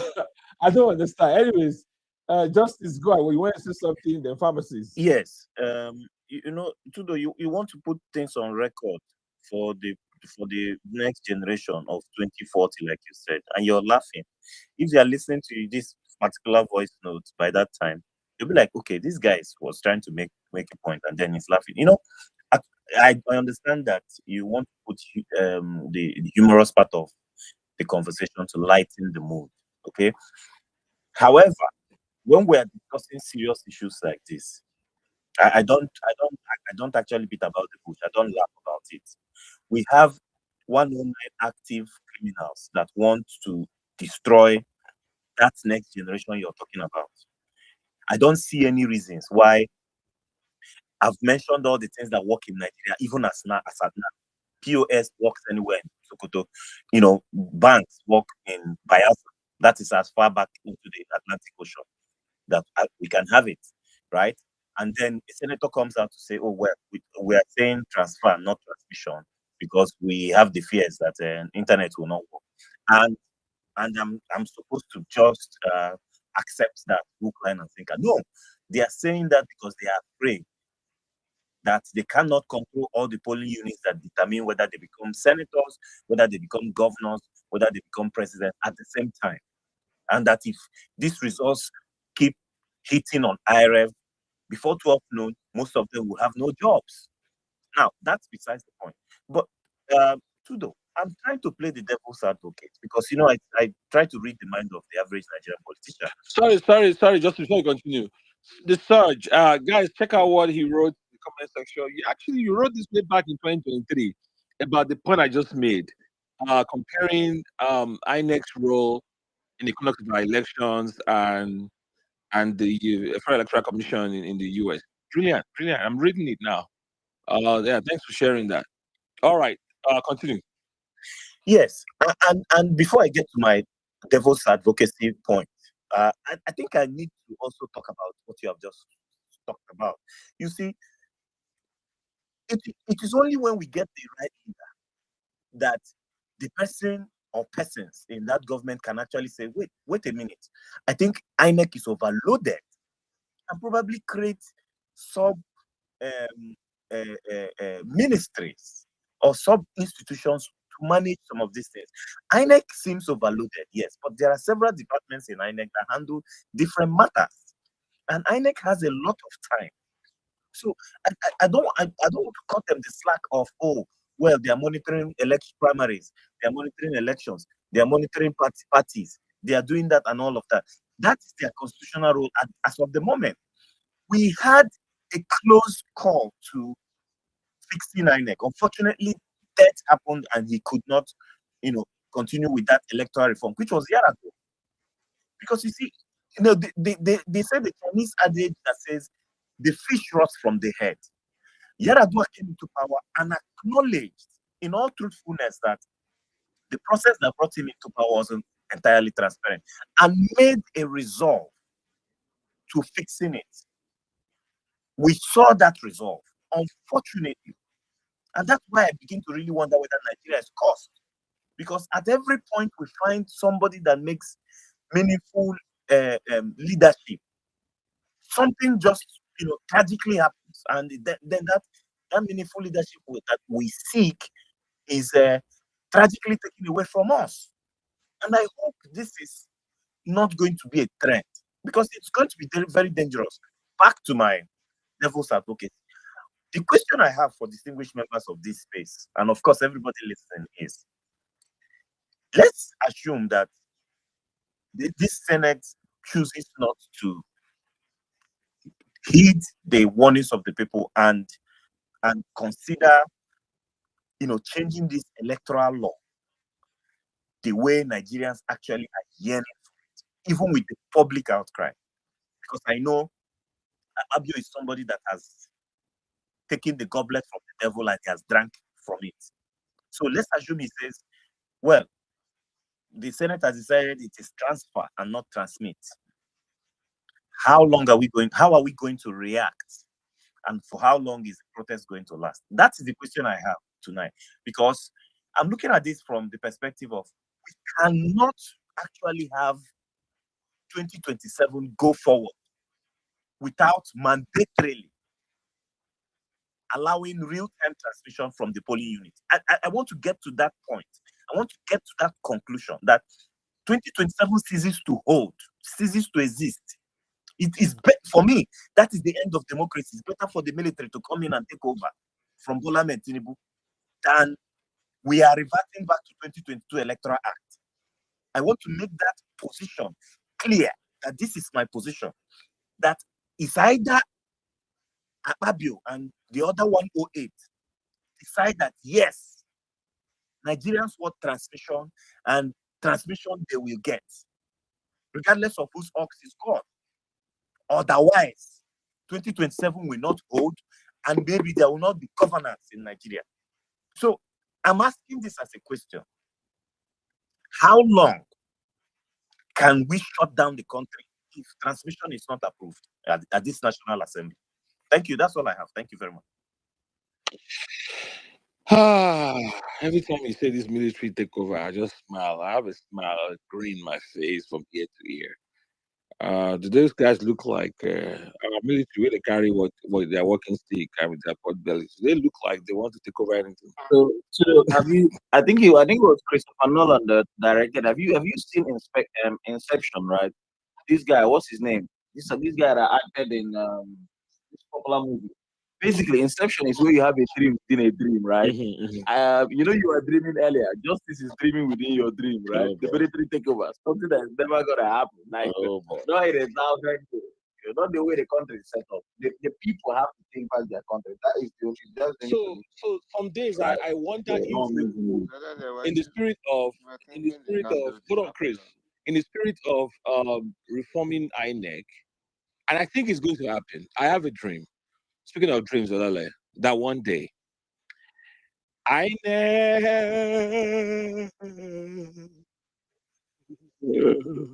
will be reformed. Anyways, so now I think you need to do that subject, verb, object, something, right? So you have a dream that one day Nigerian people would force INEC to reform, right? Yeah. And that day might be in this February, right? Yeah, it might be in this February when we take this campaign and take it to a serious head, and everybody knows, guys, look, this is what these guys are planning to do. They are planning to. I think once we digitize, once we start this real-time transmission, and then we tidy up every other loose ends, we give all the powers to the state independent electoral commission. Jesus. Yes, leave your Jesus. Leave your Jesus pharmacist, meet your mic. Don't think of the ones you are seeing now. Don't think of the one you are seeing now. The one that will be reformed once everything has been. So digitized. I know why he's shouting. He's shouting because of how local government elections are conducted. But we're looking at it wrong. This guy has moved into the coalition center. He has not moved out. Yeah. We're looking at it wrong, right? His head is yeah, mine. So I don't think he's traumatized. He's traumatized. Yeah, exactly. Is this PTSD? Not PTSD. PSD, rather, right? Post election PSD. Post-election. Exactly. Basically, removes trauma, and then put election. Yeah, right? That's what happens. Yeah, pharmacists are traumatized, but look beyond the moment. We are projecting to the future. And I see a future in Nigeria where INEC their powers will be reduced and to just mere monitoring, as opposed to this active involvement that they have. Sorry, the monitoring is not even a good word, right? More like the overall coalition, like they are doing right now, and everything else will be settled by state level, okay, or regional. And then, but the first thing we need to achieve, like to Justice's point, is that real-time transmission. Once we are able to achieve that, then states can conduct their own elections and send in their results same day. Like every state sending their results. And you know the funny thing, right? With real-time transmission, I can be in Kaduna and be monitoring Abia state elections. See? Absolutely. And this stagger argument I was even making, you don't even need to stagger it because we will have provided for real time. Yeah, you know, yeah. It's doable, honestly. It's doable, and we have to be able to project into the future like that. I'm even hearing, you know, when I did my calculation that gave me around that 50 something billion, I was thinking that 25% of cooling units don't have network coverage. Now I'm hearing the national engineering blah blah blah. I don't know that guy's post. He said that 90% of Nigeria has internet coverage. 90. That's almost everywhere now. So it's like people that don't want to do real time, and you know, the transition of the real time transmission of results is not like a high bandwidth something, right? You're not doing a video upload. You're not doing streaming. You understand what I'm saying? You're uploading very small, you know, amounts of data. So it's like, anybody that doesn't want to do real time now just wants to rig the election. Come out with your full chest and say it. So we know how to address it. So the other point that the federal government is make to counter the argument that I'm making is the same argument they make all the time, that once they keep to hold on to federal powers, expanded federal powers.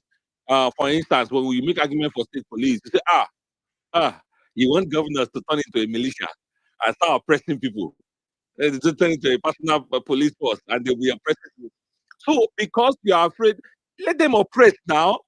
Maybe it's our state. Are we going to sit down and let the government let them oppress? Why do you have the federal government? Whenever there's a constitutional crisis, the federal government steps in. That's how it's done everywhere. The federal government steps in. We're saying is the difference between stop treating us like your children, give us like autonomy as a subnational or federating unit, but then if we have a constitutional crisis, now you come in as the federal government and set things right. That's how it's supposed to be. That's true federalism. But this thing when we are doing, we are all going to the center. Give me. Come and save us. Come on. But yet we're not saving us. Come and kiss the ring. Come and bow. Yeah. Come and beg. You have to go and bow. You have to go and kiss the ring. Now, governors say something as stupid as, I am now going to reconnect my state to the center. Like, bro, what the fuck is that about? No, for real. I mean, look, in the First Republic, when there was crisis in the Western region, and you know they couldn't. There was no resolution. The federal government moved it. I mean, there was politics to it as well because you know Balewa was also doing his own thing. He wanted some influence in the Western region. But let us go with the story on the surface. And then he moved in federal troops, you know, to bring about peace and all of that. You know, even at that, it wasn't easy. And this was prelude to the coup of '66. You know, even with the federal troops moving in, but eventually they were able to fix our situation, bring about peace. Now, the scale of that chaos is not like what we saw in River State. River State is like an insult to what happened back then. We watched Tinubu put in River State because there's practically nothing going on there. It's just one man. You know, I feel like good. You know, why River State? Our ancestors will be spinning their graves. They feel insulted. Honestly speaking. And you know, not even like distant ancestors, right? The people who died when Boko Haram was killing them in Borno. Because you know that Tinubu vehemently condemned. He called it diabolic and some other words.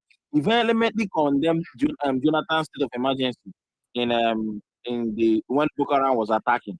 And then when nothing happened in Rivers, literally nothing happened. Boom, for 6 whole months. Like, how do you even explain that? And this guy, he stood on it to 6 months of subverting democracy, while the Supreme Court was saying, we are trying to make up our mind, and somebody wants you to trust the court in Nigeria.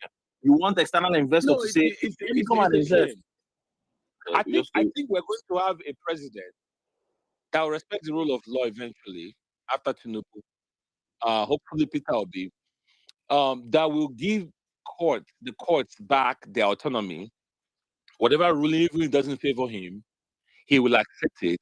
He will not try to control the courts. He will not try to buy the courts or whatever, so that we will see the real separation of powers, separate but equal, right? And then we can see the courts pushing back at the executive, calling out, saying as in the real defense. But Tudo, here's the thing. Here's the thing. Our current judiciary and our current legislature, this is subhuman conduct. That's what this thing is, you know. You are supposed to be equal to somebody and you are putting yourself under. You are just like a bootlicker. Like you You literally take the boots of the executive and you're just slurping. Like, what is going on, man? What is going on? It's a shame. The other example I was going to give real quick in terms of constitutional crisis is I've done this example before in America back in the day, in the days of segregation. Schools were segregated, mostly in the South. They were segregated. Black kids couldn't go to white schools. White schools only. Black water fountains only. White water fountain only. Black restrooms only. White restrooms only. Restaurants. They will put the signs there openly. So the courts rule and to segregate, especially the schools. If you look online, you will see Ruby Bridges, this young little girl that was not allowed to after the ruling was passed by the court. The parents, the entire community came out and said no, their state must remain desegregated. Oh, sorry, segregated. Their governor kept filming that they remain segregated for life. It's not going to. So the whole community came out, spitting fire, carrying sound. The federal troop escorted this little kid to school. The image is there, the iconic image is there, and Ruby Bridges is still alive today. If you look online, you will see the image. It took the federal troop to escort this little girl to school to be able to enter the building, right? So in this democracy thing is not easy. Nation building is not easy, and you have to do the fact that you are passing laws and you are. Does it mean it will be perfect the first time? No, we will fight to make it perfect. That's what we will do. Like, pass the law first. Pass the law. Do things right. If you say state police, and let's see that governor that will turn into a personal militia now. Let's see. As the people, what are we going to do? Are we just going to sit there and watch one man hijack our state police and turn into his personal militia? As a federal government, what can you do? What are you going to do? Like, you have to move in as well. So these are the things. If we decentralize INEC, right, and let state independent electoral commissions do their work, is it possible that one state wants to move mad, maybe Lagos State, and their chaos? Absolutely. Also, Lagosians, what are you going to do? Are you going to sit down and let them hijack your state? Federal government as well. You have your powers to move in and settle that matter. That is how it works. But what we're not going to do is to say, because we are afraid, though, that if we decentralize and devolve power, so some people will turn it to their personal estate, and so because of that, will not make progress. But what we are doing at the moment is not working. It's not working. Like, it doesn't make any sense. Now we have a situation where I honestly think that until the family member of one of these people are massacred and one of these 50 people killed, 100 people killed, I don't think anything will change. I don't think anybody is going to get state policing until one of their family members are touched, because somebody would think. I mean, we've said the numbers from Amnesty is 10,000 people killed due to this violence in 2 years of Tinubu's presidency. 10,000. Like, that's several villages. I mean, you can go to a village and be like, the entire population here is 3,000. So imagine 10,000. So, I mean, so the you same, can the keep same painting army your that is view. supposed to protect our borders are the ones that are playing police. Yes, now they are. Go to the south. You see checkpoint after checkpoint after checkpoint. They are literally. It's just a waste. It's a waste of waste. I mean, it's indescribable. It's just indescribable. It doesn't. There's no. It didn't. And here's the thing, right? Here's the thing, right?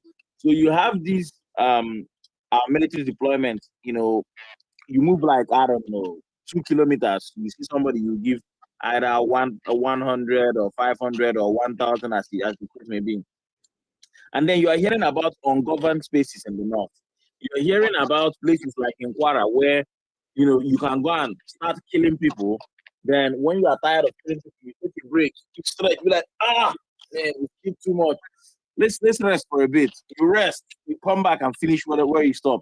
It's just like you are eating, right? And then you cover the food and say, so flies will not get to it, and then you go and come back. That's how people are being massacred in Tinubu's Nigeria in 2026. 2026, ladies and gentlemen. This is a country that somebody will be telling you about, a useless coastal road that just absolutely, like, what is that about? You take the resources of people in Kwara and then go and build a coastal road in Lagos and let the people in Kwara be massacred. What does that mean? What does it mean, ladies and gentlemen? And it's the way they are getting killed for me, right? So let's say somebody just stabbed you and ran away. You can understand. But this is people just came to your place and look and said, man, okay, let's start this killing. Let's start. You start from this corner. You start from this corner. We're going to start killing these people. And then just like when you go to go and work at a site, when they killed and they are not tired, they're like, let's take a break. They take a break. No military, nothing, no response. They're like, okay, are you done? You don't resting. I'm going to start killing again. The other person says, okay, I'm done resting. Like, you just imagine the kind of country Tinubu is running. And somebody's making the useless argument of if we give people state police, then they will do blah blah blah. Like, what? Are these people that I guess Velele, you actually get my point. You see, the children of the so-called chairman, Senate Committee on Media and Publicity. Please, my dear people, you don't have a father. You just have somebody who has a few $1,000s, a few millions of naira, and in his head he has power. And he's just roaming the space called Nigeria, wasting oxygen. You don't have a dad in that man. I have to be very honest. That guy is annoying me. You went on national TV to say the major reason why you cannot pass transmission with beavers is because we don't have internet. The same Nigeria where POS machines works in the most remote part of this country, where we have ATM machines working in the most remote part of this country, where we have all other technological gadgets. Somebody, this guy, Zekeri made a video. He actually said something that was even much more important. You know that terrorists and bandits in the forest make videos on TikTok. Can I come in now? You won't come sell us coalition again. We don't coalition center. We don't pass that one now. I'm not selling. Please, can I come in? I've been waiting. I'm not selling coalition center. Oh yeah. So Famsi, 2 seconds. Move mic. Between moving train and Famsi, which of you came first? I don't. Does even matter? I mean, I've been here. Though I was at work, but come on, Francis, calm down. Now. You've been here like you talk all the time. No, I've not. So take a chill pill, bro. Take a chill pill. You will still speak. I'm not gonna speak for long, for real. I won't speak for long. I'm dead serious. Yeah, Famsi, calm down. You're regular. Calm down. Me moving train go. Now moving train. You go like wait for long. You go soon. Man, stop it, please. Good evening, guys. I was listening to Aisha earlier today. She kind of energized the base. She spoke truth to power regardless of who asked her. And one thing I like about her is that she's so blunt. Like she said the way it is. And one thing I always tell people is that regardless of where you live in this world, regardless of what you do, Nigeria finds a way to happen to you, whether positively or negative. And a few days ago, while I was speaking into those space, I think it was like 3-4 days ago, I guess she was listening to me when I was like, these people are preparing their kids to come take over from them. And best believe me, they will be more ruthless than their fathers. These kids, they've gone to the best schools in this world. They are all Napo babies. And they largely don't have emotion. They all have sense of entitlement, right? And we all have to rise up. Like, this is our lives that is at stake here. I keep telling people, 2022, 2023, I was a passive obedient. But right now, I am dead serious. Like, I'm all in. And whatever we do, we have to save our country from this people. We really, really have to. Because I was listening to Trudeau when he was talking about INEC and unbundling INEC and all of that. Let's believe me, these are part of the structure of criminality we're talking about. The reason why all of these institutions are not functioning is because they are all overwhelmed. And then when the largest come from federal government, when they do their budget allocation and reallocation, they just steal most of this money because they find out that those departments are there, they pay salary, and they lose the rest. I remember the Orosai report when he was talking about merging ministries and NDAs together and allowing different government institutions to function on their merit and not like doing what everybody else is doing. You were talking earlier about the security agencies that we have. We have the NIA, all of them. Name them. They have all their weird names and acronyms, but yet they're not doing nothing. Bandits or terrorists, name them, whatever you call them, stroll into villages, massacre people for hours. Nobody comes to their aid. and then yet we wake up and then Nigeria keep moving as if nothing has happened. So human life literally means nothing. The president is a businessman, he doesn't care. Name your price, and he's busy buying up all the whole so-called celebrities, and he's running the country like, I don't give a fuck. I just have to make my money and govern this country, mess everything up, mess everywhere up, and keep it moving. Then eventually Nigeria becomes his private estate where he runs it from probably wherever he will retire to after 2027. So we all need to, this is no joke. I keep saying it, like each time I wake up, sometimes I even stop watching Nigerian news, and like I stop watching their rise, their channels and everything. I just go to my TL sometimes and where I pick it up from whatever I see, because it's really tiring. Right now we're talking a lot of villages in Nigeria, they are massacring people. A lot of people are losing their life right now in Nigeria.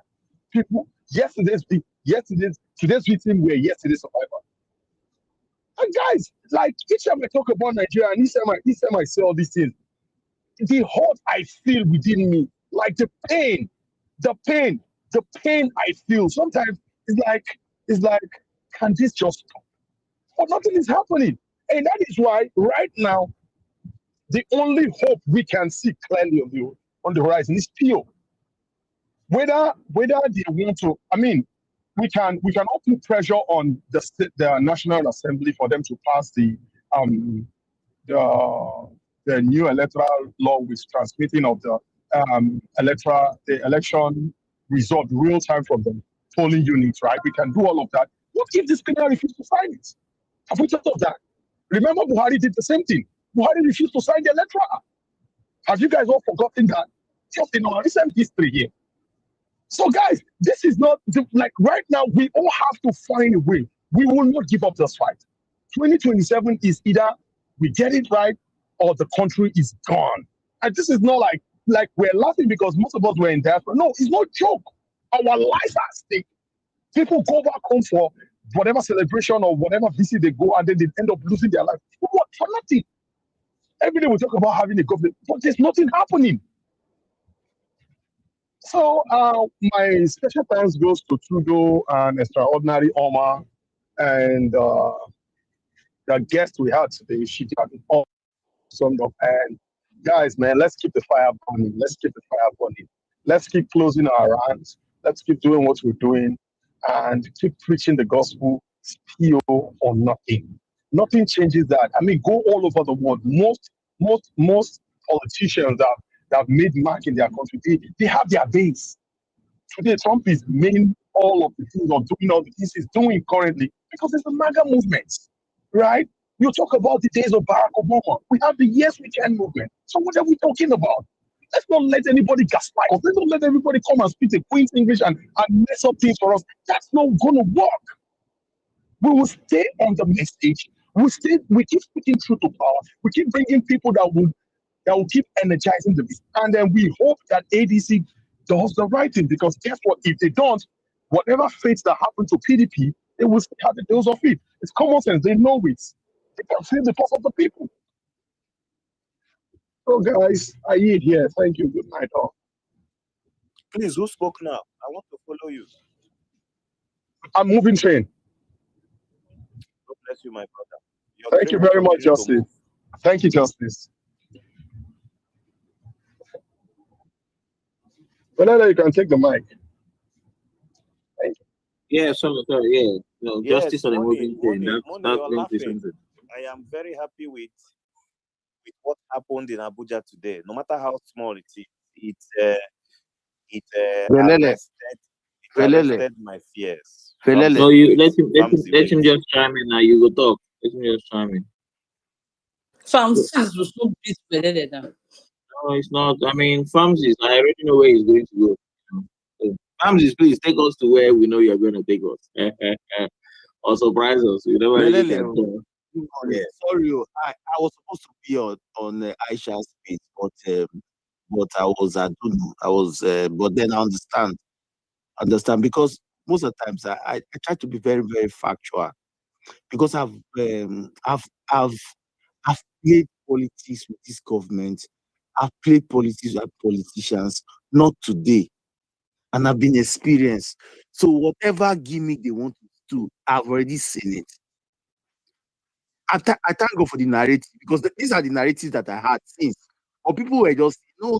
But now it is coming out to play. People are now seeing what is happening. Now, the reason why people are preaching that let the military even take over, not because we like the military, but we know fully well that when there is a war, we call in our military, they will go and die, while we will sit at home and sleep.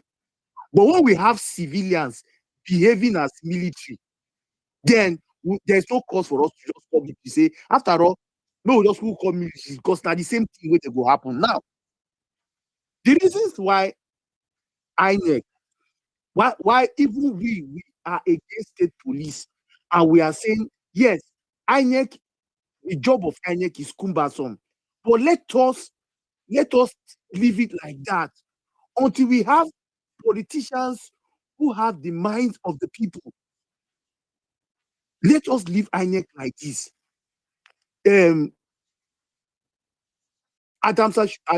was in Edo State when Ali Oshomole, who claimed to be a Labour Party, who claimed to be one of the best that have come out of Nigerian Labour Congress, was governor. People were, because of his antecedent, people wrote and said, no, we want Adams as governor of Edo State.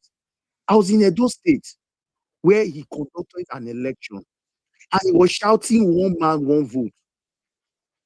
Now, there's a certain region in the Edo Central region that is completely dominated by PDP.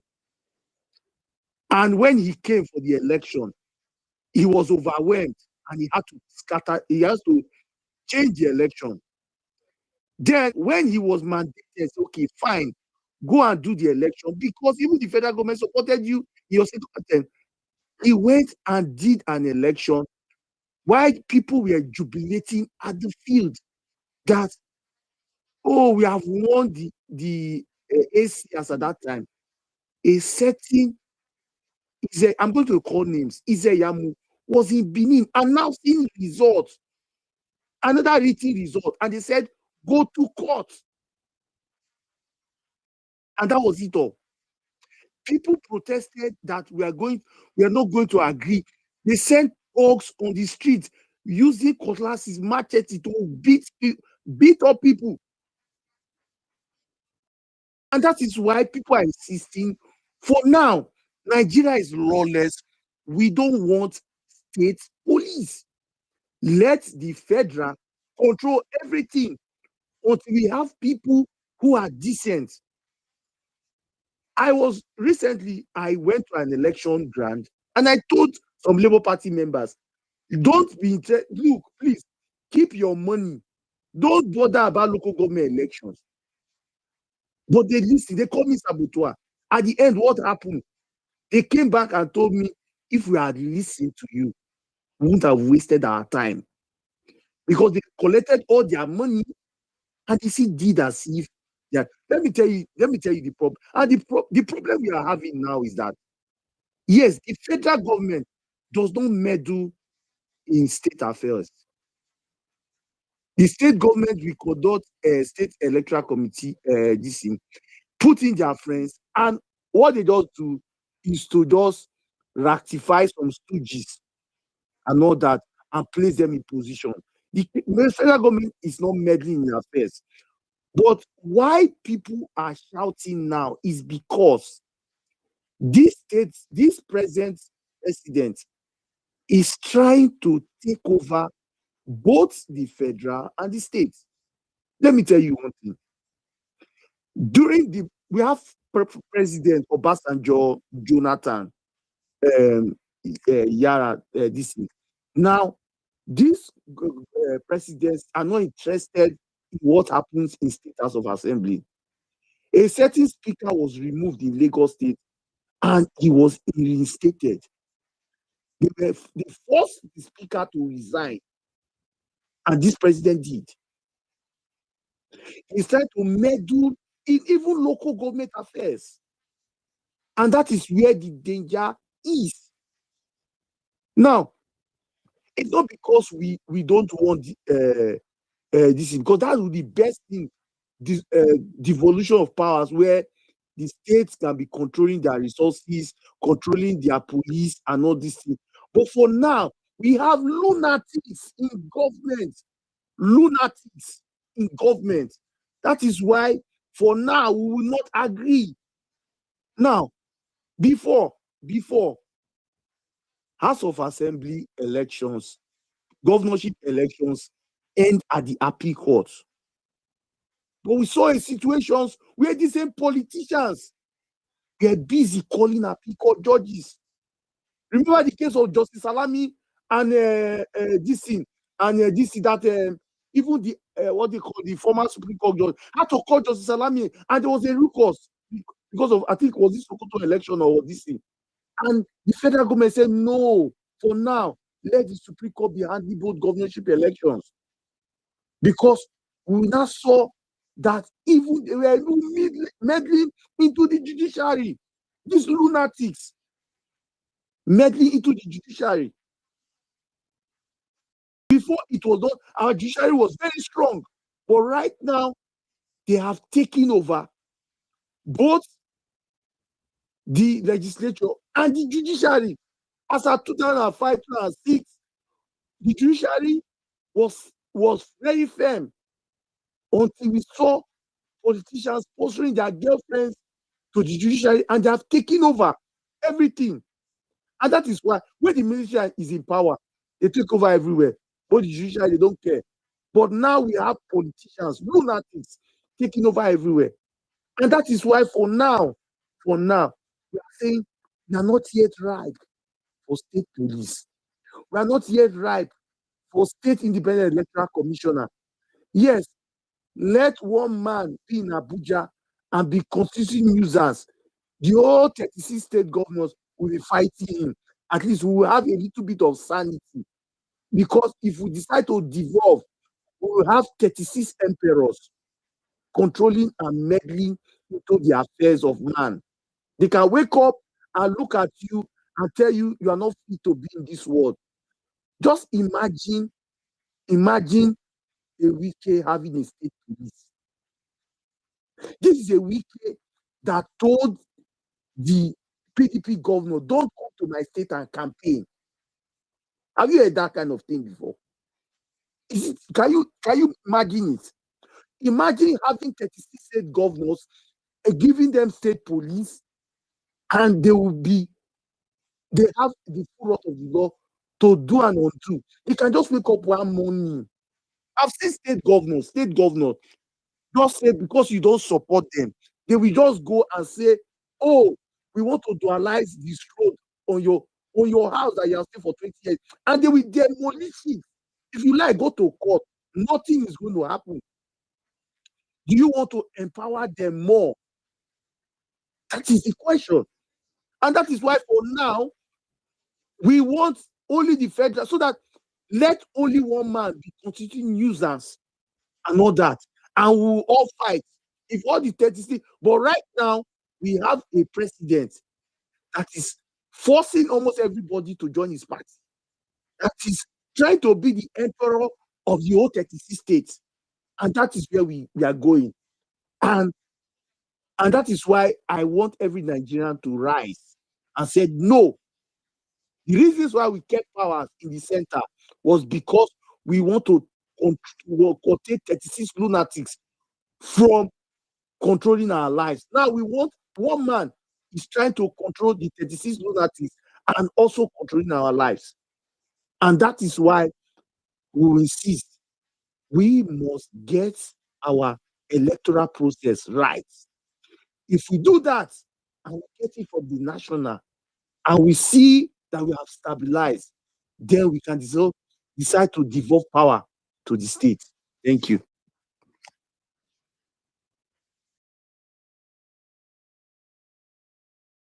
Tinubu shall not be well with you, man.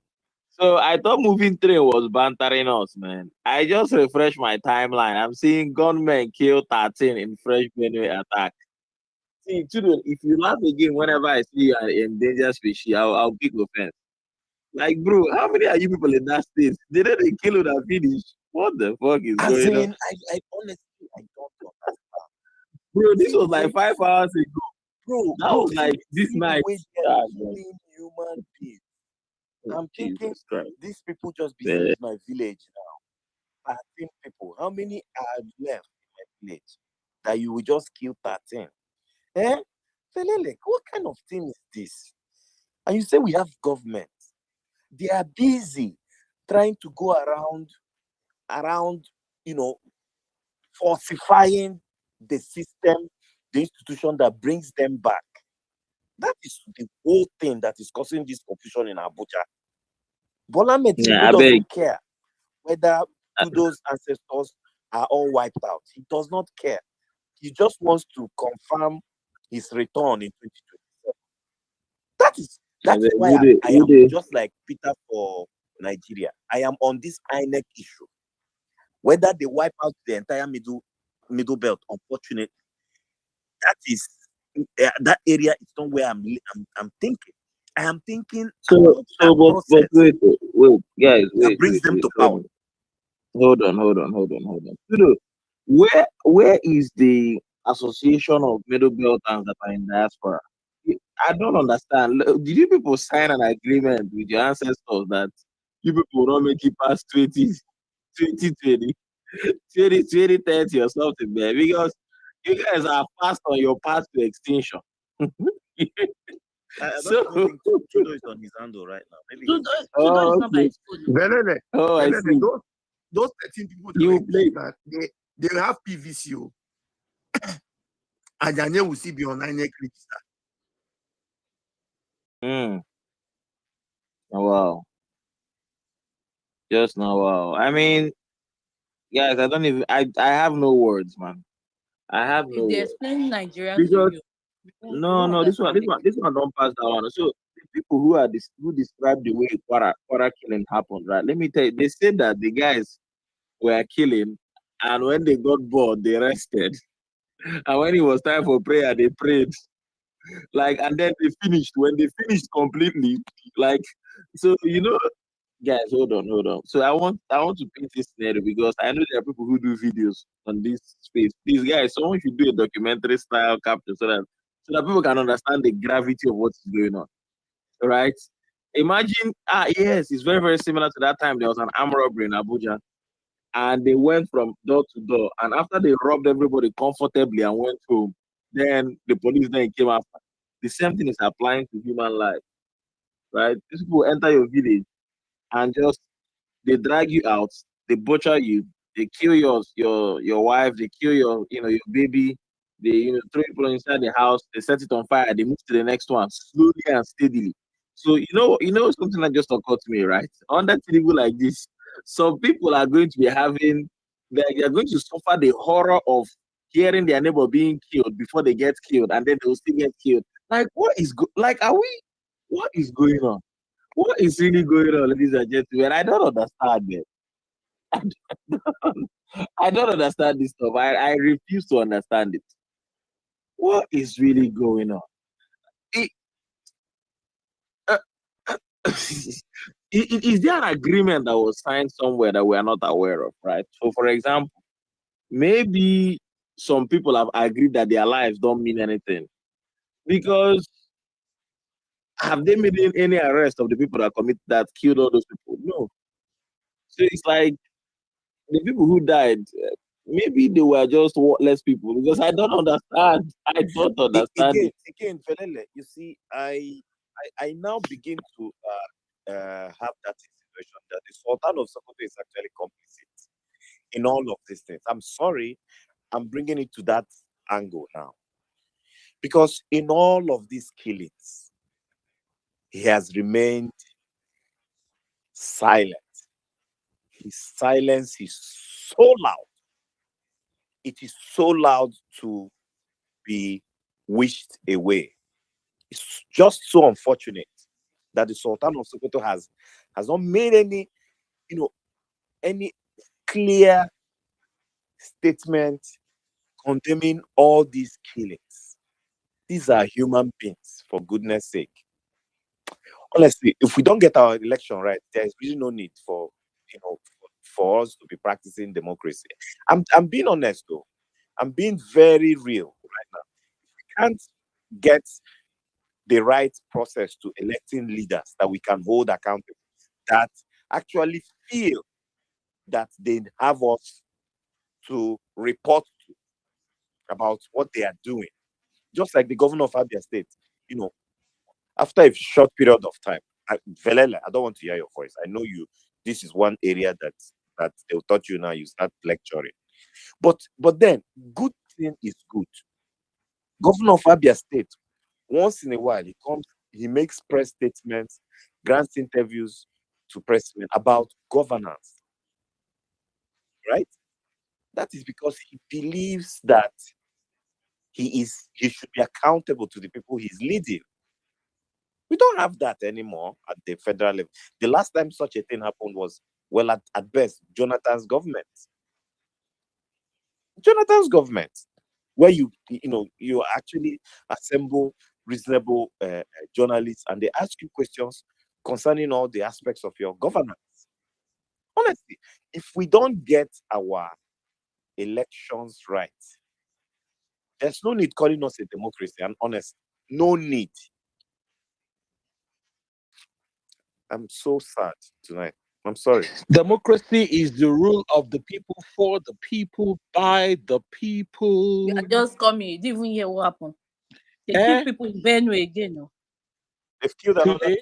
12 or 15 of your ancestors, and you're here. Yeah, telling me 13. Tudo, I wanted to ask, Tudo, how many are you people? How many left? Like, He had what's the to say plan? my ancestors. He just had to say it like that. No, honestly, Tudo, I mean, when you move to the afterlife now, right? The ancestors are going to ask you what's going on. I wanted to say, Tudo, honestly speaking, where are the association of middle belters in the diaspora? Maybe who have joined the U.S. Army or something. I don't understand, guys. It's like, are you people chickens or something? Like, what's This going news on is today? like 5 hours ago. Is it 5 hours? Yeah, it's 5 hours ago. It's 5 hours ago. That's what I'm saying.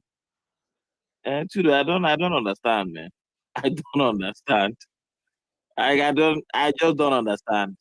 It's like you people live in a totally different country that is not under the federal government. My mind is going to break if I try to understand. I think this. this thing is getting to do. Yeah, Tudo has run away again. But it's actually No. It's not. I'm aware of the news. It's not fresh. I think it happened. Was it yesterday? Oh, okay. Yeah, that's a good thing, Kwande local government. Oh, look at me saying that's a good thing. At least it didn't happen today. I thought it was today. No. So yeah, I'm aware of it. We get we have a WhatsApp group. I mean, I belong to one. I'm not suggesting it's the only WhatsApp group, but for us in diaspora, I belong to my own and my community's WhatsApp group. So we get updates on all these things. So I guess my question though is, you are what's saying the that what are we doing, Abi? No. Not what are you doing? No, I don't want to know that one. Don't discuss your security plans on space. My own is like, what's the plan? Is it to maybe give birth to more children as they are wiping more out? I'm trying to understand how you plan to not go extinct. I guess that's what I'm saying. That's where I'm at. Mute your mic, and I want to understand. Honestly speaking, Sorry. because Sorry. it's really I was busy talking, asking Tinubu what he's doing. Go ahead. Oh, you asking? No, I'm saying to the honest speak, like, I think you people are facing an existential crisis, right? Like, you're about to go extinct, just like the dinosaurs and the other, the ones that give birth to the chicken, right? And that's what I honestly believe. I think at some point there will not be enough of you left. So what's the plan? Yes. Is it to raise more children, or I'm trying to understand? I'm trying to understand, man. And First of all, we are even confused. What is actually the wahala in the middle belt? Is it terrorists? Is it bandits? Short, and we don't really understand what is actually going on. Why they want to take over their land? Because I remember when I was young. Yeah, when I all was these young. categorizations, bro, they don't matter. Because that's when they come and tell you, No, it's Fulani, it's not Fulani, Tudo, I see. When I was young, I know fully well. At least internet is now exposing a lot of things. But even while we were young, we used to hear, oh, TV Jukun fights. We used to hear this kind of fights, most especially between the middle belt region, different farmer headers clash and all that. But one thing that we know the military for is that if there is the military will do a reprisal and they try to curtail these things. It's not because these things were not existing, but right now the thing has taken another shape that we don't actually know how to classify what is really going on now. So Mr. Son is here. He has been waiting for hours with his hands up. Belele, did you hear? Yeah, I So know there's the no I need that I need to see only I need to see this speaker. So if he wants to talk, he should unmute and talk, man. The world will know. Mr. Son. Oh, Mr. Sonny. Oh, I just saw him. Mr. Sonny, you can go ahead. You can go ahead. Yeah, thank you very Yeah, appreciate it, guys. Thanks once more for the opportunity. And students, Galele, my favorite, and Priscilla, and the rest of the guys. See, it looks like we are talking about the middle belters. Let me throw in my 2 cents in what I know about the middle belters. First of all, before I go into that, I think today is a good day. Judging from what I see in the Twitter and the internet about the electronic transmission, we should all be congratulating ourselves. So far, this is the closest we've come to unity, to collectively pass a message to APC and all the ruling, party on the other side that we are not going to let them, rob us this time around in the election. And I think it's, from my appraisal, it was successful, carried out, even though without no notice. It's a thing to congratulate us. It's the collective effort of, tinkering and panel beating ideas together and forwarding it out there today. Okay. Well, what I know about the middle belt, and I also will dovetail into state police. Right from the time the republic started, the middle belters have always played a role. The role they play is not for their own expansion or increase. They have always played a role, second-hand, role. Like what we used to know that the middle belters dominate, their power was mainly within the military. Some of us must have had stuff like that. But the real early activists were people like J.S. Parker, people who actually stopped the jihad crossing the Niger River. Yes. But beyond that, I think ever since the last time, what's his name, the one that led a coup, that was not successful. Gideon Oka. Yes, that was not successful. The oligarchy from the far north, both from the Borno and Sokoto, have been keeping a very serious watch eye on the middle belt, trying to make sure that they are under control. I think probably the real problem right there is The Middle Belters are undecided which side to swing to. There are groups like that wait for the winning side, then they swing to the winning side. The Northerners use the Middle Belters to claim power. Yes, the 12 northern states from Borno to Sokoto will tell you, oh, we the Northerners. They are telling you we the Northerners. They are talking Northerners up to Benue, Plateau. They claim Northerners, and the Middle Belters accept that they are the Northerners. Well, up to some point, some of them now are beginning to see that actually they are not the Northerners. They are only the Northerners when they not want to claim Nigerian, population as the highest number. Once they grab that, then it belongs to the 12 northern states, nothing for the Middle Belt. That's when they started resisting and fighting back. But they have not actually evolved completely. Like the people at the top decide, like, oh, this is not good enough. When was the last time General Yakubu Gowon, who played a prominent role, when was the last time he has come out to take a stand and say, no, there has to be a change? The only man that has done that is T.Y. Danjuma. They are supposed to be united. These are top-notcher guys up there in the military hierarchy. Why are they keeping quiet?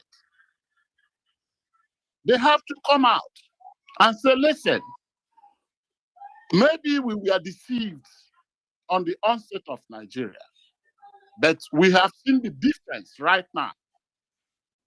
We want our own thing done in our own way.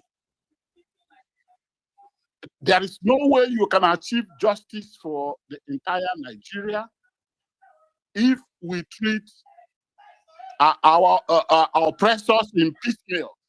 Oh, the Easterners will talk about their own, the Middle Belters will talk about their own differently. No, the entire game is that they want to play one group against one another, and they are succeeding. If you ask me, it's the same group of people that slaughtered Igbos in Kanu Airport back in the 60s. Some military men just burst into the airport and say, are you Igbo? You are shot. It's the same group that are still killing. When it was happening then, everybody think it's the right thing to do. Oh, they are doing the right thing. Until eventually it comes to your doorstep. That is the same group killing people. They have not stopped. They are just changing their form one way or the other. That is the thing.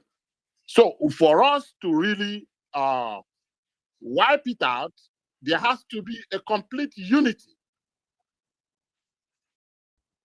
of the people that matters. People from Southwest, people from Southeast, people from Middle Belt, to come down and put their feet on the ground and say, no, this has to stop. We are ready to fight back. Because they're not going to stop unless you fight back. That is just the truth. So, I don't know, I might be wrong, but that is what I'm seeing. But taking it down to the state police thing, you have to be an expert to understand how state police work and federal police works. It's not a thing of guesswork. It's something that people who have lived through the experience will know. Some of the things I hear people saying here is just, they just want to say something for saying something's sake. No. This is something you have to experience. So far, we've been running federal police system, and it's not achieving results. What is the essence of passing state police? Why do we want talking about state police? The essence is because the one we have is not working. That's the essence. In some other places, India, US, England, they have even county police. Yeah. And essence of policing is to stop crime. That's what it is. So why trying to leave the essence of why you establish this, and you're not going to say, oh, the governor is going to take it and become his private army and all that. What manner of nonsense is that? That is not the reason why it's there. Yeah. If you give state police, somebody has to be in charge, not the governor. He may be answerable to governor, but the truth is, if Nigeria grows their institution up to a point where if you are in charge of, say, something like state police, and somebody is trying to give you a contrary order, you say, no, I'm not doing this. That's not what the Constitution says. Just like we are now telling Akpabio today, this is not what the Constitution says. If the entire Nigeria had, the day Akpabio was cleared to run for Senate, if the entire Nigeria had said no and take to the street, he won't be Senate president. But we let it go. And so on and so forth, they keep, bringing in bad stuff for us to swallow. So, my good friends, let us congratulate ourselves once more. It's one day at a time. Thank you. Yes, Sonia Rukwesa, in giving them that congratulations, let us also be mindful of what we say. The journey has just started. We have not had comprehensive. Wait, hold on, sir. We have not had that law passed, at least at the level of the National Assembly. We are still in that struggle, and it must be passed. But however, I accept you congratulating the brave Nigerians that went on the streets today, all the way to the National Assembly. They would have said, well, I don't care. Whatever happens in the National Assembly does not concern me. But you see, maybe we are getting to that point where people are beginning to wake up from the fact that they are understanding that leadership is the central problem Nigeria has, amongst any other thing. That anytime we get our leadership right, Nigeria will move forward. At any time. So, yes, you're congratulating the people who went out today is in order. But the journey has just barely begun. We have not had the National Assembly pass the amended electoral laws to allow for immediate real-time transmission of election results from the polling units across Nigeria. The senator and the idiots that came on national TV today or yesterday to say, oh, we did not pass that transmission because Nigeria does not have network. Sir, God will punish you. I don't want to say the other ones that will make you to censor me, but in my heart, I want you dead, but God will punish you. If POS will work in Nigeria, ATM cards and ATM machines will work in Nigeria, no matter how remote, then it comes to elections, selecting leaders that will be accountable to the people, and you come on national TV to lie that it will not work. You're just living and wasting oxygen, sir. You need to die. Thank you very much. I use the mic. Tudo, are you there? Now, Velele and everybody. And this is some of the things that because I really want to really talk about this middle belt crisis and all that has been going on, most especially in the middle belt.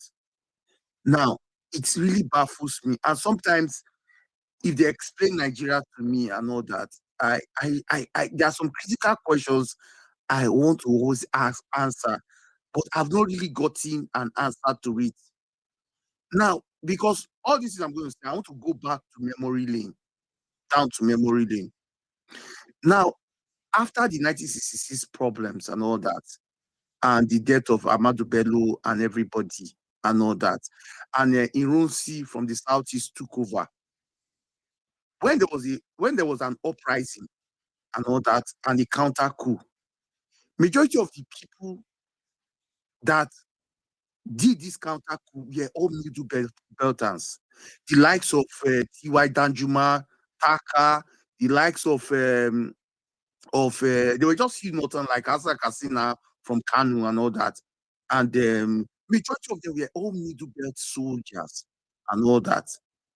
So now the question is, these are the ones that created the uprising and all that, and did the counter coup of 29 July and took over power, installing Gowon. And if you check all our past presidents, yes, Murtala Mohammed, actually from Kanu and all that, even though people I see suggesting that he's from Edo State and all that. The likes of Babangida were middle belters, Abdul Salami were middle belters, at least Bajaj is from Niger State, Abdul Salami, the same thing and all that. Now, when there was a coup in 1990, and these are the critical questions I really want to be asking. When there was a coup in 1990, apart from Sani Abacha, who was then, I think, was he chief minister of defense or so, or then the likes of Dogo Yaro, the likes of David Mark, the likes of, I can count so many middle belter soldiers. But when John Oka was reading his school speech, he was fighting his own people. But he made one thing. He said he wants to remove 5 states. That is Sokoto, Kanu, and no, is it Kanu also? Made Borno State, 5 northern states. That from now on, that they are going to be ostracized from Nigeria. And if they want to come back to Nigeria, they will have to sign an agreement that they will listen to the rest of Nigerians. And I've been asking that question. Why would Gideon Moka write that thing when he was fighting his own people and wanting to take over for a fellow middle belters? What concerns Sokoto, Kanu, that you ostracize them? Because we know fully well that it was IBP that installed even the Sultan of Sokoto, Asuki, against the people's wish. So you are in government, you are controlling the government, then your fellow people from your own region wanted to topple you, and in the same instances, try to ostracize a certain region of the country. And until today, I have not gotten an answer to that question. So, Tudo, I don't know if you have an answer. Why would Gideon Muka say these 5 states in the northern Nigeria, mostly Fulani state, will be ostracized, whereas the person he wants to remove from power is from Niger State, his fellow middle belters? Thank you. So, your question aside, the idea, don't lump Oka with IBB. They're not the same people. So stop saying your own people. It was Nigeria that lumped them together. So that's a very we have to make that distinction. All right, Oka is a thief man from Benue. IBB is a Gwari man from Niger. They are 2 different people, but Nigeria decided that okay, all of you are going to be called middle belt or politically not central. All right. I think I remember where I was. I was a kid when Oka read that speech. I actually listened to that speech live in 1990. Believe it or not, I was in just a studio or so thereabout when I listened to that speech. And if you go back and read it, it made more sense than when I was listening as a kid. Oka believed that, let me say it like this: all of the case he was making was the hijack of Nigeria by a certain element, namely Fulani, Hausa. His beef with IBB was more from a perspective of governance and alliance with the northern oligarchy. So it wasn't because IBB is not Fulani, right? So, but he made that case that Nigeria belongs to all of us, but some people think that Nigeria belongs is their birthright. And then in that long speech, and then he later come back to IBB, IBB playing to feeling beholden to these people, but in a sense, it sees him as one of them. But he accused IBB of so many other things. Like, he used the word like homosexual. That nigga. He used words like homosexual, and I don't know what he meant, whether he meant it figuratively or whether he meant it in the real sense. He accused IBB of corruption and conniving and all this ostracized. And then he was specific about, to your point, isolating people in other parts of Nigeria and the Middle Belt. So the irony of it is that, the man you're about to unseat from that classification is also considered Middle Belt. But for Oka, it doesn't work like that in his head because he sees IBB as one of them. So I think the simple answer I can give to that question is that, Oka felt like the country has been hijacked. And by the way, this wasn't Oka's idea. So if you read more into the story, the other people that were Oka was brought in much later. And the story, there are documentaries on YouTube, you can just see. And the story just goes that it became notoriously known as the Gideon Oka coup. But it wasn't Oka's brainchild. Oka was brought in later. There were other people. I know it was Saliba Mukoro.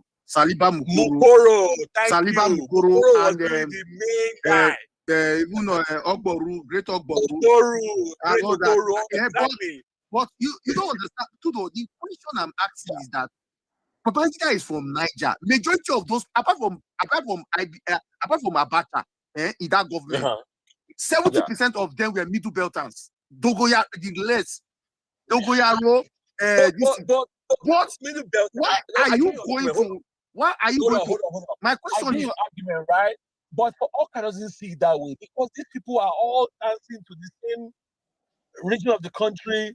He talked about the Sokoko, how IBB, the caliphate that you mentioned, he brought it up in that speech. But again, the reason for saying these guys, you are the ones holding Nigeria back, in his view. Okay, in his view. And so we have to move. And you're not only holding Nigeria back, you have hijacked Nigeria at the detriment of the rest of us. So we're going to reset this equation, and we're going to give power back to the people that should be having the power. And you guys can go through that yourselves if you want to be part of Nigeria. Now, IBB will later talk about that and be like, look, in that interview with Kadiria Mohammed, I think that's the name, that lady, that journalist lady, in trying to justify himself and speak against what Oka did. Like, can you imagine this guy that it was almost like he's thinking like, this is my boy, my protege, I give him opportunities, I raised him, I sent him overseas, and then he comes back and he does this, and now he wants to break he wants to divide the country, and so once he makes that argument, it's almost like saying, look, the guy was insane. It's almost like painting him as insane. So, but look, I rumor has it that speech was not necessarily agreed on by majority of the people that were involved. Because think about it. Think about how far they went. And IPP will later write about it in a journey service. They really were close. They really were close. So think about all the different. I mean, at that time, our military architecture was not as solid as it is right now. I mean, Dodan Barras wasn't as strong as Aso Rock, but then they had real help on the inside. It was like, and then there were others according to IBB who had this strategic ambivalence. That's how I would describe it. So there are GCOs who are waiting all around the country. They knew, but they didn't know, kinda, because you want to be careful how you position yourself and to know, to see where things will go. You don't want to rush to judgment to say, okay, I'm with the plot, I'm the putties, and then they lose, now you are dead. I don't want to be against them. If they win, you are still dead. In fact, there were people who were killed just for coming to say there's a coup coming. He wrote it in his book. So I think it's a very crazy, complex situation that several moving parts. But again, ultimately, Oka has his ideas, the coup plotters had their ideas, and I think at some point there was a disconnect in terms of expectations, what they were supposed to do. I remember as a kid, I was living in Lagos. Raji Rasaki, Colonel Raji Rasaki was our governor. For a long time, we didn't see anything. It was like, because they hijacked the radio, what they were waiting federal, and we Federal, weren't able to make that Federal Radio Corporation of DC. corporation, yeah. And things were quiet, and you felt like indeed we were having a change of government. Until Raji Rasaki came on the radio. Move on to your business. Everything has been restored. It was Abacha that came in around 3 o'clock first. Yeah. No, but so Abacha will play a major role in that coup. And I think all the books I've read and the documentaries I've watched, the consensus was that they made a solid mistake in not putting off the communication channels. So the story is that Abacha was the major, because IBB had been whisked away into hiding. In fact, one of the cool guys to say that he was still alive, by the way, that he had IBB with his machine gun, whatever. He had him in his side, but he could have killed him in the car. He saw the car; they were driving him away, but he wanted IBB to stand trial. He didn't want to kill him. Okay, so Abacha will, with the help of his son Mohammed, they grabbed a couple of Uzis, and then they went to the waiting, where they all these what they call it, where they go and chill. And he was hiding in one of the rooms there. They missed him, and then he came out, he survived, and then he grabbed his son Mohammed and he grabbed a couple of Uzis, and then he made a call. So he realized that the communication channels were still working. They didn't cut them off, which was a major mistake. So he made a call to the GCOs and all that to basically for them to pledge allegiance and to let them know that, look, we are still in charge. These guys are a bunch of renegades. And a few of them realized that, oh wow, the government is still in place, and they started, shifting their positions. So it's a story that we are not telling enough. And unfortunately, Mukoro will later come back and run for office. Oboru came back and run for office, and these guys are still alive. But unfortunately, even Tony Yam too, exactly. All these guys. See, that is why I said up till now nobody can explain why Oka, because the reason why that could fail was that communication channel, because Oka was telling Kewachuku at the trial and said, if I had called that communication channel, would not have been sat down here and be asking me this rubbish. That was what Oka said at the trial. But then we know fully well that removal of 5 states made some of the northern soldiers become skeptical and say, "Whoa, we want to withdraw." Yes, it was almost like we were confused or he did from them or something. When they keep repeating, because it was playing every 1 hour, and fellow northern soldiers started to rally around. But that is why I have to keep saying it. Why will Oka remove 5 states? Whereas the people that have been killing us are majority from the Middle Belters. Majority of people in government. No, they were stooges. You're not getting what I'm saying. Stooges. There's no difference between these stooges. They were stooges. They were stooges, but they installed a Sultan of Sokoto against the wishes of the Fulanis. Dasuki was not supposed to be the Sultan of Sokoto. But because Sambo Dasuki was a friend to the government, they made his brother Sultan. They made his brother Sultan against the Sultan it was the Machido family that were supposed to be the Sultan. But they made Dasuki the Sultan. So why? I don't think that is a. I don't. Hold on. In the context of the story, I'm not sure that is a big part of the story. For Oka, he could care less. He mentioned it in the speech, what you're talking about, right? He referenced it as a point against IBB.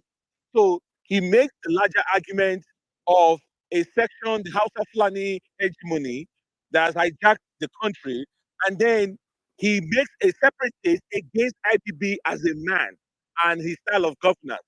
So, the guy, it was a long speech, and the guy was all over the map, but it seemed to me, when he released that speech, it appears many people were taken unaware, and alliances began.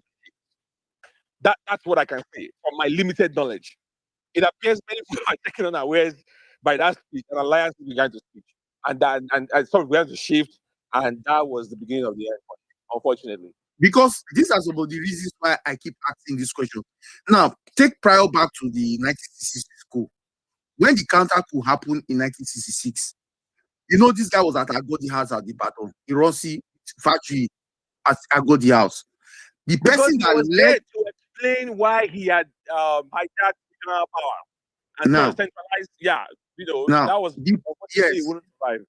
Now, the person that led the troops was T.Y. Danjuma. T.Y. Danjuma was even the one that instructed that he will blow the house if Ajuri does not come down and Ironsi. And if you check there was Ironsi's PA as at that time. I've forgotten his name. But if I remember his name, remember he was the one that after when the 1960 coup happened, he had a friend with what they call it with T.Y. Danjuma, and the both of them promised themselves that if your people attack, I will help you. And that is why when Danjuma took Ironsi to the bush and all that, and they said let them waste it was the other guy, I think it was Taka, that told the guy, okay, run away. And that is why that guy survived today. Ironsi's ADC, because he had a friend even among the Mutinas. Now, 70% of those people who storm Agodi House, they're all middle belters. But people are still telling me that, it was the Fulani that retaliated. But if you look at the names of the people that went to Agodi House, 70% were middle belters. So, and if I keep saying this thing, that all these things of Fulani hegemony, I don't believe it up till now. Can I chip in? Are you for real right now? Dude, are you for real right now? I'm telling you, it's because I listen to politics, I read books, and I don't see all this. Yes, we know, but these people I don't see them. Majority of people that were controlling Nigeria in the 60s till IBB left, we're all middle belters. So, can I chip in? Can I chip in, since you are not very clear? Please let us be. This is part of our history. Yeah. So let's be very. Yes. Let me say this before you go. Yes. Let's touch it briefly and come to current contemporary issues. Yes. Because those are more important in this day and time. Yeah. Yes. I love history, don't get me wrong, but I think we should make the conversation more relevant. Yes. Mr. Farmer says, from what I know, I'm not claiming to be an expert, but if you look through the scars of the Nigerian military coups, you will actually see what happened without anybody convincing you. The first coup by the Easterners. Okay, people have different definitions about it. A coup is a coup, as far as I'm concerned. I'd rather be no, sir. Hold on, sir. The first coup by Kaduna Zogu and other Nigerians. I don't accept that. Okay. Ademoyega was in that coup. Ademoyega is from Yoruba. Was in that coup. Please, I'm not here to argue about. Okay, good. Kaduna, I Zogu, and other Nigerians. He was okay. never See, this is what I don't want to. I don't want. Like it's gonna. We every time this conversation comes on, we're always gonna go. This is an Igbo coup, this is an Igbo-" Yeah, look, guys, can we talk about something more relevant? Sonny, go ahead and make your No, point. no, let And him then continue his subject. I was just yeah, like, If you see, yeah. to me, any person that wants a change is better than people that sit on the fence. If something is going wrong and you say, listen, I want to change, and you are prepared to pay the price if that change does not go through, you are a better person to me. That's how I look at it. So it doesn't really matter to me. So, but let me just be brief. That first queue, then the counter queue was executed by the middle belters, but it was not their idea. They were acting on behalf of the Fulani oligarchy. We are the ones behind them. But after the success of that queue, they managed somehow to bring in Gowon, who was a model. Gowon was used as a model in the military recruitment in the north. Yeah, at the time, Gowon was used as a model to move around military cantonments to advertise to northern upcoming soldiers in the academy that they should look up to people like this. And the North is not a region where education is embraced. They will rather go for, soldiering career. Okay, so immediately after that, Gowon took over, and did very well. Prosecuted the war very well. Then, up to a point, the oligarchy wanted the position back. They wanted it back. That was why there was a queue, and they removed Gowon. It didn't go down well with him. He wanted to grab it back again.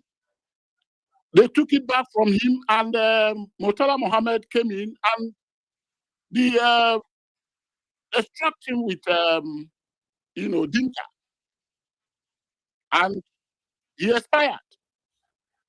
That is where the crack is. You see, up to a point, Farmer says, you remember when they removed Buhari in his first district? That was the oligarchy. Buhari went outside the agenda and timetable of the oligarchy. That was the inside queue. Babangida and Abacha were all in there. They are all in the same conspiracy. And they had to remove Buhari and got the agenda, in front of them again. And up to today, until the last one of them, Abdul Salami, was able to execute the constitution. That is, just look at the crack.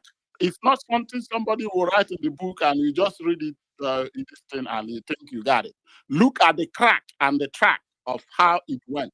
It went back and forth from the east to the oligarchy, from the oligarchy to the middle belters, and back to the oligarchy again. You can see it. It's very plain. Thank you. All right. Gowan's brother couldn't succeed politically in their state. He tried to run for governor. So this matter is because all these things, they kill in middle belt till today. The killing in the middle belt today, it predates history. And that is why I brought back our history. And you see that all of us were just saying things, we are all confused. That why well, this is happening. You say, okay, the Fulani are controlling you, but whereas people that are in government, even installing Fulani leaders, they're from Middle Belt. And that's why today, that's why I say, you remember the case of Victor Malu, when Victor Malu sent troops to go and kill people, was it in DC? And when his own people attacked, they went and massacred his own people. And they told him it was a reprisal. When you were DC, you did it too. When they kill your people, you took soldiers and destroyed DC. All this happened in the Middle Belt. So it is not today that killings. Now, that's why I'm saying today, is it that these killings in Middle Belt, is it those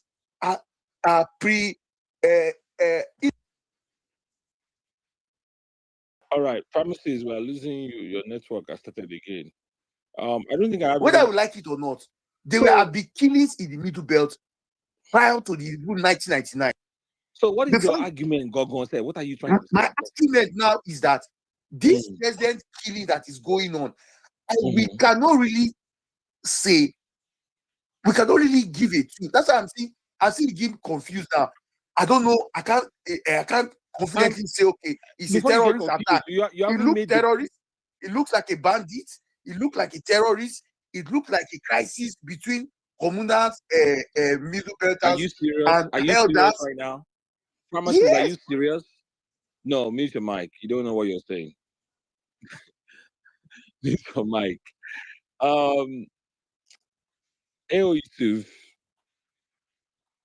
if at this point you don't know what is going on in the Middle Belt, then This is ancestral this is cleansing, ridiculous. period. That's why I say I don't know what is to going wipe on. out a particular people. Well, go and read up on it now. Why are you coming here to say you don't know whether it's communal clashes, whether it's this and that? Come on, I know why the terrorist attack and which so many which things. communal clashes is Or going on? There's no ethnic communal cleansing. clashes anywhere. It looks like ethnic You cleansing. don't It do, looks so many we things. know what it is. We are not confused about what it is. Yusuf, go Good ahead. evening. Good evening, bro. Good evening, sirs. Good evening, Mars. Good evening, great men and women. It's evening, no, it's morning. It's morning here. But I just can't sleep. As you make I join this space, at least it's not day. I'll be in the office busy. It's a delight to be among you people and speaking. Yeah, although the reality on ground in Nigeria do not give any form of delight to the heart, but we are driving through and we're making sure things will be made right by hook or by crook, by force or by fire, however it is going to come. Things must just work in Nigeria. And forgive me to speak to the last speaker who is claiming that there is communal clash in the Middle Belt. Sorry. Please, I I'm a never Middle said there's Belt communal clash. Please get my point. I never said there's communal clash. I only said I really don't understand what's going on. Whether it's a terrorist attack. But I never you said asked that to. question. Listen, if at this point you are saying you don't know what's going on as a Nigerian, you need to know. You need to go read up on it. Or I said whether it's ethnic cleansing, whether it's communal clash, it's terrorist attack. I don't. You see, you asking a communal clash. But you know what's happening. Is an insult to the people's lives that have been lost. You cannot be saying, I don't know whether it's communal clash. I don't. Oh, come on, man. This is the narrative of those the killer. That's the narrative of those who are If you don't, the massacre of those people. Call it what it is, bro. Jeez, if you don't know, then go and read up on it. Yusuf, go ahead. yeah, if you don't know what's going on, then it's more humble for you to just come up, pick up the mic, and say, please, I saw the topic on the space. I want to know more what's happening, and that will be quite fine. But you were making a long submission and trying to make us look stupid. Our people are dying on a daily, and it's painful. And please, you don't joke with such matters. If you can't help, then stay away, please. But don't try to come in. There is a dangerous cleansing that is happening there, and it is perpetrated by the Fulani. Let's be straightforward. Let's be honest. It has happened even in communities very close to mine, and I know how bad it is. How they just come in, kill both children, men and women, without reservation of any sort. And if it is communal clashes, a clash you're calling it, tell me, since when do Fulani have any community to call theirs in the Middle Belt? We know them in the Northwest and in the Northeast, but nothing within the Middle Belt, except for Kwara, maybe, where they are claiming ancestry by of sort, but any other place. So please, let's call a spade a spade. And then, what can we do about this? The only thing I can think of now is two things. One, voting rightly, and then the second thing is defending yourselves. You have to just find a way. We have to just find a way of defending ourselves. And I promise the politicians should never be allowed to interfere. If they can't help, they should step aside. Trust me, the Middle Beltans are strong people. We can trace it back to the jihad movement, the jihadist movement of Uthman Danfodio. I live with old men and I have the full details. The story has not been too far. At least my grandparents are still alive, and I know that the Middle Belt was the point where the people, the jihadists, were unable to conquer because of their resilience, their kind of war. We are warriors, and we are warriors to the core. We fight to defend our land. We fought in the past, and we are still fighting to defend our lands till date. And they were not able to encroach beyond the Middle Belt and go down south because we were there in the Middle Belt. That's a thumbs up for us. That's an applause for us. And up till date, they are coming in multiple forms. And I believe it is still based on the ideology of Usman Danfodio that they are still doing these things to still capture more land. We are advanced far beyond the period of territory grabbing by force.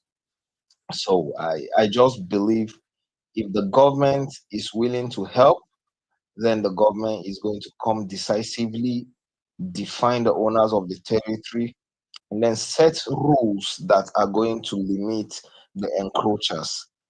And if the government is not willing to help, then the government should step aside and allow us be the people that we have been over the years. Decades have passed and we have stood our grounds and defended. I believe that if it is in another place, I don't want to mention states now, but the states where Usman Danfodio was able to conquer, I believe probably he conquered some of these states with not up to half the destruction they've done to Benue before the people submitted themselves. Although most of them now are forming hardcore, but how their parents were defeated is still laughable. So trust me, Benue, Nasara, Kogi are strong people, but if the government don't step in, these people are trying to wipe us out, including Jos. Jos is the strongest point for us, even. So, and I am advocating now openly, even on a recorded space, that I support the people picking up arms to defend themselves. If the government do it, and the government should not dare come to intervene because the pattern the government uses is when a community picks up arms and start defending themselves, the government will come with the might of the military and then seize the arms of the people in that community, and then they will claim they are protecting the community for let's say 3, 4, 5, 6 months, some up to 10 months, and then they move out. Immediately they move out, the evil will continue. So the best thing is just to allow us defend ourselves. If you want to support, come in and help, but do not seize any weapons from locals, except you have been able to seize all the weapons that are being displayed, carried around by the encroachers and the terrorists. That is the only condition you have to come and seize our weapons. Thank you so much. I yield the mic.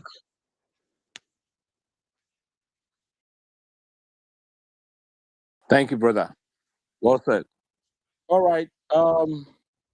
Do we still have anyone that wants to chime in before we wrap up the space? We've been at this all day with the Aisha space, and now we're here. Um, I think we should simply wrap it up. Except anybody Yes, wants to Tudo. chime something in real quick. Now let me just come in here. Yes, Tudo. The last speaker that just spoke now, are you getting me? He has touched on something that remember when T.Y. Danjuma said, I think we need to arm ourselves against these people, and the government went at him and all that. Why are you going to say these things? So definitely, if this thing is like Usman Danfodio's pattern, then I think it's beginning to make sense. It's beginning to make sense, but because of what he just said and all that, I think it's now becoming very clearer. Even why even the Jomoka had to make that speech of ostracizing 5 states, because I've been asking this question ever since and all that. So let me just believe it's that same jihadist ideology of the early 19th century and all that. And that is why these people are pushing back and all that. So, because to me, it has different coloration that even me, I'm even getting confused and all that. So let me just leave it at that. I think they are better off to explain their own stories since they are middle belters and all that. So let me just leave it at that. So maybe it's a jihadist mentality that has still been going on since. So let me stop here. Thank you. All right, Yesufu, you want to say something? Yeah, it's not related to this topic, but I don't know if you'll permit me to say it. It's regarding Peter Obi's presidency and the article, the ADC saga per Yeah, se. yeah, yeah. We're talking about Am I permitted? talking about everything all day, actually. Yeah, go ahead. Yeah, okay. So I'm calling on the attention of the obedience from the pulse on the ground. We have to prepare, we have to work, we have to have a plan B on ground, because I'm telling us all openly that the Atiku people are not willing to step aside. Atiku himself is not willing to step aside and hand over Nigeria to the people, to the person that the people truly want. He wants to use to drive on the popularity of Peter Obi to get himself to his long time aspiration.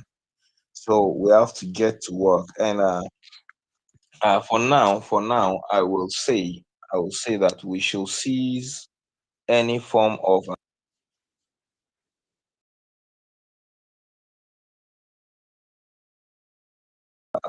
give him publicity. Please, we should just stand down in case there is a need for us to repeat the 2023. We will not have to come and be working on multiple fronts again to erase the effect we've made on him, the popularity we've given him before we start building our own camp. I believe, and something big is coming on. I made a post about it, but due to some correction on the flyer, I deleted the post. Uh, uh, it's about empowerment. We are going to be going all out, projecting he is. We should not relent and wait that the primaries come first. Let's know what is going to happen. This is the right time to the ears of the North. We have the ears of the North because our principal is sitting on the same table with Atiku. So when you are talking to them, they are listening to you, believing you are one. So we can penetrate their heart, find ideologies, bet opinions that are going to enter their minds. Will leave them thinking all night about the possibility of having Peter Obi and project Peter Obi mostly as we have all the tools we need. We don't need to fake anything. It's as simple as it can be. Peter Obi has been going all around Nigeria, all around the world, presenting his knowledge in seminars in different nations and different conferences. Meanwhile, what has Atiku been able to do since Tinubu got into power?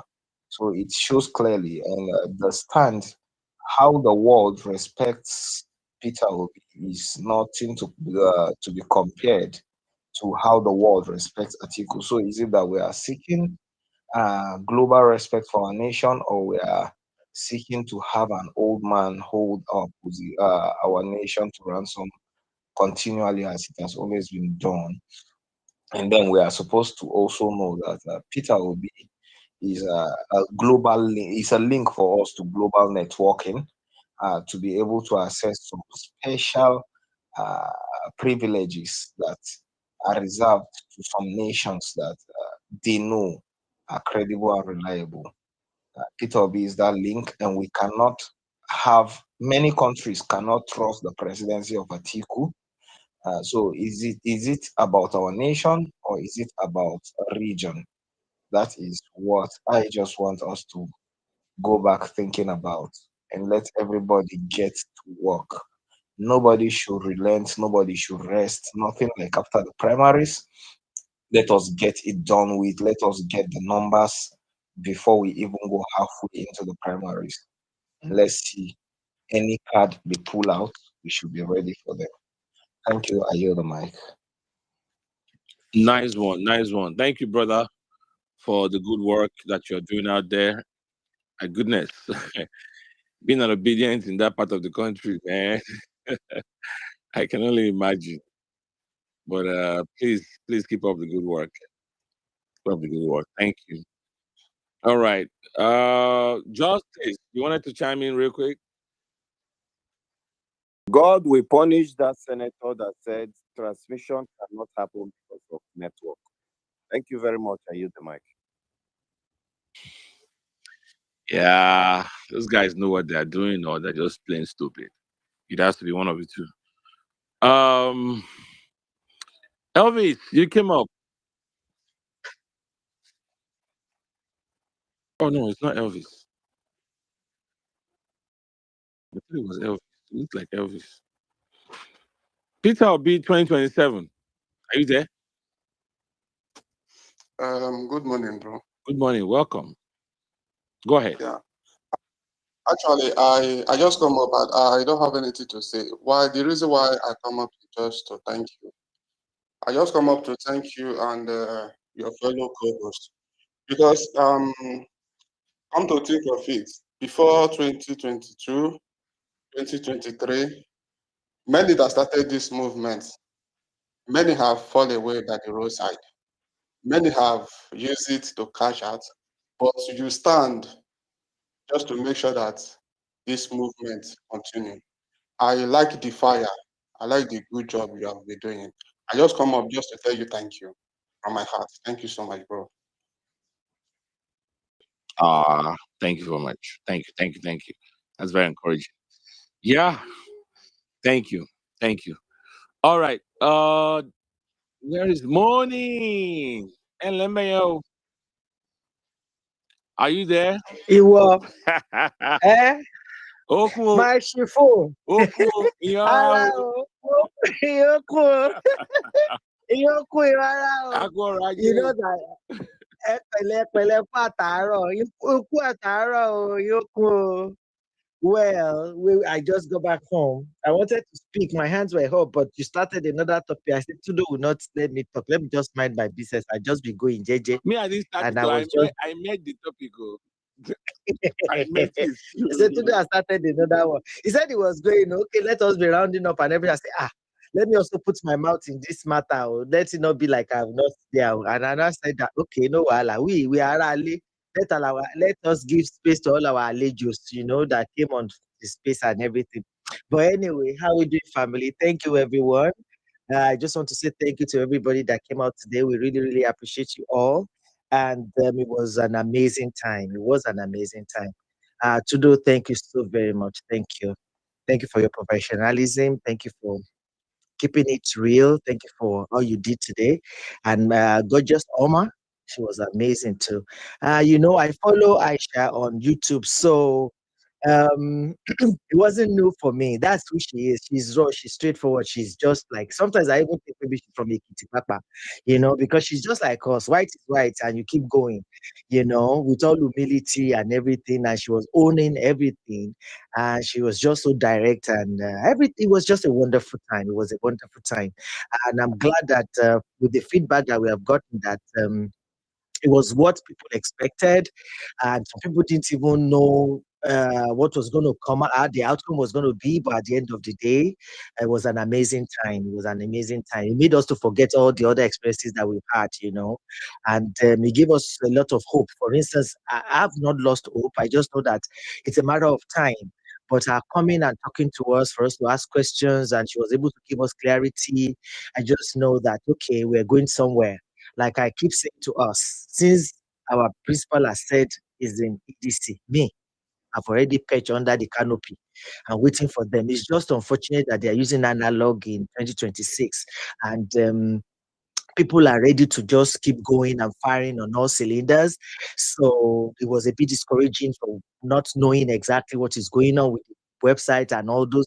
And another thing that also was amazing today was her clarifying that letter, that tweet. And there are some times that we have coincidences and assumptions and everything, but it was so good that she was able to clarify it. And my brother Kolade was able to ask that question. So we were able to put a lot of things to rest. So most people have said what I want to say. When people were talking, I was just nodding my head while walking, because they've all said my mind. And Kolade rounded up very well. My dad's sister Priscilla also said so much that I wanted to say. So it was, in all, it was an awesome day. Was really beautiful. Obedience, no, the forehand. Like I keep telling them, they don't want to listen to me. We're the intelligent ones. We're conscious. We're wonderful people. We're warm people. It's only when you touch our tail that we can bite you. But when we mind our business, you to mind your own business. Stay on your lane. And all of us are under this big canopy that is ADC. So hopefully they're able to put their registration back, because what I want to take home is what's going to happen, what next. So what I took home was like, okay, they're going to finalize something maybe by next week Friday or something, so that we can continue to advertise that people should join the party. And I've also said it that if we're not there on the table, we can't discuss with them. We cannot be outside and be wanting to know what is going on inside. We have to be there. We have to be able to participate. And people that want to run for office, you also have to participate, go back and register. So PVC mobilization is another thing that I think we should continue to start emphasizing now, so that people let them go and get their PVC. Another thing that came to my mind was, I think it was 2 days ago or something, but I forgot that. I think I'd left the space before it just came to my mind when they said that they were buying all those NIM and blah blah blah with the other people. There's this thing that they were supposed to have in APC that is supposed to empower people in the grassroots and everything. They didn't have a register. That one that they said Kayamo stole money the other time. That one that what's her name? This other lady that stole money, that misappropriated money. Better. Yeah, she went to the market and was giving those women 25,000 that time. And there was something that they were supposed to give to those people and they didn't give them, and they said there was no register. So I think they are trying to give people this money now, so that when you ask them, when the election starts and they are campaigning, and you ask them, they will have like a register to present to us. My mind was like, these people, is it for election actually, or for them to just get some data to show to us? Because everything you ask for data for, they don't have data for it, and nobody collects the money, so that they can have something to say to you that, look at our list, call this number. Are they not real people? Just like the student loan that they were talking about. They said, we don't know anybody that has the student loan. They were trying to put some names together for us. Eventually, it's one woman, seller in the market, that when they called the number, it was something else. So I just felt like that's what they are trying to do, collecting those data. But at the end of the day, if we are more in the polling unit, even they take their NIN and PVC from those old women, number is what we need. So if we come out well and it's overwhelming, so success is still there. So I think my own take home is that we should be patient. We should be patient for ADC. They're going to put their house in order. Aisha is in charge of something that is huge, so she has a mouth there, and she knows how obedience feel. Obedience are ready to work, but she's still under the party, and the party has a way they want to go. So we just wait and follow them. When they open the door, then obedience will just flood in again. Then we should just go back and tell people to take their PVC, because that's the only way we can vote. And then what is it? Consensus. We keep talking about our consensus.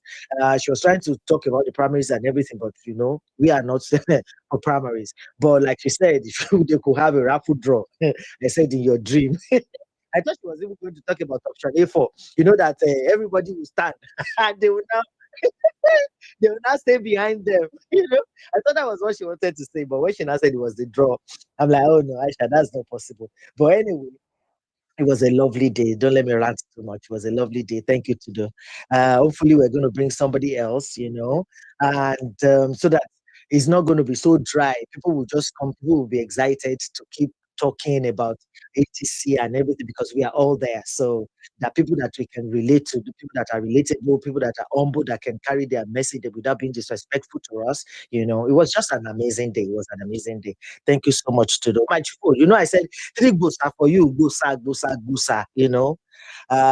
Thank you, Tudo. Thank you, everyone. I All right. appreciate you all. Yeah. So we Thank can go and you. sleep now. Tomorrow is another day. Yeah. Thank you very, very. What do I say? Tudo, let me say a little bit about this ADC and all that. No. Go. Let me say a little bit about this ADC. No. No, I want to wrap justice. it up. I want to wrap it up. Yes, Not we need justice, to wrap it up. It's My pharmacy. brother, justice. Let me It's just not say, justice. My lovely sister. How are It's you? not No, justice. now, People. pharmacist, push what is it? Honorable, push this your mic now. Oga pharmacist, we'll hear you tomorrow. You have been speaking since. Just switch off. Let me talk to my brother Justice. I've been feeling his distance since. My brother Justice, you are very happy today, oh. Abby? Only thunder will fire that senator that said transmission cannot happen because of network. Maybe it's from Yoruba land. Thunder will fire him and his family. Okay. Is it not me Yes. that asked for this? You will never find. Anyway, go ahead. No, I was just say, let me ask you now that how are we doing today? At least we've moved the needle for you a bit, Shebi. Before it was -0. I think yesterday was 0, but today now we've moved it a bit. Yeah, there's a glimpse of hope. Nigerians are not entirely leaving the country to criminals. It's just that There's hope. they are not patient with Nigerians. You see, there's nobody that buys bread cheap or egg cheap. Everybody is suffering. It's just that the situation that will push them to the wall, pata, then they will now turn back like that goat they are chasing, they know where to go. That's what is going on. Everybody is angry. Nothing is working. So you have to be patient with Nigerians. Once they have something to hold on to, they're ready to do it. Because this transmission is going to affect everybody, and it's part of the things they don't want to do, so that people won't come out. There'll be voter apathy. That's why they said the result is written, and that's why they're so relaxed. Can't you see the way the body language of APC people, like, oh, we've already got this in the bag, because they know what they are planning, just like what they did the tax law. So don't worry, Justice. Just continue to encourage Nigerians, okay? You won't be like Velele, because Velele is so unique. He has his own energy, but your own energy, I don't want to be yelling at you when you're talking that you are now trying to pour water on my head when my head is already like charging people around. So let's just keep charging, and I think they're still going to come out on Monday or something until they listen to them. So we're just starting, and that's man. I'm sure his parents, his children, and wife, they are ashamed of him now that he can go to national television to go and tell us that they cannot transmit. Don't let us go back, Daddy. I should say thank you, my brother Justice, for believing in Nigerians again. So we need your words of encouragement so that we can do more. All right? Thank you.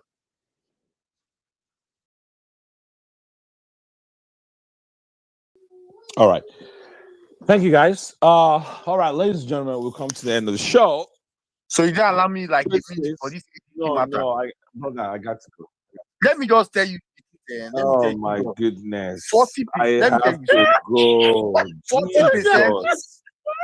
40% of Jesus, Maria. Jésù ọkọ ìjọ. Ó ti gbàgbé ìyẹn ni Jésù ọkọ ìjọ. Túndò gbàlejò. Oh, guy, get him a message on Goto first son now. This Let him guy. just say 1 minute. Your timing, This guy. 1 minute. Let him just talk. See, It's been a Tudo, beautiful day Tudo, today. Don't let Tudo, pharmacy let me just let me let remove me the icing on let our me cake. see. Let me just tell you people the truth here. You see that ADC structures. I want to tell you from today, 40% of that ADC structures is in the hands of Peter Obi. Mark my word. That's what I will tell you for now. Thank you. Okay. All right. Oh boy. Okay, Tudo. They've told you, they say 40%. So where is the remaining 60%? No, don't let me start asking a question before we Yeah, now let's go not and let's not start start something talking. else. Let's just leave it like that tomorrow. That's our homework. Yeah, So Tudo, you have an assignment too. Abi. Yeah, I Eh? do. They've given you 40% now. Let's go So and look for the remaining those of you that know arithmetic and mathematics, you have found the X, you are looking for Y. I mean, what is it that you're looking Yeah, for? it's the wine now. Value of wine. It's the Y. You've got the X. So the remaining 60, go and look for where it's at too, because we need to put all of them in the basket for I PO. know. All right, darling. No, God bless you. Thank all you. right, all Bye right. for Thank you, everybody. now. Great space. Thank you to Aisha, and thanks to everybody that listened and those who contributed one way or the other. I appreciate all of you. Let's do it again soon. The conversation continues. Let's see. We're looking forward to this harmonizing the conference committee that is doing the harmonizing for us on the electoral law. It's good to have it. Not that we're expecting too much from this government. Even if we have it, many people think they're still finding workaround with the law, with the new law. But at least give it to us first. That's where we're going. The protests are still ongoing. And aside from that, the insecurity is still a major issue, unfortunately. People are still dropping. Yeah, So, let the protest please continue. I yeah. beg of you, continue the protest. From this one, we will move to the protest of insecurity and this massive Yeah. killing of Doesn't seem like innocent these guys Nigerians. give a shit or give a Bola fuck Tinubu is about just a human devil. lives, unfortunately. Tudo, but they said they're on recess. Is it true? Are they still on recess? I think they're back. Are they not back?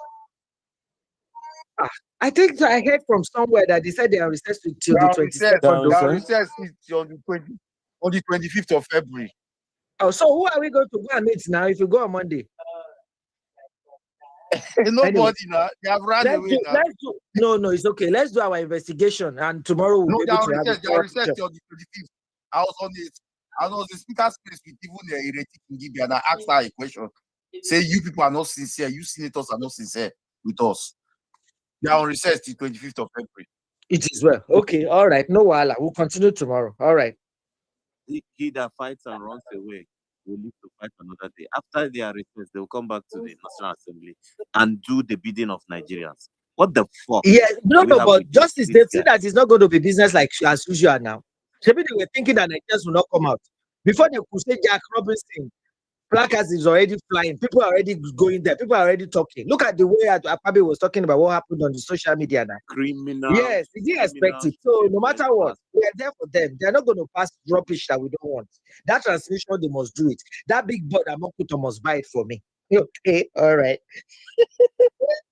All right, guys. Aline Dume, sorry, before Aline Dume was speaking, I saw a video. Abby, did you guys see that video? Yeah, of course. There was an exchange in the National Assembly. When was that? Just a recent video. With who? That was with the Senate president. So is that just the committee on media and waiting, or that's just the full? Because this recess thing, I'm not understanding. Like this No, the issue is that I think he was talking about the Senate president wanting to remove the head of the harmonization committee or something, somebody that presided over the whole electoral law process within the National Assembly. But Akpabio, in his usual style, I think tried to remove the guy. So what Dume was saying is that it is wrong to say you have constituted a committee, you have a chairman of that committee who has looked into it, and then now that they are talking about harmonization, you don't want him involved. So that it was an aberration. So it was that heated exchange in the Senate. While I think that was happening while the Nigerians were outside protesting at the premises of the National Assembly. I think that happened just recently. Yeah. So this the calendar is confusing me because I thought that the year-end break that they went on, they're back.